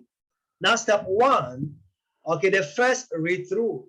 Don't forget, earlier on, I mentioned about the 3 days reviewing. Number one, I said you have to read through it, no comment. Number two, you have to provide your comment. And then number three, you just write out your comment. Okay? Okay, now this is a more detailed step-by-step guide. Okay, so step one, you just read through. So at this stage, the first read through is a skim read. You just read through like that. Okay, it will help you, okay, form an initial impression of the paper. Okay, and then it will also give you a sense of what the paper is about. Okay, whether your eventual recommendation will be to accept or to reject the paper. So you have an overview and some general knowledge about what the paper is about. Okay, and then step two, you need to read considerations. First, read considerations, and what that means is this. Okay, what that means is this. Step two, you keep a pen and paper, okay, handy when skimming through. Okay, so now you have your pen in your hand, and then you have an extra sheet aside from the what you are reading, the article. But you have to bear in mind the following questions. Okay, they will help you form an overall impression. Now, number one, what is the main question? What is the main question addressed by the research? So you have to take note of that. The main research, the main question that the research is addressing. And then you ask yourself, is it relevant and interesting? Okay, you write it down. If it's relevant, if it's interesting, you will need to write it down. Then number two, how original? How original, okay, is the topic? Is the topic original? Okay, what does it add to the subject area compared with other published materials? Okay, is it original? Yes or no? You write it down. How original is it? Is it a repetition of another work, or it's a completely original and new work? You have to indicate that in the step two. Okay, and then step three, the question is the paper well written? Okay, you have to answer that. Okay, is the paper well written? If it's not well written, you have to check it as well. Okay, so what that means is this. you have to also ask, you have to also consider well written mean the grammar, the syntax, it's easy to read, and so on and so forth. Okay, yeah, sometimes some papers, when you read, you have to skim to analyze. What does it mean? What is it trying to say? I mean, a good article should be able to explain itself. You don't have to think what does it mean, what does it mean, or what is the author trying to say, and so on and so forth. Okay, so a well-written article is self-explanatory. Okay, that's one thing you have to know. Now D,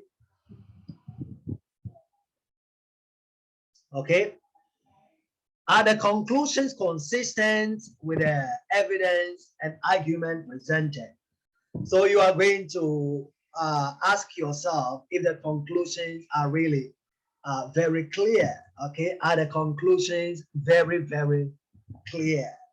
Okay, is it something you can clearly understand? Okay, or it's difficult to understand the conclusion? Okay, okay, and then is the conclusion answering the research questions? There are times, some papers, the conclusions do not answer the research question. Okay, so you have to take note of that. And the next thing is, if the author is disagreeing significantly with the current academic consensus, okay, do they have a substantial case? If not, what would be required to make their case credible? Okay, sometimes it's like this. Okay, the study seem disagree with the current theory or the current knowledge. Okay, seem to disagree. Okay, so if that is the case, what is the explanation of the author? What is his argument? What is he trying to say? Okay, so these are things you are going to take note. Okay, that the author defends his case very well. It's very clear. Okay, his point is worth noting, and so on and so forth. Okay, the next thing here is if the paper include tables or figures, what do they add to the paper? Okay, do they aid understanding, or they are just superfluous? Okay, I have seen papers submitted to us. There are tables, there are figures, and it seems what is in the table is the same thing presented in the figure. It seems like repetition of information. Okay, so you as a reviewer, you are going to make sure that the tables are not just a repetition of information, okay, but the tables and the figure, they are just complementary, okay, to the content. They don't repeat the content, but they complement the content. Okay, so whether to use figures or table depends on what your research questions are. Are you trying to compare things? If you are trying to compare, then you use figures. But if you are just presenting your result, then no need to use figures at all. Okay, no need to use figures, and then use tables, and so on and so forth. I think there's one particular paper we are improving. And the paper was like, I think 21 or 22 pages. Okay, there are so many tables, no figure, there are tables. However, the tables are just repetition. Okay, it seems like every detail of the results is presented. Okay, so what we did was we created a summary of all the tables. So I think in all, there were around 20 tables. So 20 tables, we were able to reduce it to only 4 tables. Okay, so no journal will publish your paper if it has 20 tables. Okay, even 10 tables are too many already. Okay, so you have to reduce your table maximum to about 6 tables only. Don't make it more than that, because the journal space is limited, and then any information which is not needed will not be published. Okay, that is something you have to take note. Okay, so make sure that as a reviewer, the tables and the figures used, they are not repetition, but they are complementary to the content which is presented in the paper. Okay. And then the next thing here, we have to look at, okay, step 3, spotting potential major flaws. Spotting potential major flaws. So you might examine the sample, okay, the sampling in analytical papers. Okay, so what sampling was used? What sampling was used? You have to check it. And the sampling size is okay. Okay, it's quantitative. Are they using all kind of qualitative sampling techniques? Or the paper is qualitative, are they using quantitative sampling techniques? You have to check all this and make sure that it's all done. And then B, the sufficient use of control experiment. Okay, this is true for technical physical science papers.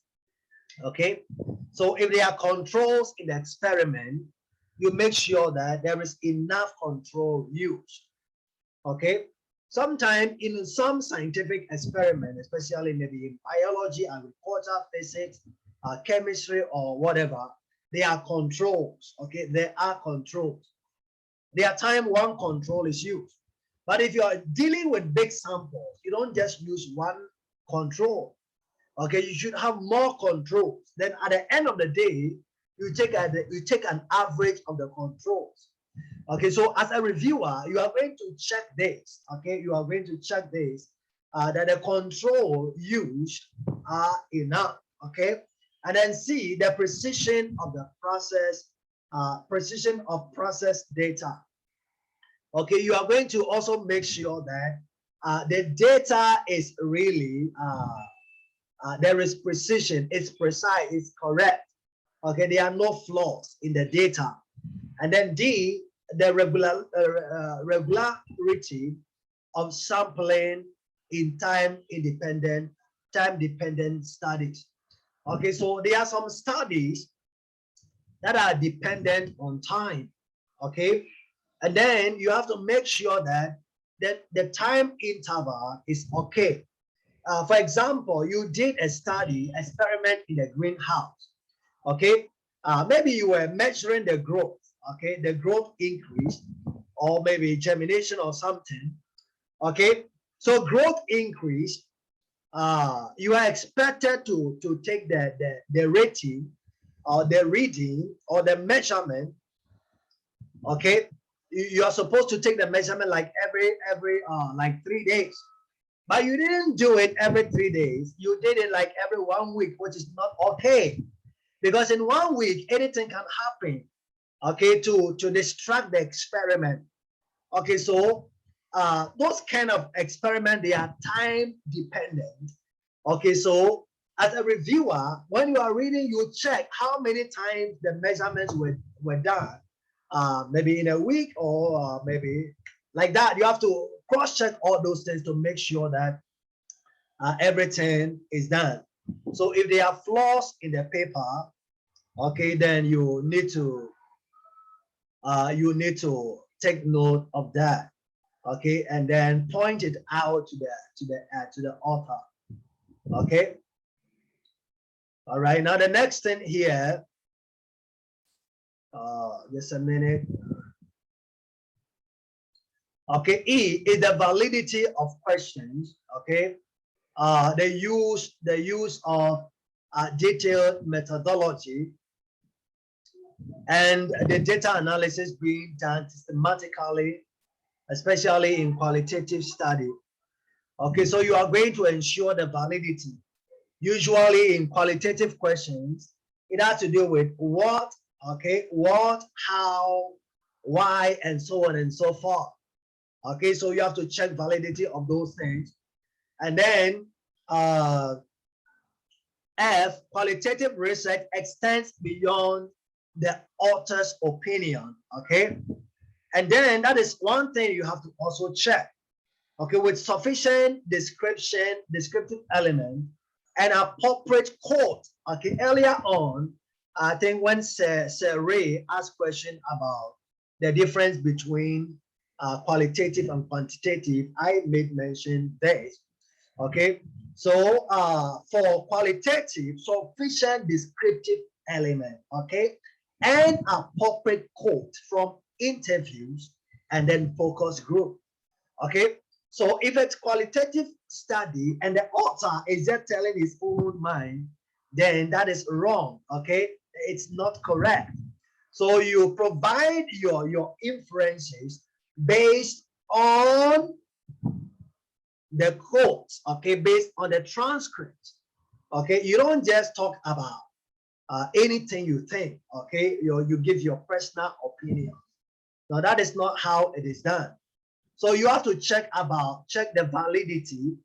Okay, and by validity we are talking about the results satisfy the objectives. Okay, so as a reviewer you have to make sure this is done, that the result, okay, is based on the objectives of the study. There is no kind of confusion in that, and then you see the result is actually not based on the objectives. You have to make sure that the result is based on the objective. That's something you really need to do. Okay, and then the next thing here, still talking about the major flaws in information. Okay, so you also need to look at the reliability, not only validity, but also reliability, which means the results are consistent. Okay, and then if the methodology is less of an issue, okay, it's often a good idea to look at the tables, the figures, and then the images. Okay, maybe you check through the method, it's all okay. So the next thing you have to do is to check the table, the figures, and everything. Make sure that everything is well done, okay? Especially in science research, okay? It's all about the information gathered, okay? It's all about the information. So if there are critical flaws in this, it's very likely the manuscript will need to be rejected, okay? So if there are flaws found in the data, then everything has to be rejected. Okay, so for scientific writing or for the physical sciences, okay, the result is everything. If the methodology is okay, now the next thing is the result. Okay, so you have to make sure that the result, the data is accurate. Okay, the data is consistent. Step by step, everything is done. Okay, so issues that you need to look up to or you need to spot out could be this. Okay, some issues can be insufficient data. The data is not sufficient. Okay, I encountered the same thing 2 weeks ago. Okay, we received one paper from one of the universities, and then I needed some extra information. Okay, if I could still remember, the study was about, fishing crabs, okay, like that. And then they did not present any information about how many respondents were involved, okay, in the study. Zero information. So I was wondering, was this study experimental or it was a survey? Okay, so I asked him, how many respondents did you use? He could not also answer, which means that the study is actually not authentic. You got a point? And then the study was actually like economic analysis, okay, of crab farming. Okay, and then I asked him how much that the fishers or the fishermen spend on the crafts. He has no idea about that one too. So which that implies that the data is insufficient. So as a reviewer, okay, I told him, if you don't have information about these things, then your paper cannot be published. Okay, your paper cannot be published. Why? Because there is missing data. So in the same way, you as a reviewer, okay, you have to check this, okay? And then when this done, okay, you have to find statistical non-significant variation. Okay, are there relationships, okay, that are statistically significant, or they are nothing like that? If there are, what are they? How are they explained? Okay, so you have to check that. And then another thing you have to ensure is whether the tables are clear or not. I mentioned this earlier. And then contradictory data, okay, that either are not self-consistent or disagree with the conclusion. So there are times like that, the data do not match with the conclusion. And you have to check it as a reviewer. Okay, so you look at the data and then you look at the conclusion. Okay, if they match or not. And ideally, for every paper, beginning from the objectives or the research question, there need to be some order. Okay, for example, objective 1 should match with table 1. Objective 2 match with table 2. Objective 3 match with table 3, and so on and so forth. So there should be that kind of consistency. Okay, if the conclusions are in bullets, okay, the conclusions should follow the same order as the objectives. Okay, if the conclusions are not in bullet, maybe in a paragraph, then sentence 1 should be for objective 1, sentence 2 should be for objective 2, and so on and so forth. So you as a reviewer, you have to check the consistency of these between the objectives, the results, and then the conclusions. Okay, so you have to check this and be sure that everything has been well done. Okay, be sure everything has been well done. This is very, very important. Okay, you have to take note of that. Okay, and then when that is done, we have confirmatory data that adds title or if anything to current understanding unless strong argument for such repetition are made. Okay, so if you find a major problem, note your reasoning and clear supporting evidence. So here too, you also need to check the title, okay, and make sure that the title is not redundant. Okay, if there's a need to add something to the title, you can do that as well. Or if you want to add some other thing, you are free to do that or make suggestion. It's okay. Okay, so when all these are done, make sure there are no other problems with the paper. Okay, when you read a title, you don't have to reason to understand. Okay, when you read it, you should understand it clearly. Okay, you should understand it easily without any complication at all. Okay, now step 3, conclude the first reading. Okay, conclude the first reading. So after the initial reading, now you draft the first 2 paragraphs, okay, of your review. Okay, the first summarizing the research question addressed, and the second, the contribution to the work. Okay, so now you are concluding your first reading.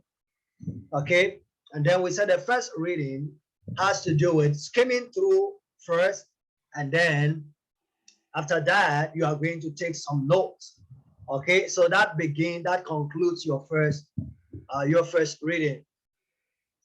Now, writing the first paragraph, this should state the main question addressed by the research and summarize the goals, the approaches, and the conclusions of the paper, which means that it should help the editor, okay, properly contextualize, okay, the research, and then and add weight to your judgment.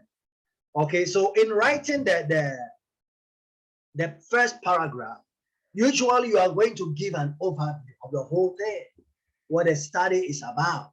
Okay, so talking about the goals, the approaches, the conclusion of the paper. Okay, and then B, show the author what key messages are conveyed to the reader. Okay, so they can be sure they are achieving what they set out to do. So what that means is that you as a reviewer, okay, you are going to point out to the author. Okay, if it's not clear, you have to point out. This is the message you will need to put across. Okay, or if something is not clear, you are going to indicate that this and that are not clear. And then focus on successful aspect of the paper. Okay, so the author gets a sense of what they've done well. Okay, I mentioned this earlier too. Okay, so if there are areas which have been well done or well written, like I mentioned, okay, you need to state it or you need to mention it. Okay, because even the worst paper has got some good things about it. Okay, now the second paragraph. Okay, so for the second paragraph, they should provide conceptual overview of the contribution of the research.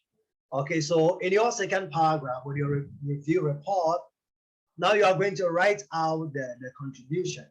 So consider, okay, this question: is the paper's premise interesting and important? Okay, and then are the methods used appropriate? Okay, do the data support the conclusion? Okay, so you try to answer these questions in the second paragraph. Okay, so after drafting the two paragraphs, you should be in a position to decide whether the manuscript is seriously flawed, okay, and it should be rejected, or whether it is publishable in principle and merits a detailed and careful read through. Okay, so that at the end of the two paragraphs, you will be very sure, you will know, okay, that the paper is not well written or the paper is well written, whether it should be rejected or it should be accepted. Okay, you are going to get to know it. Okay, so rejection after the first reading. So even if you are coming to an opinion, okay, that the article is seriously flawed, make sure you read the whole paper. Okay, sometimes some papers are boring, I tell you, and after the first reading, you don't want to read again. You want to conclude that this paper has to be rejected. Even if that is the case, please finish reading the entire manuscript. Okay, finish reading the entire manuscript. This is very important because you may find some really positive aspect that can be communicated to the author. Okay, so this could help them with their future submissions. Okay, so because your goal is not to only find the weakness of the paper, but also to find the strength of the paper. Even if you see that the weaknesses are just too many to be considered for publication, in order to give a fair judgment, okay, about the strength and the weakness of the paper, you will have to read the entire paper, okay, so that you can tell the author what he did well and what he didn't do well. Okay, this is very, very important. Okay, so rejection after the first reading. Okay, so a fully read through, okay, will also make sure that any initial concerns are indeed correct and fair.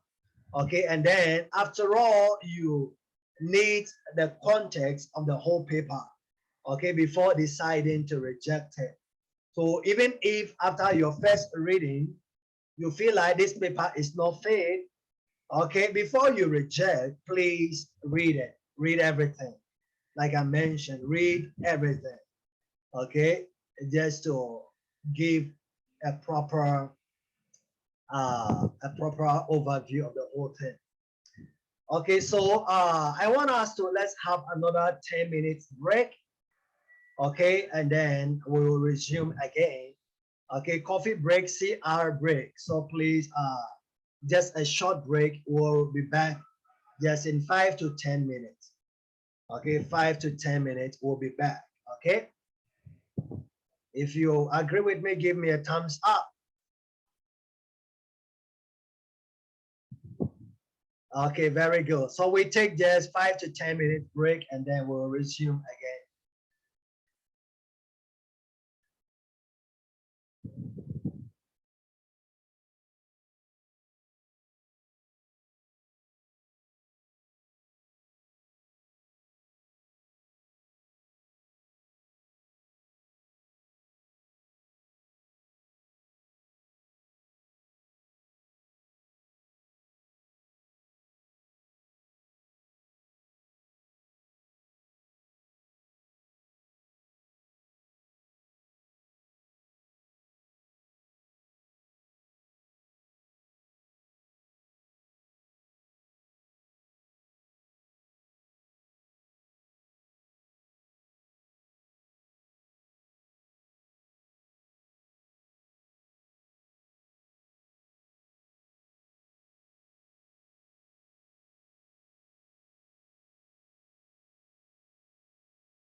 All right. Okay. Good afternoon again. We are back.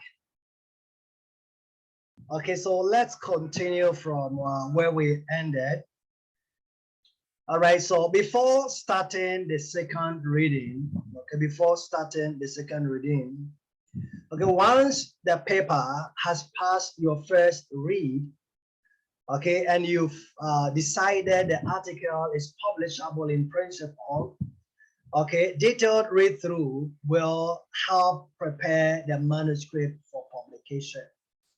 Okay, so you don't just read it once and then that's all, but you need to do a second reading too, which is very important to do. Okay, so nonetheless, you may still decide to reject it maybe after the second reading because it might not meet some other criteria or maybe some other thing. Okay, but the bottom line is that when it passes the first read through, you don't end there, but you read it again. It has to go through the second read through, which is very important thing to do.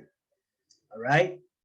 Okay, so the benchmark for acceptance is whether the manuscript makes a useful contribution, okay, to the knowledge base or understanding of the of the subject matter.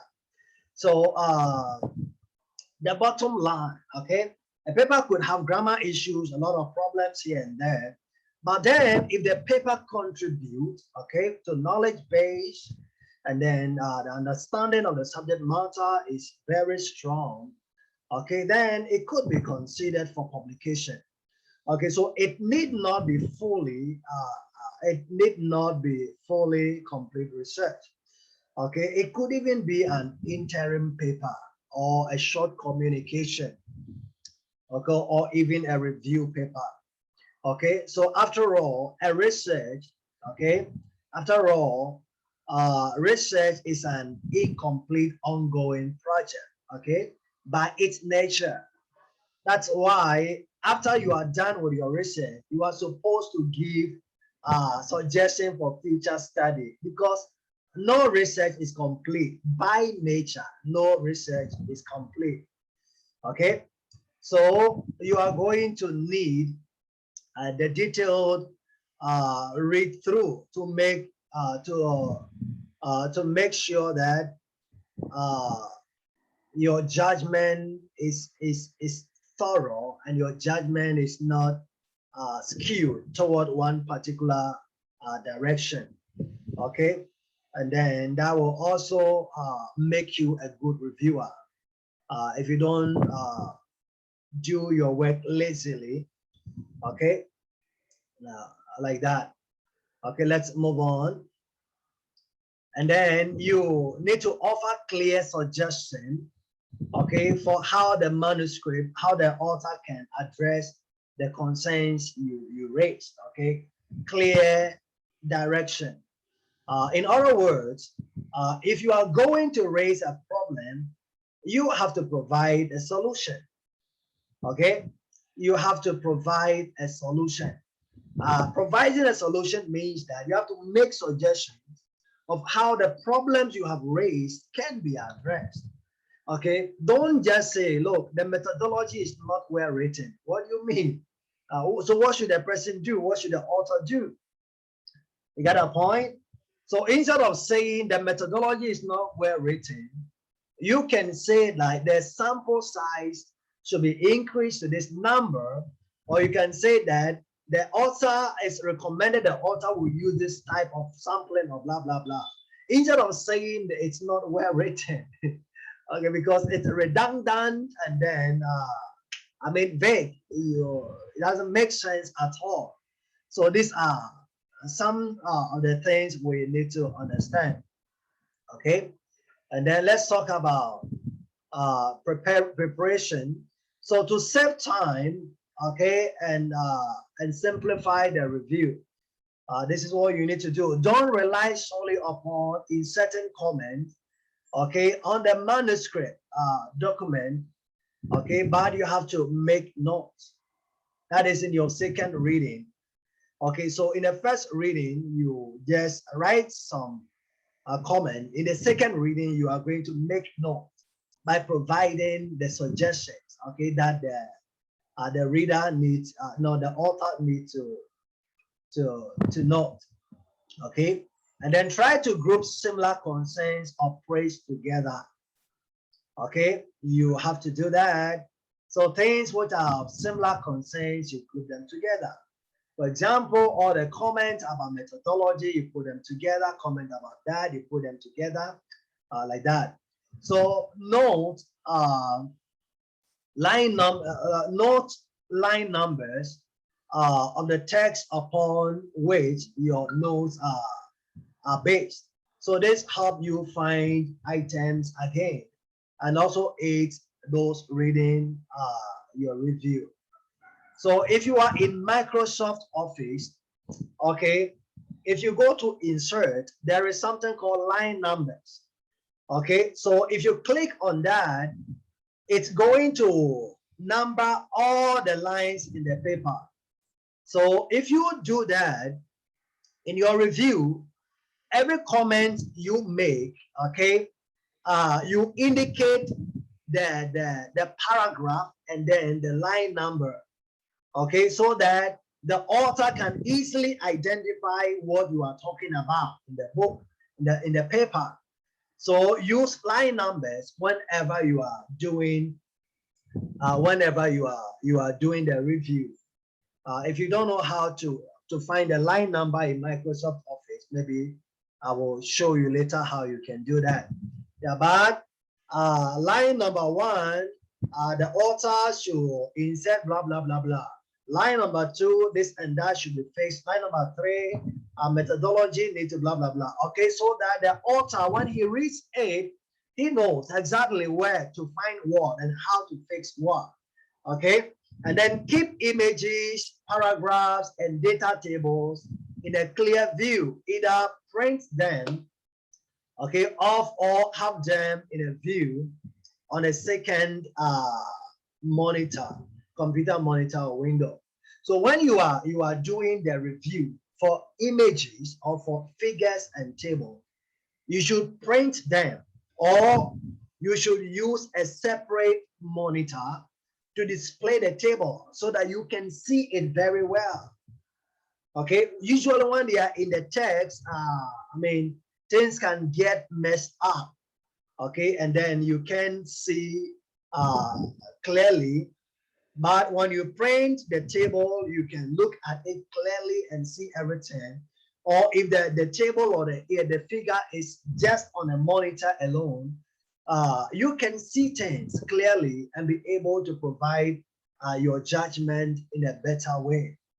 Okay, so that is something you need to do.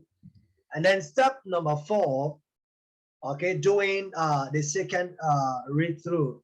So as you read, okay, as you read through the manuscript for the second time, you will need to identify places where meaning is unclear, okay, where meaning is unclear or ambiguous, factual errors, and then invalid argument.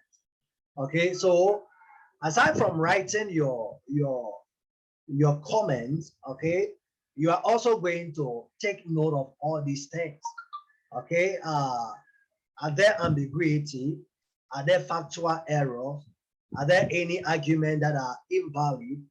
Okay, so you are going to ensure this as well. Okay, you may also ask these questions. Okay, in step 4, that the title properly reflect the subject matter of the paper.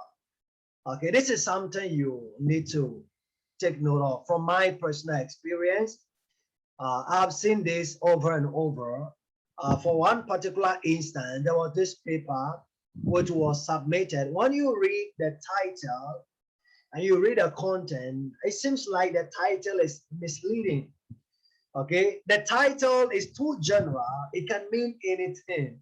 You get a point? So I told the author, you either change your title or you change the content, because it seems like they don't really match, they don't really make complete, they don't fit very well.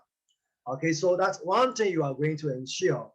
And then the next question is, does the abstract provide, okay, an accessible summary of the paper? Okay, does the abstract provide a concrete view of the entire paper? Okay, so usually there are different types of abstract. Actually, there are about 4 or 5 types of abstract.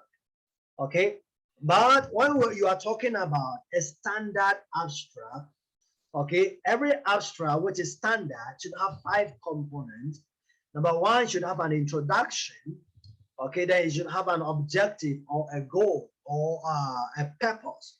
And then number 3, it should have the methodology. Okay, and then number 4, it should have results presented. And then the last part should be the conclusions and then the recommendation. Okay, so if the abstract doesn't have all these 5 components, it could be an abstract, but not a standard abstract.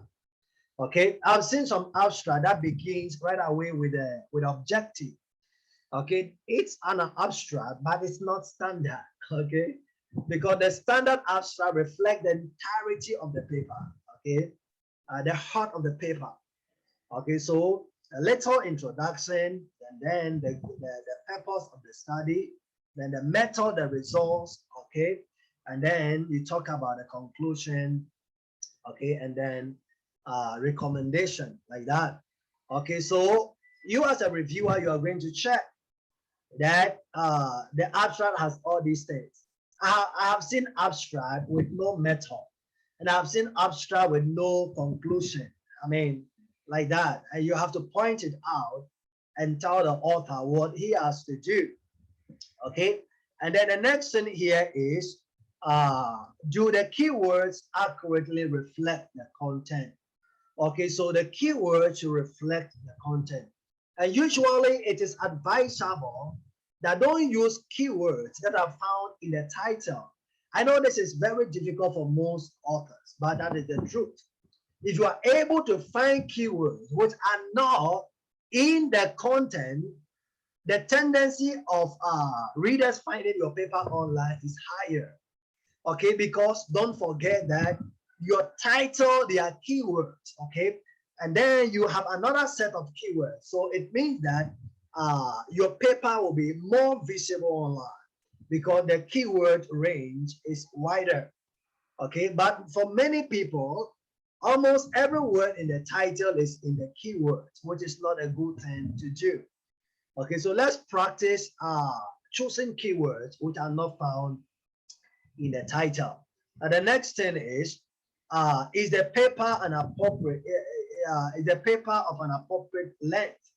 Okay, so you have to check. Okay, usually it depends on the journal. However, the standard size or the standard length of a research article supposed to be around 4,000 to 6,000 words. Okay, 4,000 to 6,000 words. For most in the physical sciences, it can go up to 8,000. But on average, it's around 4,000 to 6,000. Okay, so you have to check with the author guideline, because the author guideline might be some way different from the standard length of the paper. So if the author, if the journal guideline allow for 8,000 words, then that is it. Okay, so if the length of the paper is not meeting this length, maybe it's less than 4,000 or it's more than 6,000, then you have to highlight that. Okay, in the author guideline. There are papers, sometimes they are less than 4,000. Okay, but like I said, you have to check the author guideline to make sure that the paper meets the author guideline. Okay, and then the next thing here is, are the key messages short, accurate, and clear? Okay, so by this we are talking about the key concept in the paper. Okay, especially when you are concluding your paper, when you are writing the recommendation. Are they clear, concise, and short? How about the title? Are they concise, clear, and short? How about the abstract? So these are the major things you have to consider. Okay, they have to always be concise. And talking about the length of the abstract, the standard usually is around 150 to 250 words. Okay, but on average, it's around 200 words. For most journals, it's around 250. However, there are some journals which even allow around 300, but that is not common. So make sure that your abstract is always between 200 and 250 words. Okay, so you as a reviewer, you are also going to make sure that the paper is within, the abstract is within this length. Okay, so check on the author guideline for manuscript preparation and make sure that the paper meets this particular guideline. Okay, and then the next one, you have to check the language. Okay, you have to check the language, and what that means is that not every submission is well written. Okay, so part of your role as a reviewer is to make sure that the text has a clear meaning.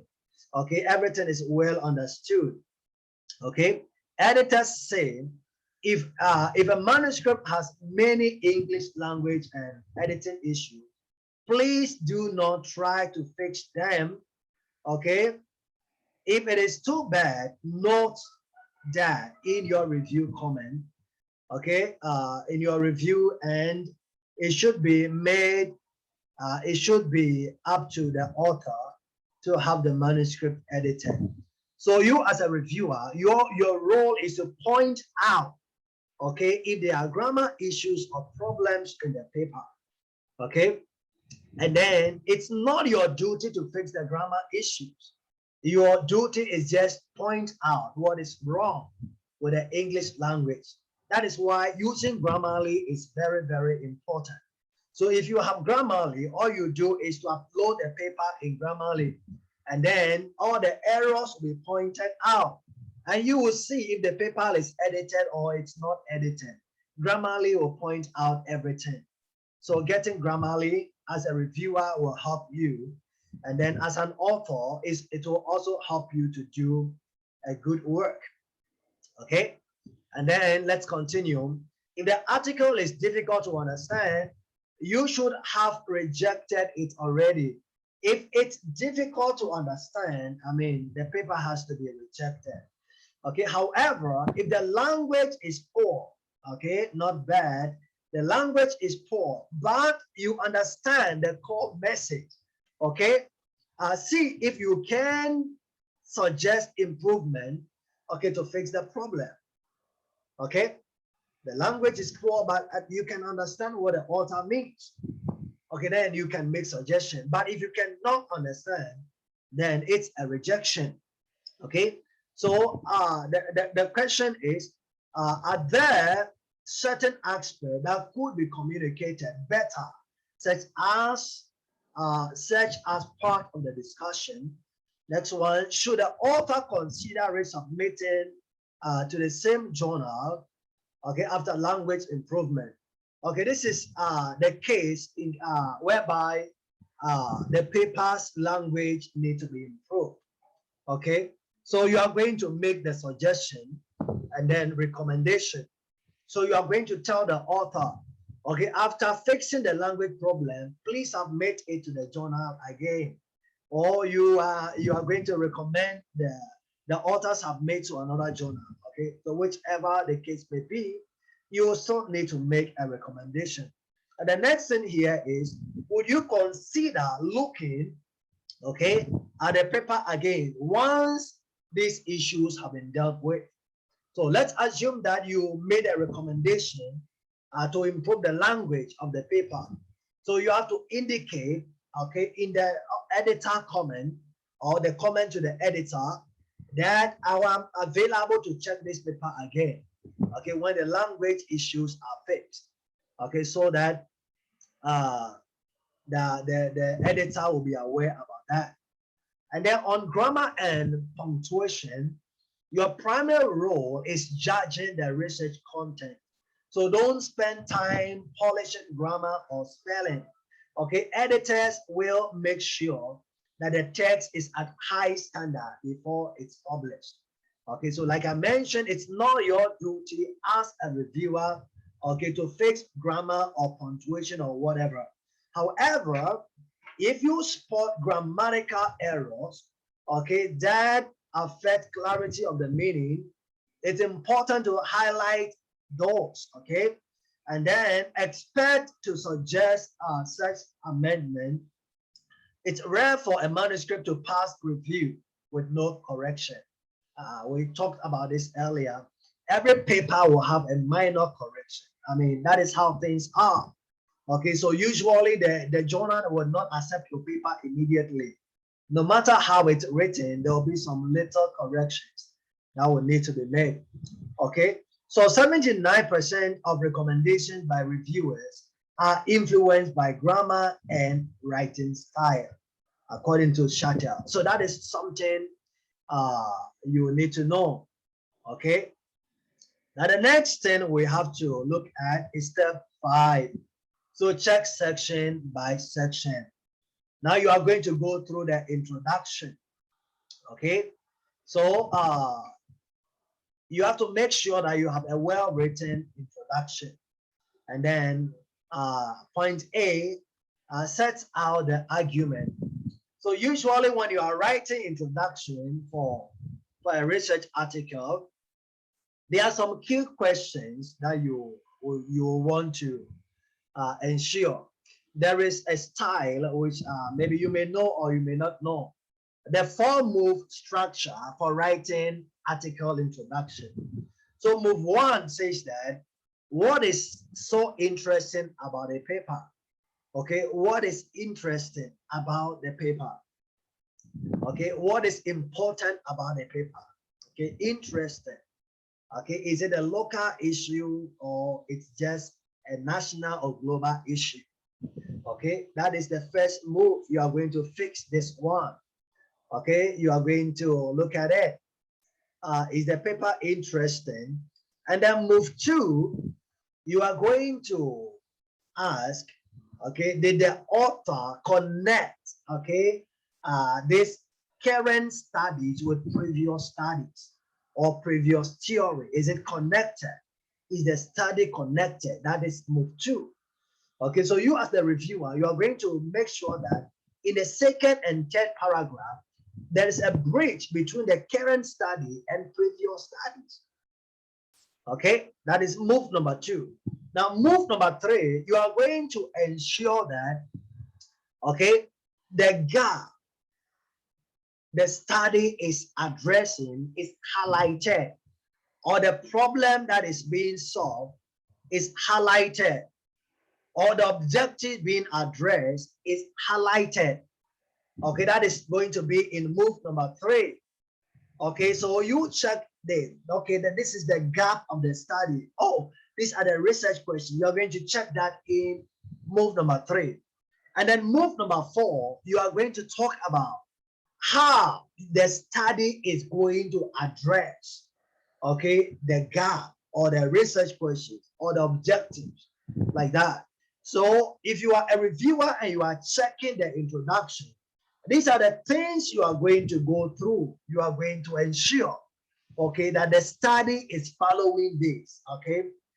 Sometimes there's for some studies or some article, the introduction is just a definition of concept. The whole thing is just definition of concept. Okay, so in that case, you have to point out to the author that, look, your introduction should follow this order. Okay, and then you make suggestions. Okay, and then B here, summarize recent research related. That's what I said. And then C, okay, highlights the gap, okay, in current understanding or conflict in knowledge. And then D, establishes the originality, okay, of the research aim by demonstrating the need, okay, the need for the investigation, and then gives a clear idea of the target readership. Okay, why the research was carried out, and the novelty and the topicality of the study. So these are the things you are going to spell out, or you're going to make sure it is done within the introduction. So when we say originality and topicality, this is what editors say. Is a report providing a new information, okay? Or is it novel, or just a confirmatory of well-known outcomes? So most journals will want to publish original work, okay, not a repetition of another study. Okay, so you are going to ensure that. How about the aims? It's common for introduction to end stating the research aims. Okay, by this point, you should already have a good impression of them. If the explicit aim comes as a surprise, then the introduction needs improvement. Okay, so the order of the introduction should be such that the aims of the study should not be a surprise, meaning that the aim should come after the stating of the gap. Okay, stating of the gap, that is when the aims follow. So why the need for the study? So when you state why the need of the study, then the next thing which follows will be the aims or the goals of the study. Something like that. It should not come as a surprise. And then for the methods and then the materials, okay, usually this is for physical sciences or agriculture or biological, like that. But if it's just social sciences and humanity, just method or methodology. Okay, so academic research should be replicable. We mentioned this, repeatable, okay, and robust, okay, and follow the best practice. Okay, so repeatable method provide enough detail so that other researchers can carry out the same research. Example, okay, equipment used in sampling method, okay, should all be described in detail so that method could be followed, so that others could follow the same steps. Okay, so where when the details are given, whoever wants to do the same research can follow and then repeat the same thing again. Okay, so when we say it should be robust, the paper has enough data points, okay, to make sure the data is reliable. Okay, if there are insufficient data, it might be appropriate to recommend revision. Okay, and then you should also consider whether there is any inbuilt bias not nullified by a control experiment. Okay, so it should be comprehensive. Your work should be comprehensive, and then make sure that there is no bias at all in the work. Okay, and then best practice. So during these checks, you should keep in mind the best practice that has to do with health and safety of all participants. Okay, that should not be compromised. And then ethical standard, we talked about this earlier. So if the research fails to reach relevant best practice standard, it's usual to recommend rejection or even revision. Okay, it's more, okay, what's more, you don't then need to read any further if ethical standards are completely violated and then it's rejected. Okay, so that is it. And then for the results and the discussion, this section should tell a coherent story. Okay, take note of this. It should tell a coherent story. Okay, so what happened? Okay, it should tell. And then what was discovered and confirmed, it should tell. Okay, so certain patterns of good reporting, okay, need to be followed, okay, by the author.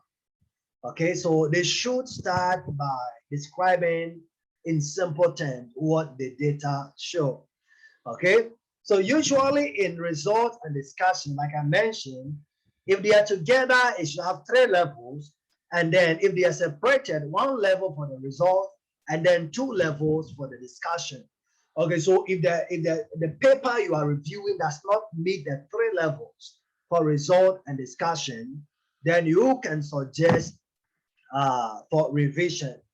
Okay, so it should make reference to statistical analysis such as significance or goodness of faith. Okay, and once described, they should evaluate the trend observed, okay, and explain the significance of the result to wider understanding. Okay, so this can only be done by referencing published research. Okay, so to better explain your result, there should also always be a connection between the current study and previous study, and then the outcome should be a critical analysis of the data. So it should not just be presentation of the data, but an actual analysis, inferences given, implication given as to what the data means, because the numbers do not speak. That is the reality. The numbers do not speak, so you will need to add words, okay, to the numbers. That's very, very important. Okay, and then we have the result and discussion continue. So the discussion should always, at some point, gather all the information together into one simple whole. And then the author should describe and discuss the overall story, okay? So describe the overall story, okay? And then if there are gaps or inconsistencies in the story, they should address these and then suggest ways for further research, okay? So you as the reviewer, you are going to make sure that the discussion is comprehensive, and then the discussion covers every aspect of the result, okay? And then if there is any inconsistency in the result, you are going to make sure that the author explains why there are inconsistencies in the result. So when you check the results and you see inconsistencies, and then you check the discussion and then there are no explanation for the inconsistencies, what you have to do is to provide suggestions, okay, for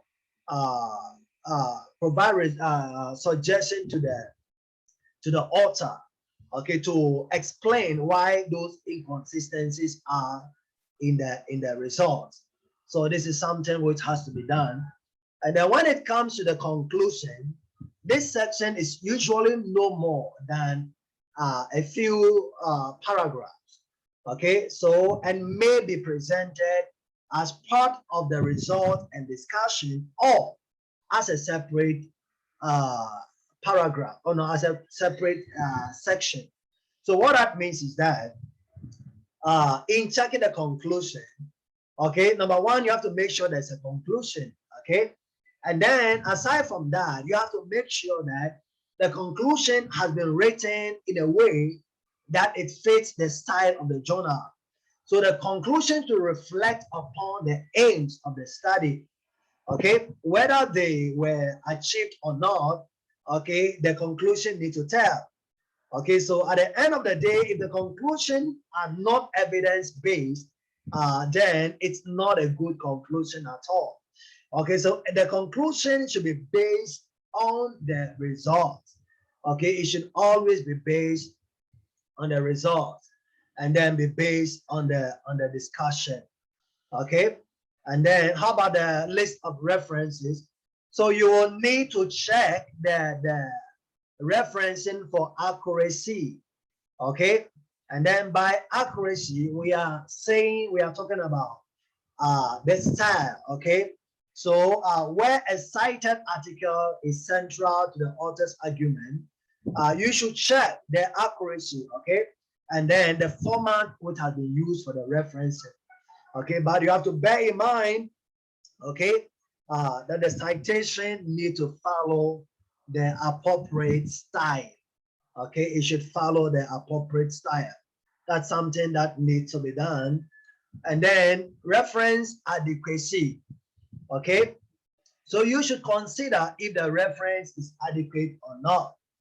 Okay, so the question is, are important part of the argument fully supported? Okay, usually in writing research articles, for well-written research articles, every paragraph should have like 2 to 3 references. Okay, every paragraph should have like 2 to 3 references. So you don't write a very long paragraph with no reference. Okay, that cannot be. That is a poorly written work. Okay, the next question is that, are there published studies that show similar or the similar trends? Okay, that should be discussed. Okay, because you, the reviewer, you are an expert in that area, and it's usually possible that you may be familiar with some other studies, okay, that are similar to what you are reviewing. Okay, so you have to ensure that maybe there are some studies or popular studies, renowned studies that were not included in that particular discussion or in the literature review. So in that case, you can make recommendation that you add these references to your work. Okay, and then the next thing is, if a manuscript only uses half the citation typical in its field, this may be an indicator, okay, that referencing should be improved. Okay, but don't be guided solely by quantity. Okay, references should be relevant. Ideally, your reference should be around 1 to 2 pages. Okay, 1 to 2 pages. If it is double spaced, 1 to 2 pages. But if it's single space, around 1 page to 1.5 is okay. Okay, it's okay. Not too many references as well. So that's something you should know. And then understanding the fact that a paper has more references does not mean that it's of a better quality. No, that's not what it means. But what we are saying is that every point that is presented needs to be supported with a reference. That's very, very essential. And then plagiarism. So if you suspect including self-plagiarism, but cannot recall or locate exactly what is being plagiarized, okay, notify the editor, okay, if your suspicion, editor of your suspicion, and then ask for guidance. And then most editors have access to software which they will use to check the plagiarism. Okay, so that's something you need to do. Okay, so if you have a plagiarism checker, you can just upload it into the plagiarism checker, and then you will be able to know if there's plagiarism in the work or not. Okay, so that is it. So this brings us to the end of the second presentation, okay, for this afternoon. Okay, so I'm going to open the door for questions. So if you have questions, you can ask, okay, about the second session. Okay, let's open the door for questions now. Okay, so you can switch on your microphone and then you talk. If you want to switch on your camera, that's okay too. Okay.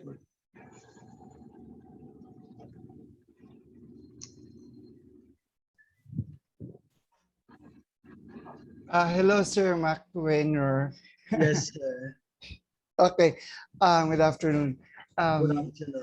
It's really very challenging on my part, no? Since I love research, but I never been into it that much. No?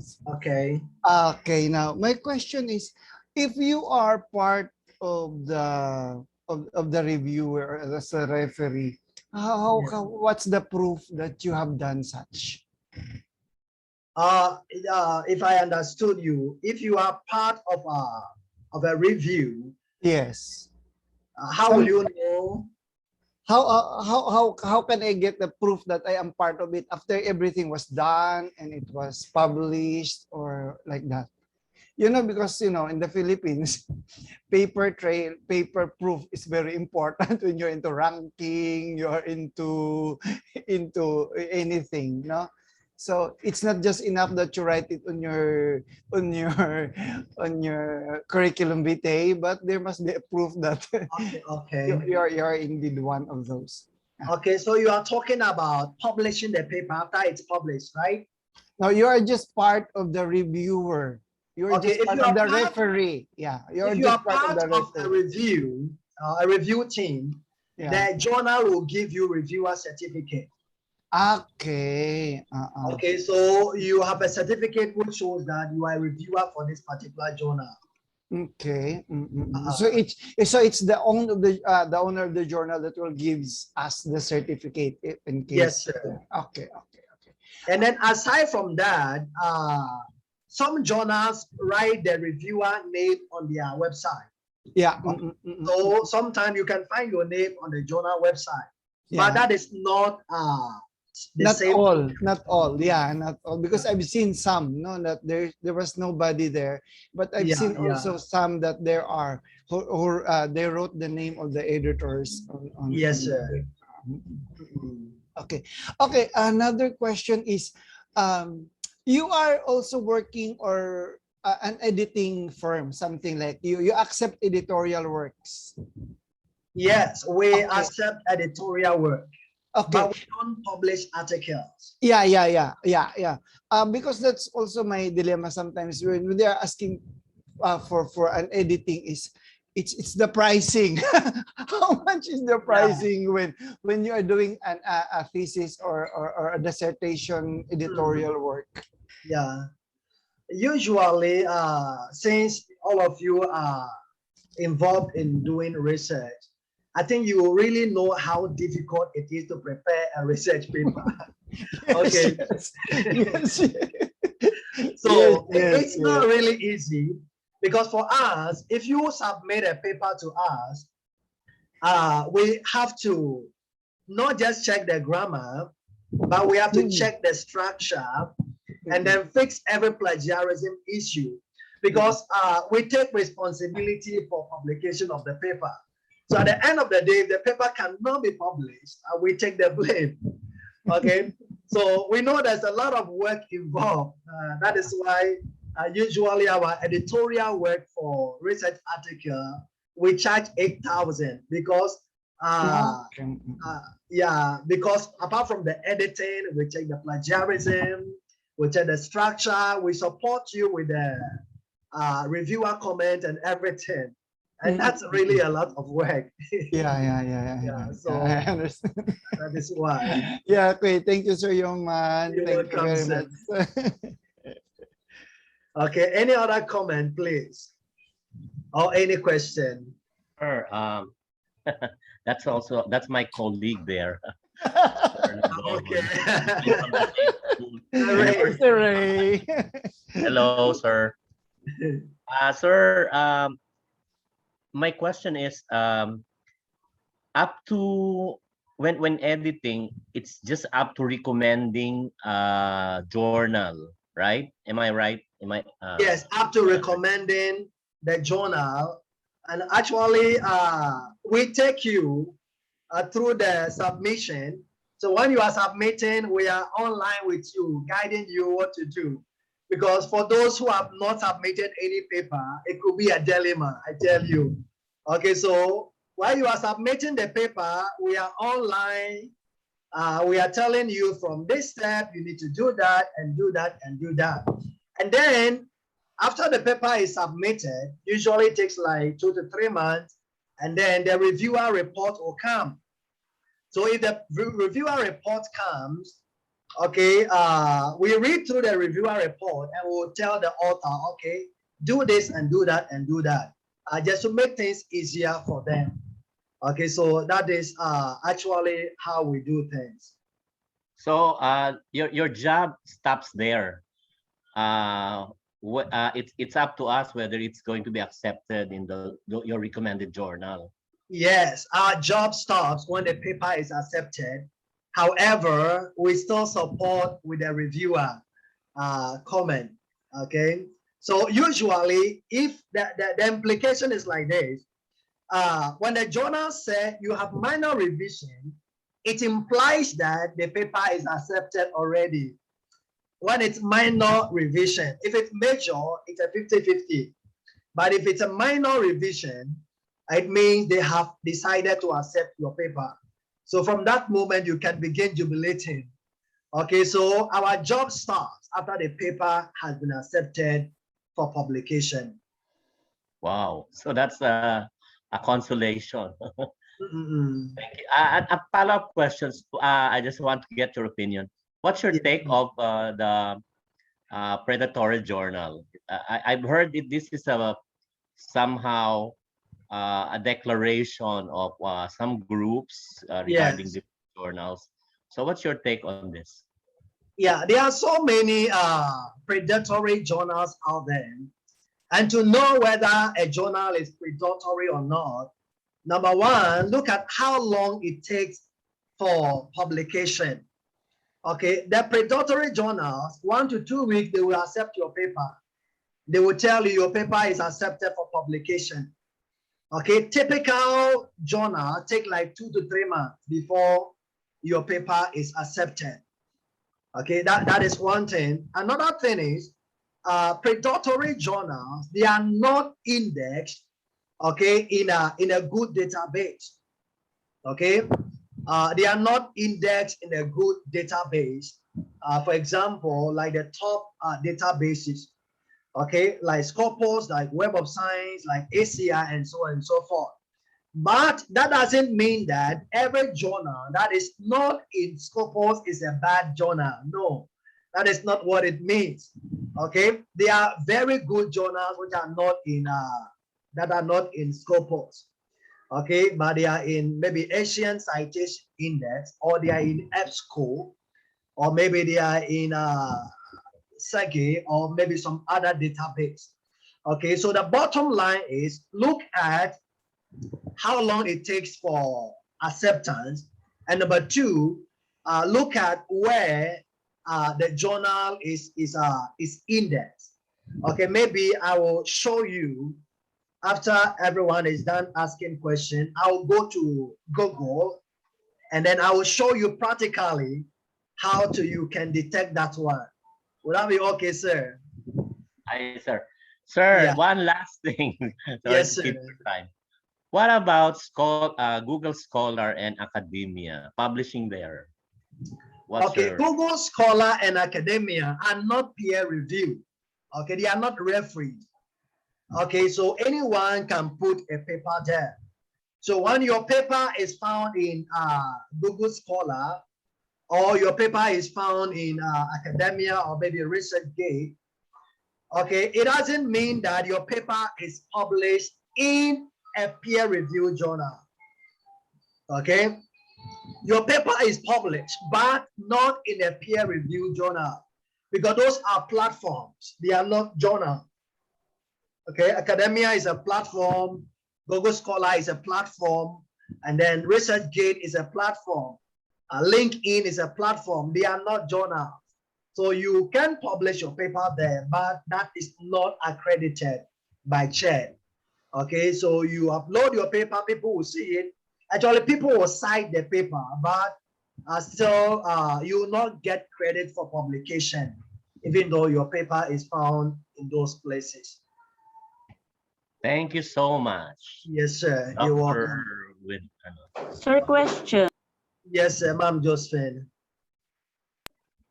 I did not upload my research in either Google Scholar or research journal, but it was found out that my study was found there. So what is the principle behind? Yeah, if you did not upload it, then maybe somebody got your paper either from your computer or did you present the paper somewhere? Online presentation or something, or conference? Not yet. Okay, so if the paper is not presented anywhere and then you didn't upload it online and then you found it, then maybe somebody got it from your computer. That could be the only possible way. I just published it in South Asian Journal Institute, not a predatory journal. Okay, so if that is accepted by CHED, then that's okay.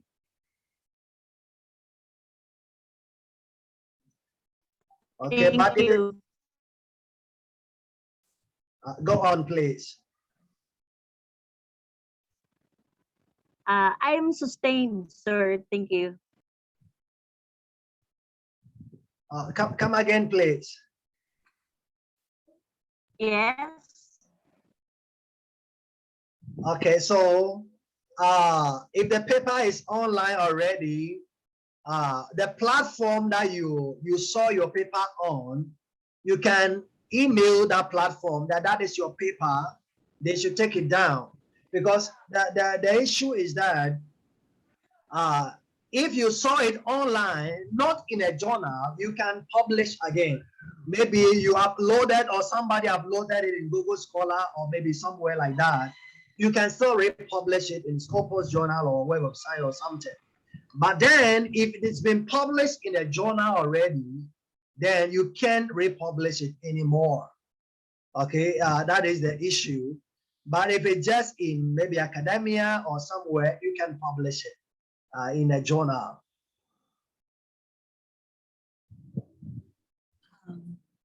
Okay, did I answer you, please?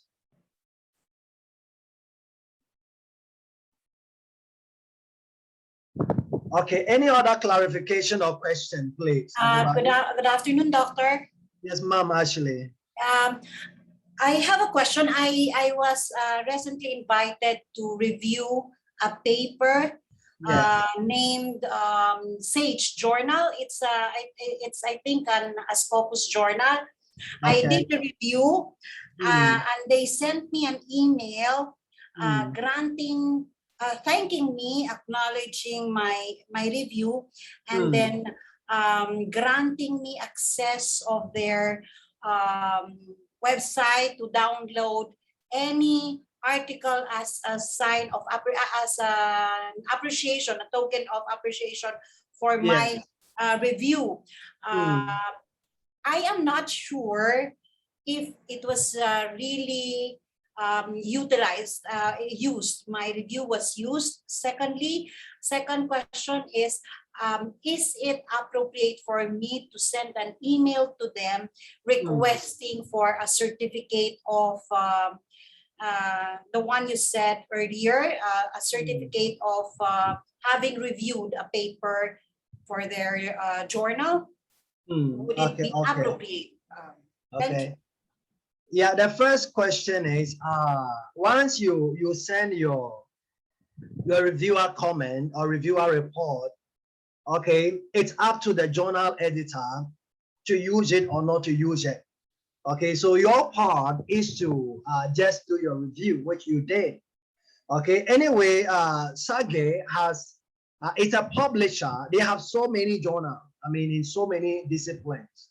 And then some of their journals are in Scopus, some are in Web of Science, some are not in any of those. Okay, so you did your review, so that is it. Whether it was used or not, that's not important to you. The most important thing is you received invitation and then you responded to the invitation. And number two, because you did the review, you can request for a certificate as a reviewer, and then they will grant it for you. Thank you very much. Thank you very much. So it's pronounced as Sage, not Sage? I think it's Sage. Thank you, sir. Thank you. Thank you. Okay. Yes, any more clarification? Or any question, please?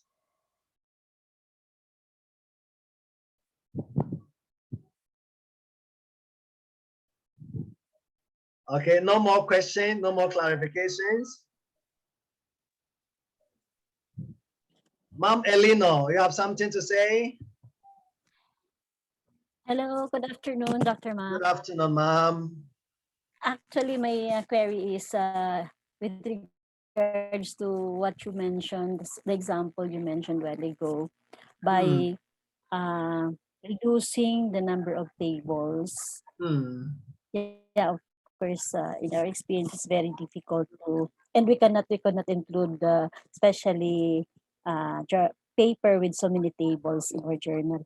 And Hmm. would not be unethical for us, Hmm. editorial board, if Yeah. we'll be the one to reduce the tables or simplify the presentation of the tables and make it Hmm.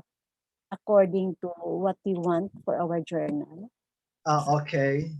Yeah, usually it depends. For institutional journals, it's okay. Yeah, but non-institutional journal, they don't do that. Okay, they request they request the author to do all that. Yeah, for example, when I was working in Thailand, in the research institute, okay, when the paper is submitted, okay, it was the duty of the office after it's approved, okay, the office, okay, will do the grammar checking, which I was in charge of that. And then every other thing that need to be fixed on it will be fixed. Okay. So if you are just beginning your journal, whereby you know that the authors do not have experience in all those things, then it's okay to do it.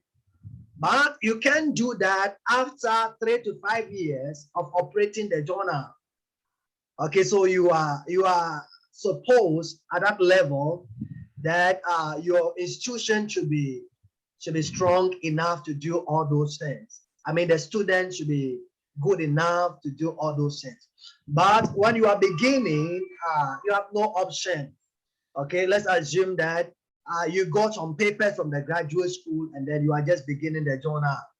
Okay, it's okay to do everything at least for the first few issues and volumes, and then when the journal get established, then you begin to implement the the proper way of getting papers published, whereby every work on the paper will be done by the author and not by the journal. Okay, so mom Elena, it's okay as much as the journal is just beginning. It's okay to do that. Okay. Yeah. Any Especially we are still starting and we want really to help our writers or authors working yeah. for their paper be published. Uh-uh. Thank you, Dr. Mac. You're welcome. Okay. Sir, Any I'll take advantage. yes, Ray. Follow up to my questions on your acceptance for helping write the research paper. Okay. Do you have preliminary screening such that you will tell whether it's going to make it for publishing? Mm-mm. Do you do that so that Yeah, we do that. Actually, before we ask you to do the payment, we'll first evaluate your paper. Okay, so major things we'll ask you to do it. For example, when we check the paper, the first thing we are going to look at your title, the abstract, then we'll check the conclusion of your paper. If it's really it's novel, I mean the conclusion, everything is strong enough to be published or not. If it's not strong, we will just recommend you target an ACI journal. But to get your paper published in Scopus or Web of Science, novelty is very, very important. Okay, so we will do the initial screening and then I will tell you some few things you need to do and then resubmit your paper again. And then if you meet all those criteria we give you, then we will decide to work on your paper to improve it and make it ready for submission. okay, thank you. Thank you so much. Okay, you're welcome. Ma'am Josephine, you want to talk? Okay. Hello, good afternoon, Doc. Good afternoon. For clarification, Doc, Yes. regarding the publication in a proceedings, is it Yeah. possible that we have to republish the paper? Yeah, it depends. Usually after a proceeding, there are some conferences, they are connected to some journals. So after the presentation, okay, they will publish it automatically. But then there are some conferences after everything, they'll publish only the abstract. Okay, so in that case, then you can get the work published. Okay, even though it's in a proceeding, you can still get it published. Okay, so depending on whether the whole paper is published or just the article was published. So, ma'am, that's the difference. So find out from the conference if they are publishing the whole paper or they are just publishing the abstract. The abstract. Okay, just to be sure. Okay po. Hmm. Okay, sir. Thank you. Okay, you're welcome. Sir, one last concern. Yes, ma'am. It so happened that my paper was published in a predatory journal. Yes. And when I open my account in ResearchScape, there are requests about how they could access my paper.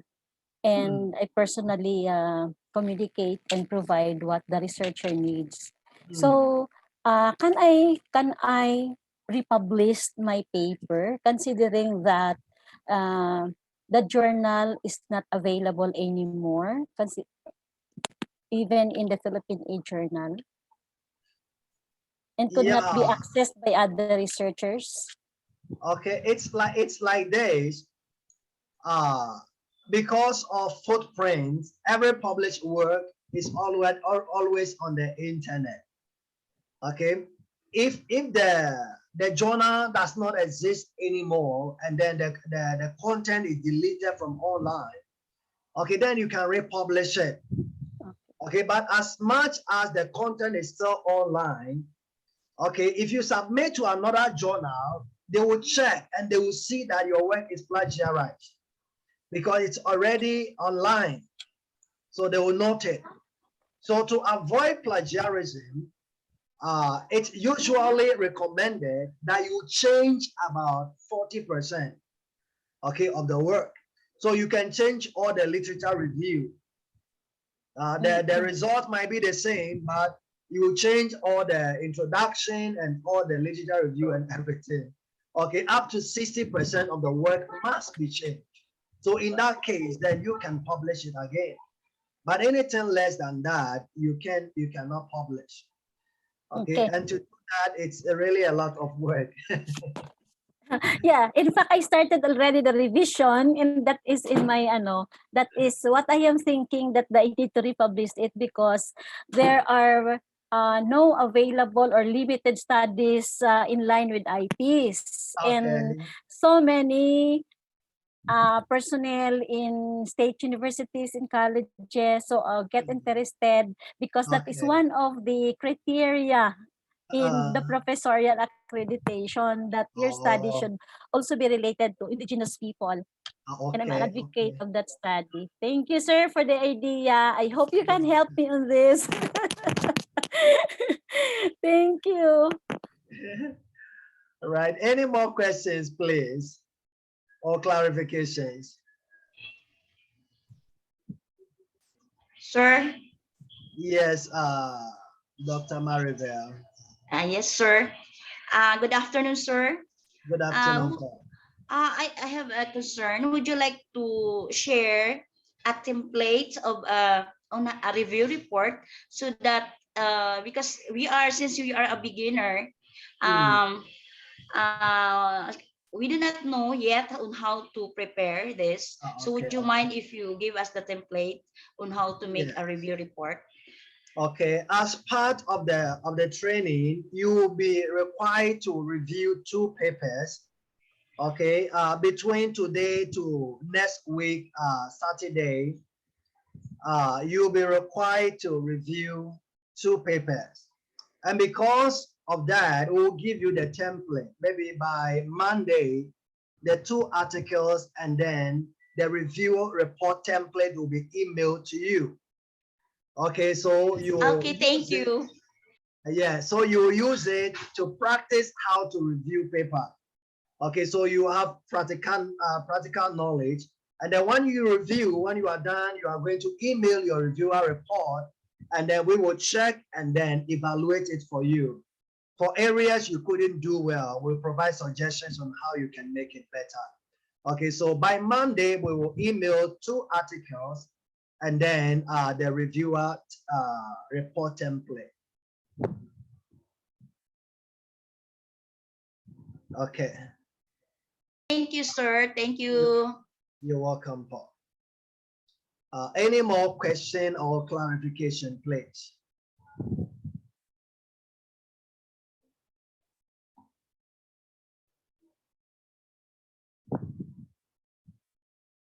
Sir, may Yes. I ask, Yes, ma'am. can you provide us the certificate for attending this training? Yes, you'll be given certification. Maybe by Tuesday, we will email the certificate together with the video. By Tuesday, it will be emailed. Thank you. You're welcome, Paul. Okay, so if there are no questions, let me go to my let me go to Google and then let me show you how to identify whether a journal is predatory or not. Would that be okay with you? Yes, sir. Yes, sir. Okay, Yes, okay. sir. All right, so I will go to my desktop now.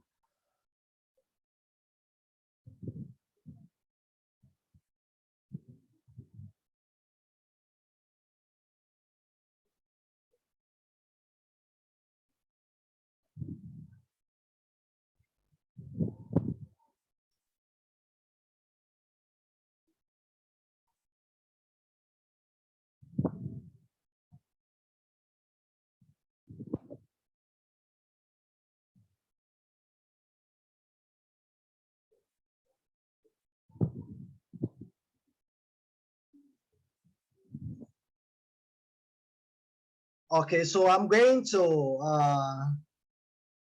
anybody to suggest a journal you submitted your paper to before? Anybody to suggest? And then we'll check it. Maybe you submitted your paper to a particular journal.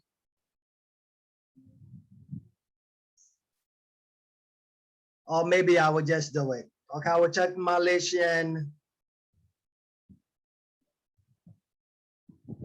Okay, Malaysian Journal of Education and Learning.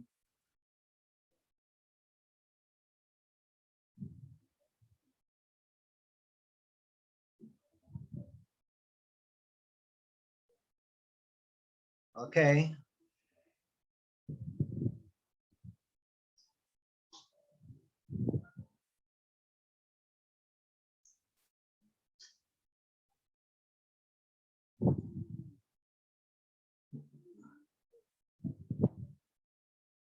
Okay, so can you see my laptop screen?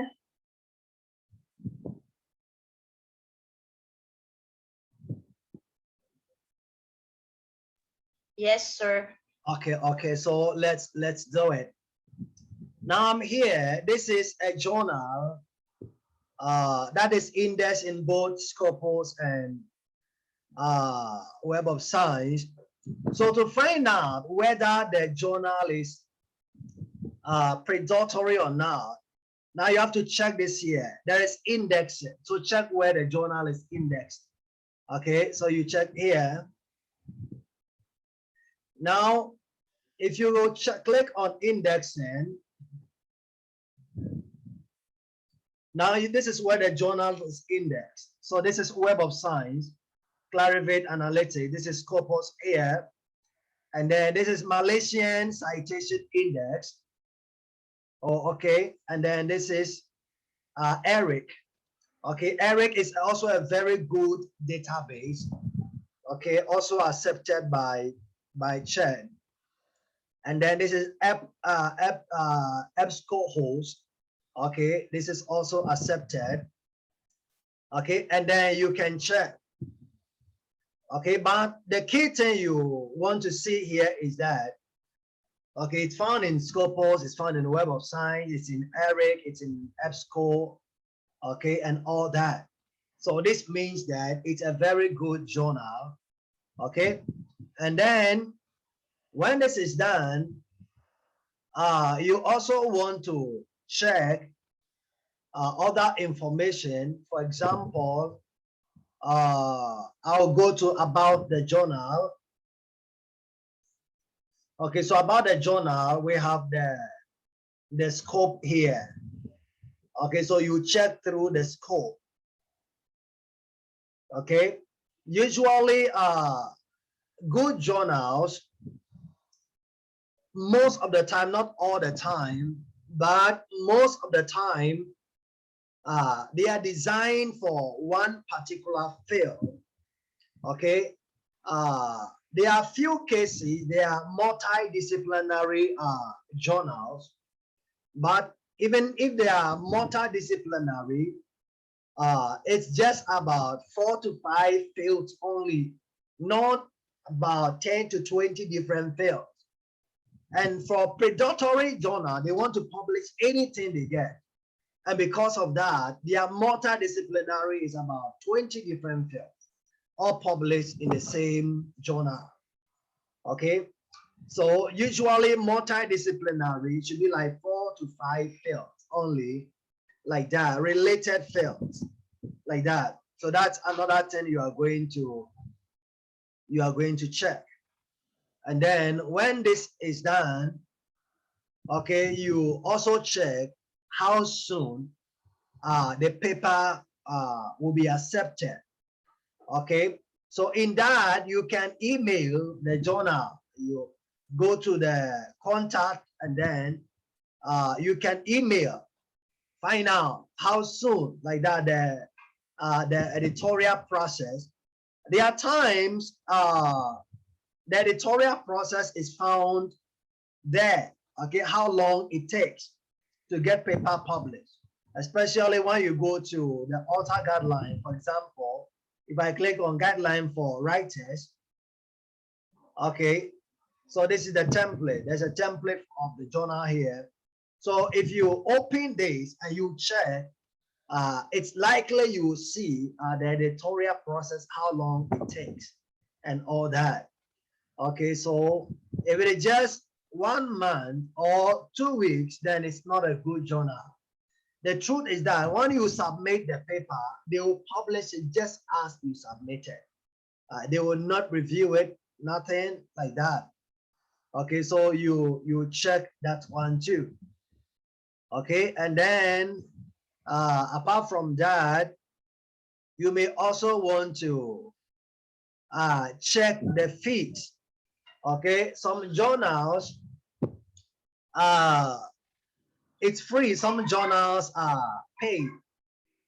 There are some people of the mind that every journal which is paid is predatory, which is not true, because there are even Scopus journals which are paid. Okay, but journals which are not predatory journals, they don't bargain on how much you need to pay. It's fixed. Okay, so if you submit a paper and then you ask them how much is the fee, maybe they say 5,000, and then you say, oh, can I pay 4,000? They say, okay, then be careful, don't submit your paper. It is predatory because they just want money to survive, that is all. Okay, don't submit your paper to them. Okay, if ever they will bargain on the publishing fee, because authentic journals do not bargain. Okay, if they say 5,000, it is do it, take it or leave it. That is it. Okay, so they don't bargain on how much need to be paid or anything like that. Okay, so that is how you can find out. Now I'll pick up another journal, which is not indexed in Scopus or anything like that, and then you can check it and see what we are talking about. So I will just talk it like maybe social science journal. Okay, and then let's see what will come out. We'll just open some of them and see. Okay.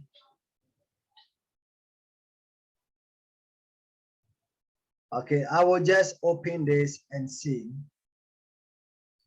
And then, okay, let me open this one too. And let's see what's in there, if it's a good journal or not.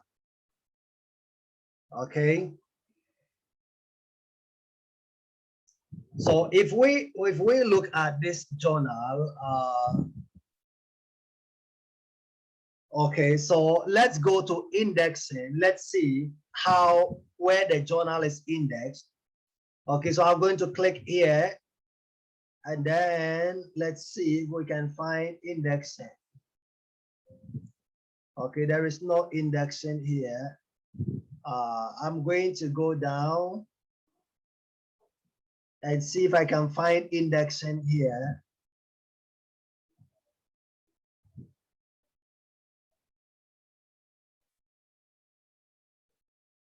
Okay, indexing. I can't find it here too. Okay, let me go up again. Let's see about the journal. Okay.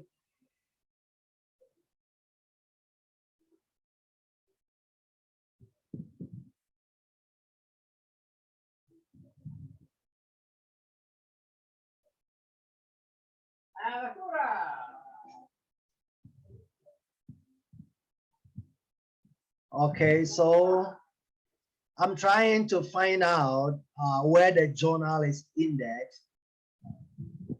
Okay, but over here, I cannot find any information about where the journal is indexed. But we see that over here, there is a lot of information about how the paper can be prepared and all that. A lot of detail over here. Okay, wait, there's indexing here on the right. Okay, there is indexing. So I'm going to check. So if we check the indexing here, we have cross-reference, we have index, Conicos, and then ResearchGate, Google Scholar, Clarivate Analytics /note. Okay, Clarivate Analytics is Web of Science. Sometimes it's not true. It's just on the website. So to make sure, you need to check from Web of Science and see if the journal is found in Web of Science or not. Okay, so looking at all these, the journal is not a predatory journal, but it is not found in Scopus and Web of Science. Okay, because it is also indexed in Harvard Library. Okay, it's also indexed in here, and then there's also indexed in another university here. Okay, predatory journals do not index their work in universities. Okay, so because the university will not even accept them to be in them. So this is not a predatory journal. However, it's not found in the CHED accredited journals list. So if you publish here, it might not be accounted for you. Nevertheless, this is not a bad journal. It's not a predatory journal. Okay, that's the indexing. And then if we check for authors, okay, we have a guideline there. We can check. There's publication fee here. Okay, this is the publication fee, 100 US dollars. Okay, like that. Okay, so you can read more and more and check it and see. But for the sake of chat requirement, you have to make sure that at least the journal is in ASEAN Citation Index. Okay, so let's go to ACI, ASEAN Citation Index, and then let's check. Okay. Oh, ASEAN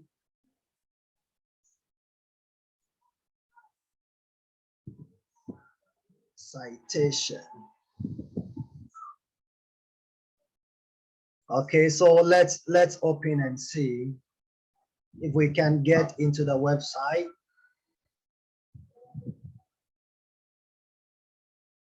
Okay, it's taking some time to open. ASEAN Citation Index.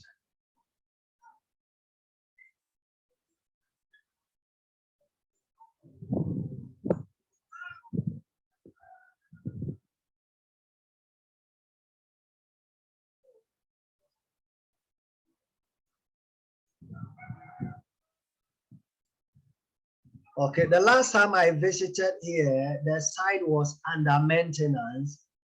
Maybe it's still not done. The maintenance is still not completed because it cannot open. But if you go to ASEAN Citation Index, you can see, I mean, more than 600 journals. Okay, more than 600 journals, which they are all accepted by CHED, which you can check them out. So those are some of the areas you can get to know whether papers whether journals are predatory or not. So next week, after the presentation, what I will do is I will show you step by step how to look for a journal for your paper. Okay, so I will take you through Scopus, to Web of Science, and then if ASEAN Citation is okay by then, I will take you there and then guide you practically how you can look for a journal for your paper. Okay, and especially a journal that is very suitable for your article. Okay, so we will do that after the presentation next week. Okay, so well, I think it's opening now. Let me see. Okay, it's open already. Okay, so we are here in ASEAN Citation Index. So if you can see my screen, the journals here are around 629 journals. Okay, and all these journals are accepted by CHED. Okay, so if you can publish in Scopus, you can target. Some of the journals here are also in Scopus, and then some are in Web of Science. Okay, but you can always find a place to publish your paper. So you can visit here, ASEAN Citation Index, check more. Okay, look for journals that are close and related to your subject or your paper, and then you can get your paper published without so much stress. Okay, so any more questions or clarification?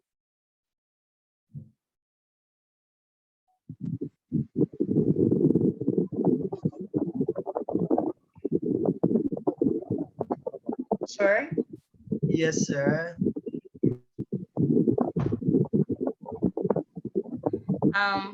Yes, ma'am. Okay, sir, I just would like to clarify. You will give us the article to review, diba? Yes, I So will be the one to give you that. will you give us also a certificate as paper reviewer? because honestly, we need that for our accreditation. Okay, paper certification as a reviewer. Okay, I will see, but maybe the peer, the what do you call it? Maybe the peer reviewer certificate will be enough. Okay, I will talk with our team if we can give another certificate as a reviewer, because I'm not sure how we are going to do that. Okay, thank you, sir, in advance. It Okay, will be so I will of talk. great I will talk with help the to team us. and see if we can do that as well. For the sake of your accreditation, I know almost every institution is going through accreditation lately. Okay, so I will see just to help you to meet your requirements for the accreditation. Okay, Ma'am Frida, Frisida, you want to say something?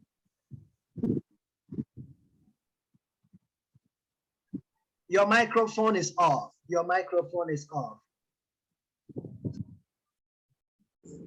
Okay, Like you can that. talk now. Yes, ma'am. Okay, sir. We acknowledge and we are very thankful for your insights about this topic this afternoon. So Okay, as a thank you. beginner in our institution, I just would like to know what's if you can comment if the journal that we are going to publish our papers, if it is IS index, but it is only ISSN number. So what does it indicate? It is a good one or what?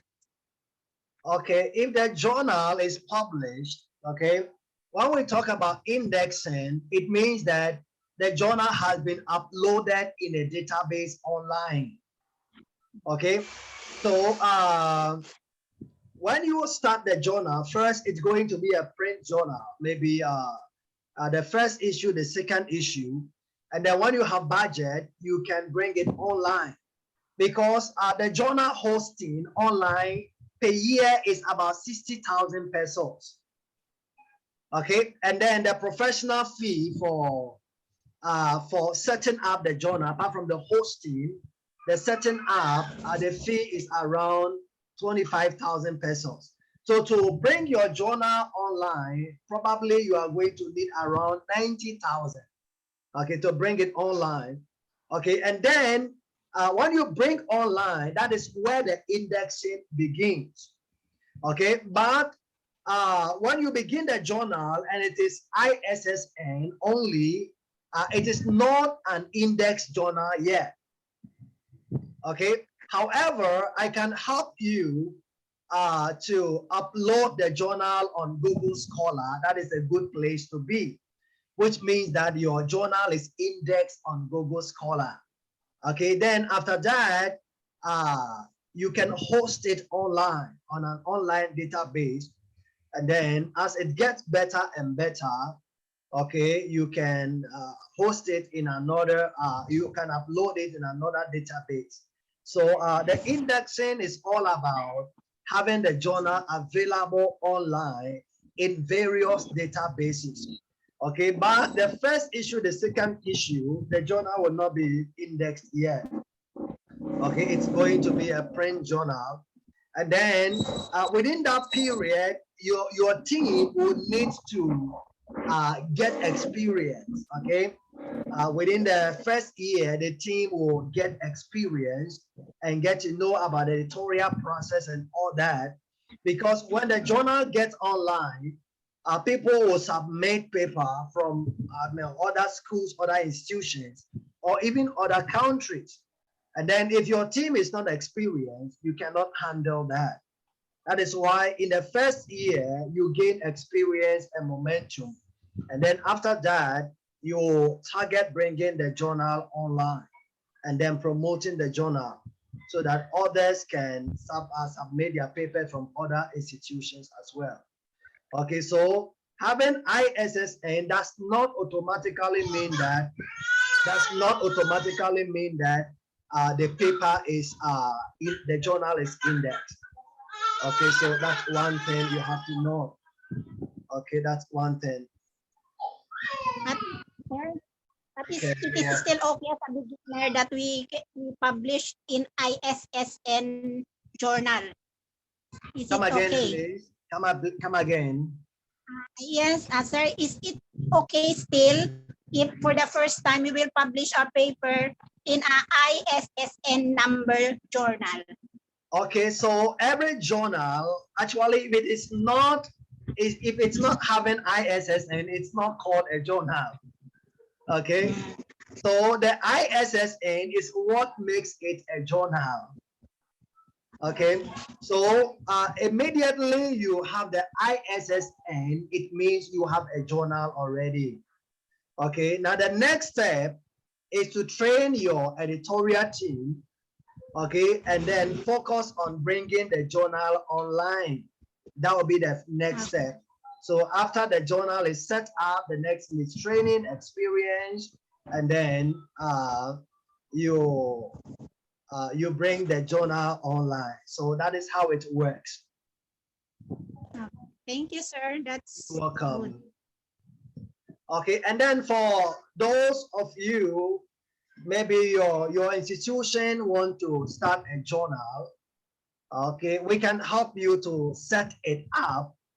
Okay, we can do that. Presently, we are helping a couple of universities to do that and a couple of graduate schools to do that. Okay, so we can help you because it's a requirement for accreditation now. So if you are not going to set up your journal, then your accreditation is going to be affected, especially for graduate schools and for colleges. You are supposed to have a journal. Okay, Ma'am Greta, you want to say something? No, not really. Okay, any more clarification or comment before we end for today? Sir, how much is the payment? Payment for what? For what you told us that you will help us for the journal. To set up the journal. Oh. Okay. So usually we have two packages.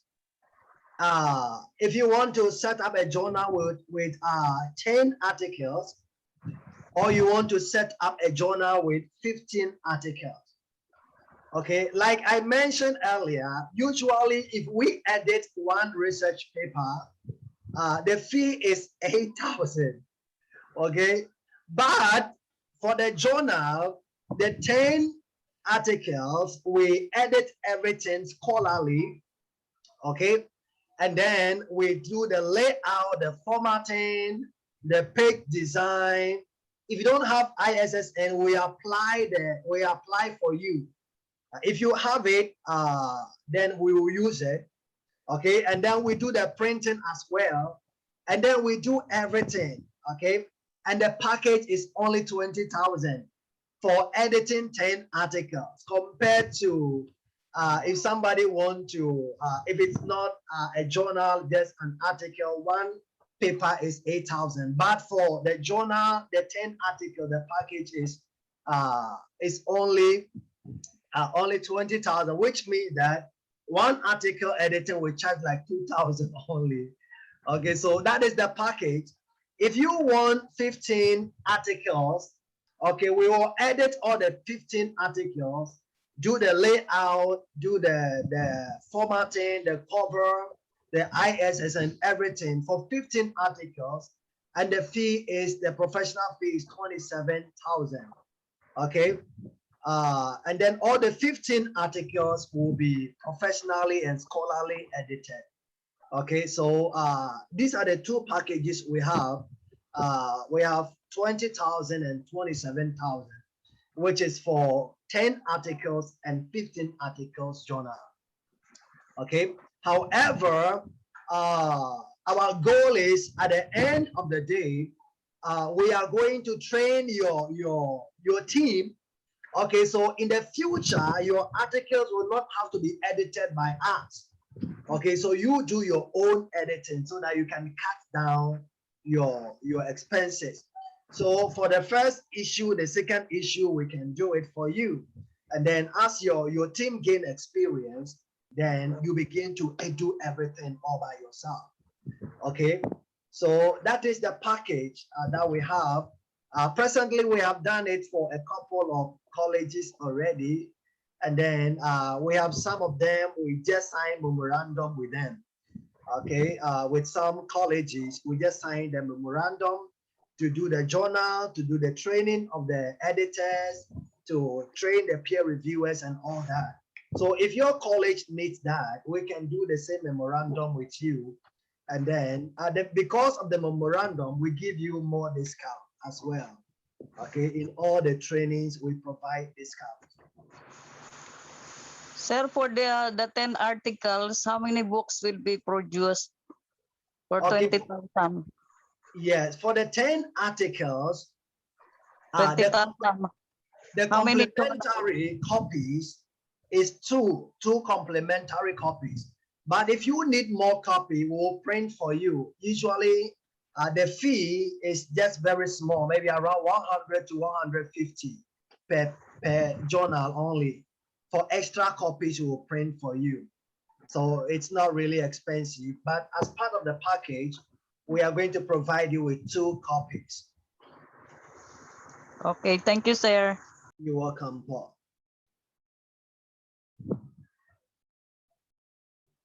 Any more clarification or question, please?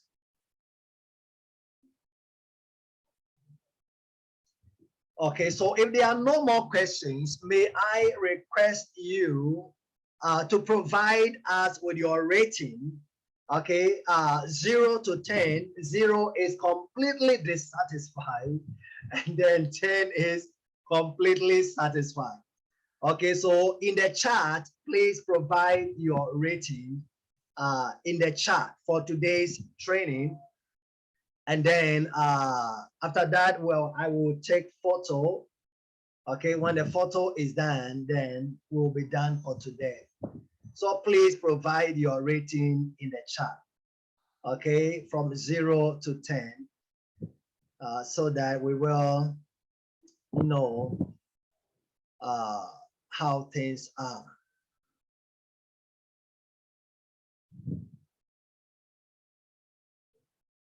Okay, please everybody provide your rating for us.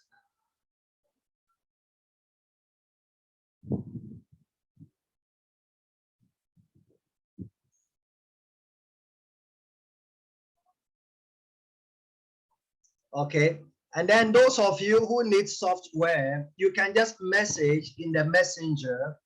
Okay, after the training, maybe around 6 p.m., we will just send the software, email the software to you. Those of you who have already done the payment for the software, will just send it to you as well. Okay, so if you want to get the software, please just message us in the messenger through our Facebook page. Okay, then we will send you the software. Okay, so may I humbly ask you to switch on your camera so that we will just take a photo together, if it's okay with you. Excellent, sir.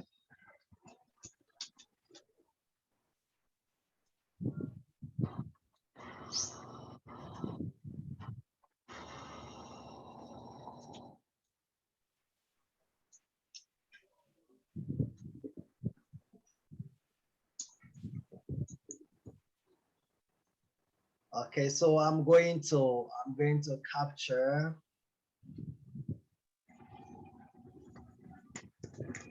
Okay, so give me your best smile, 360-degree smile. Okay, all right, so I'm capturing 360-degree smile, everybody. Okay, let's go. 1, 2, and 3.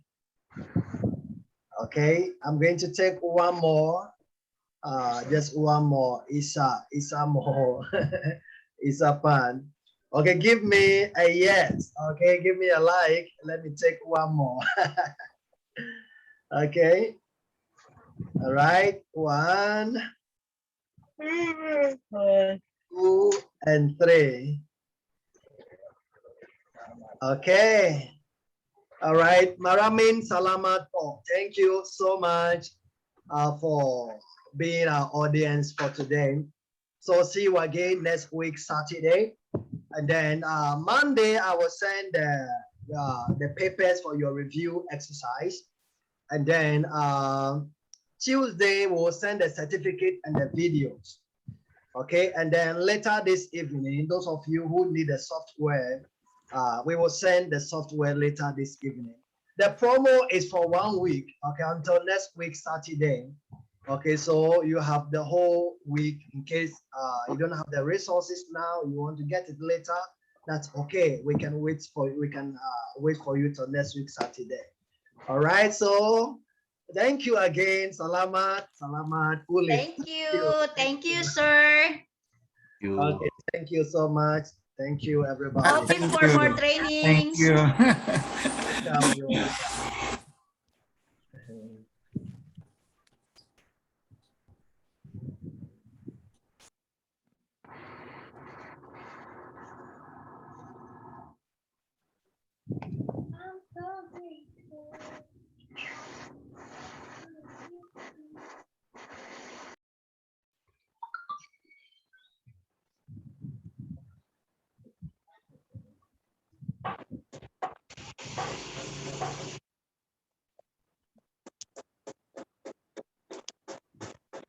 Give one name.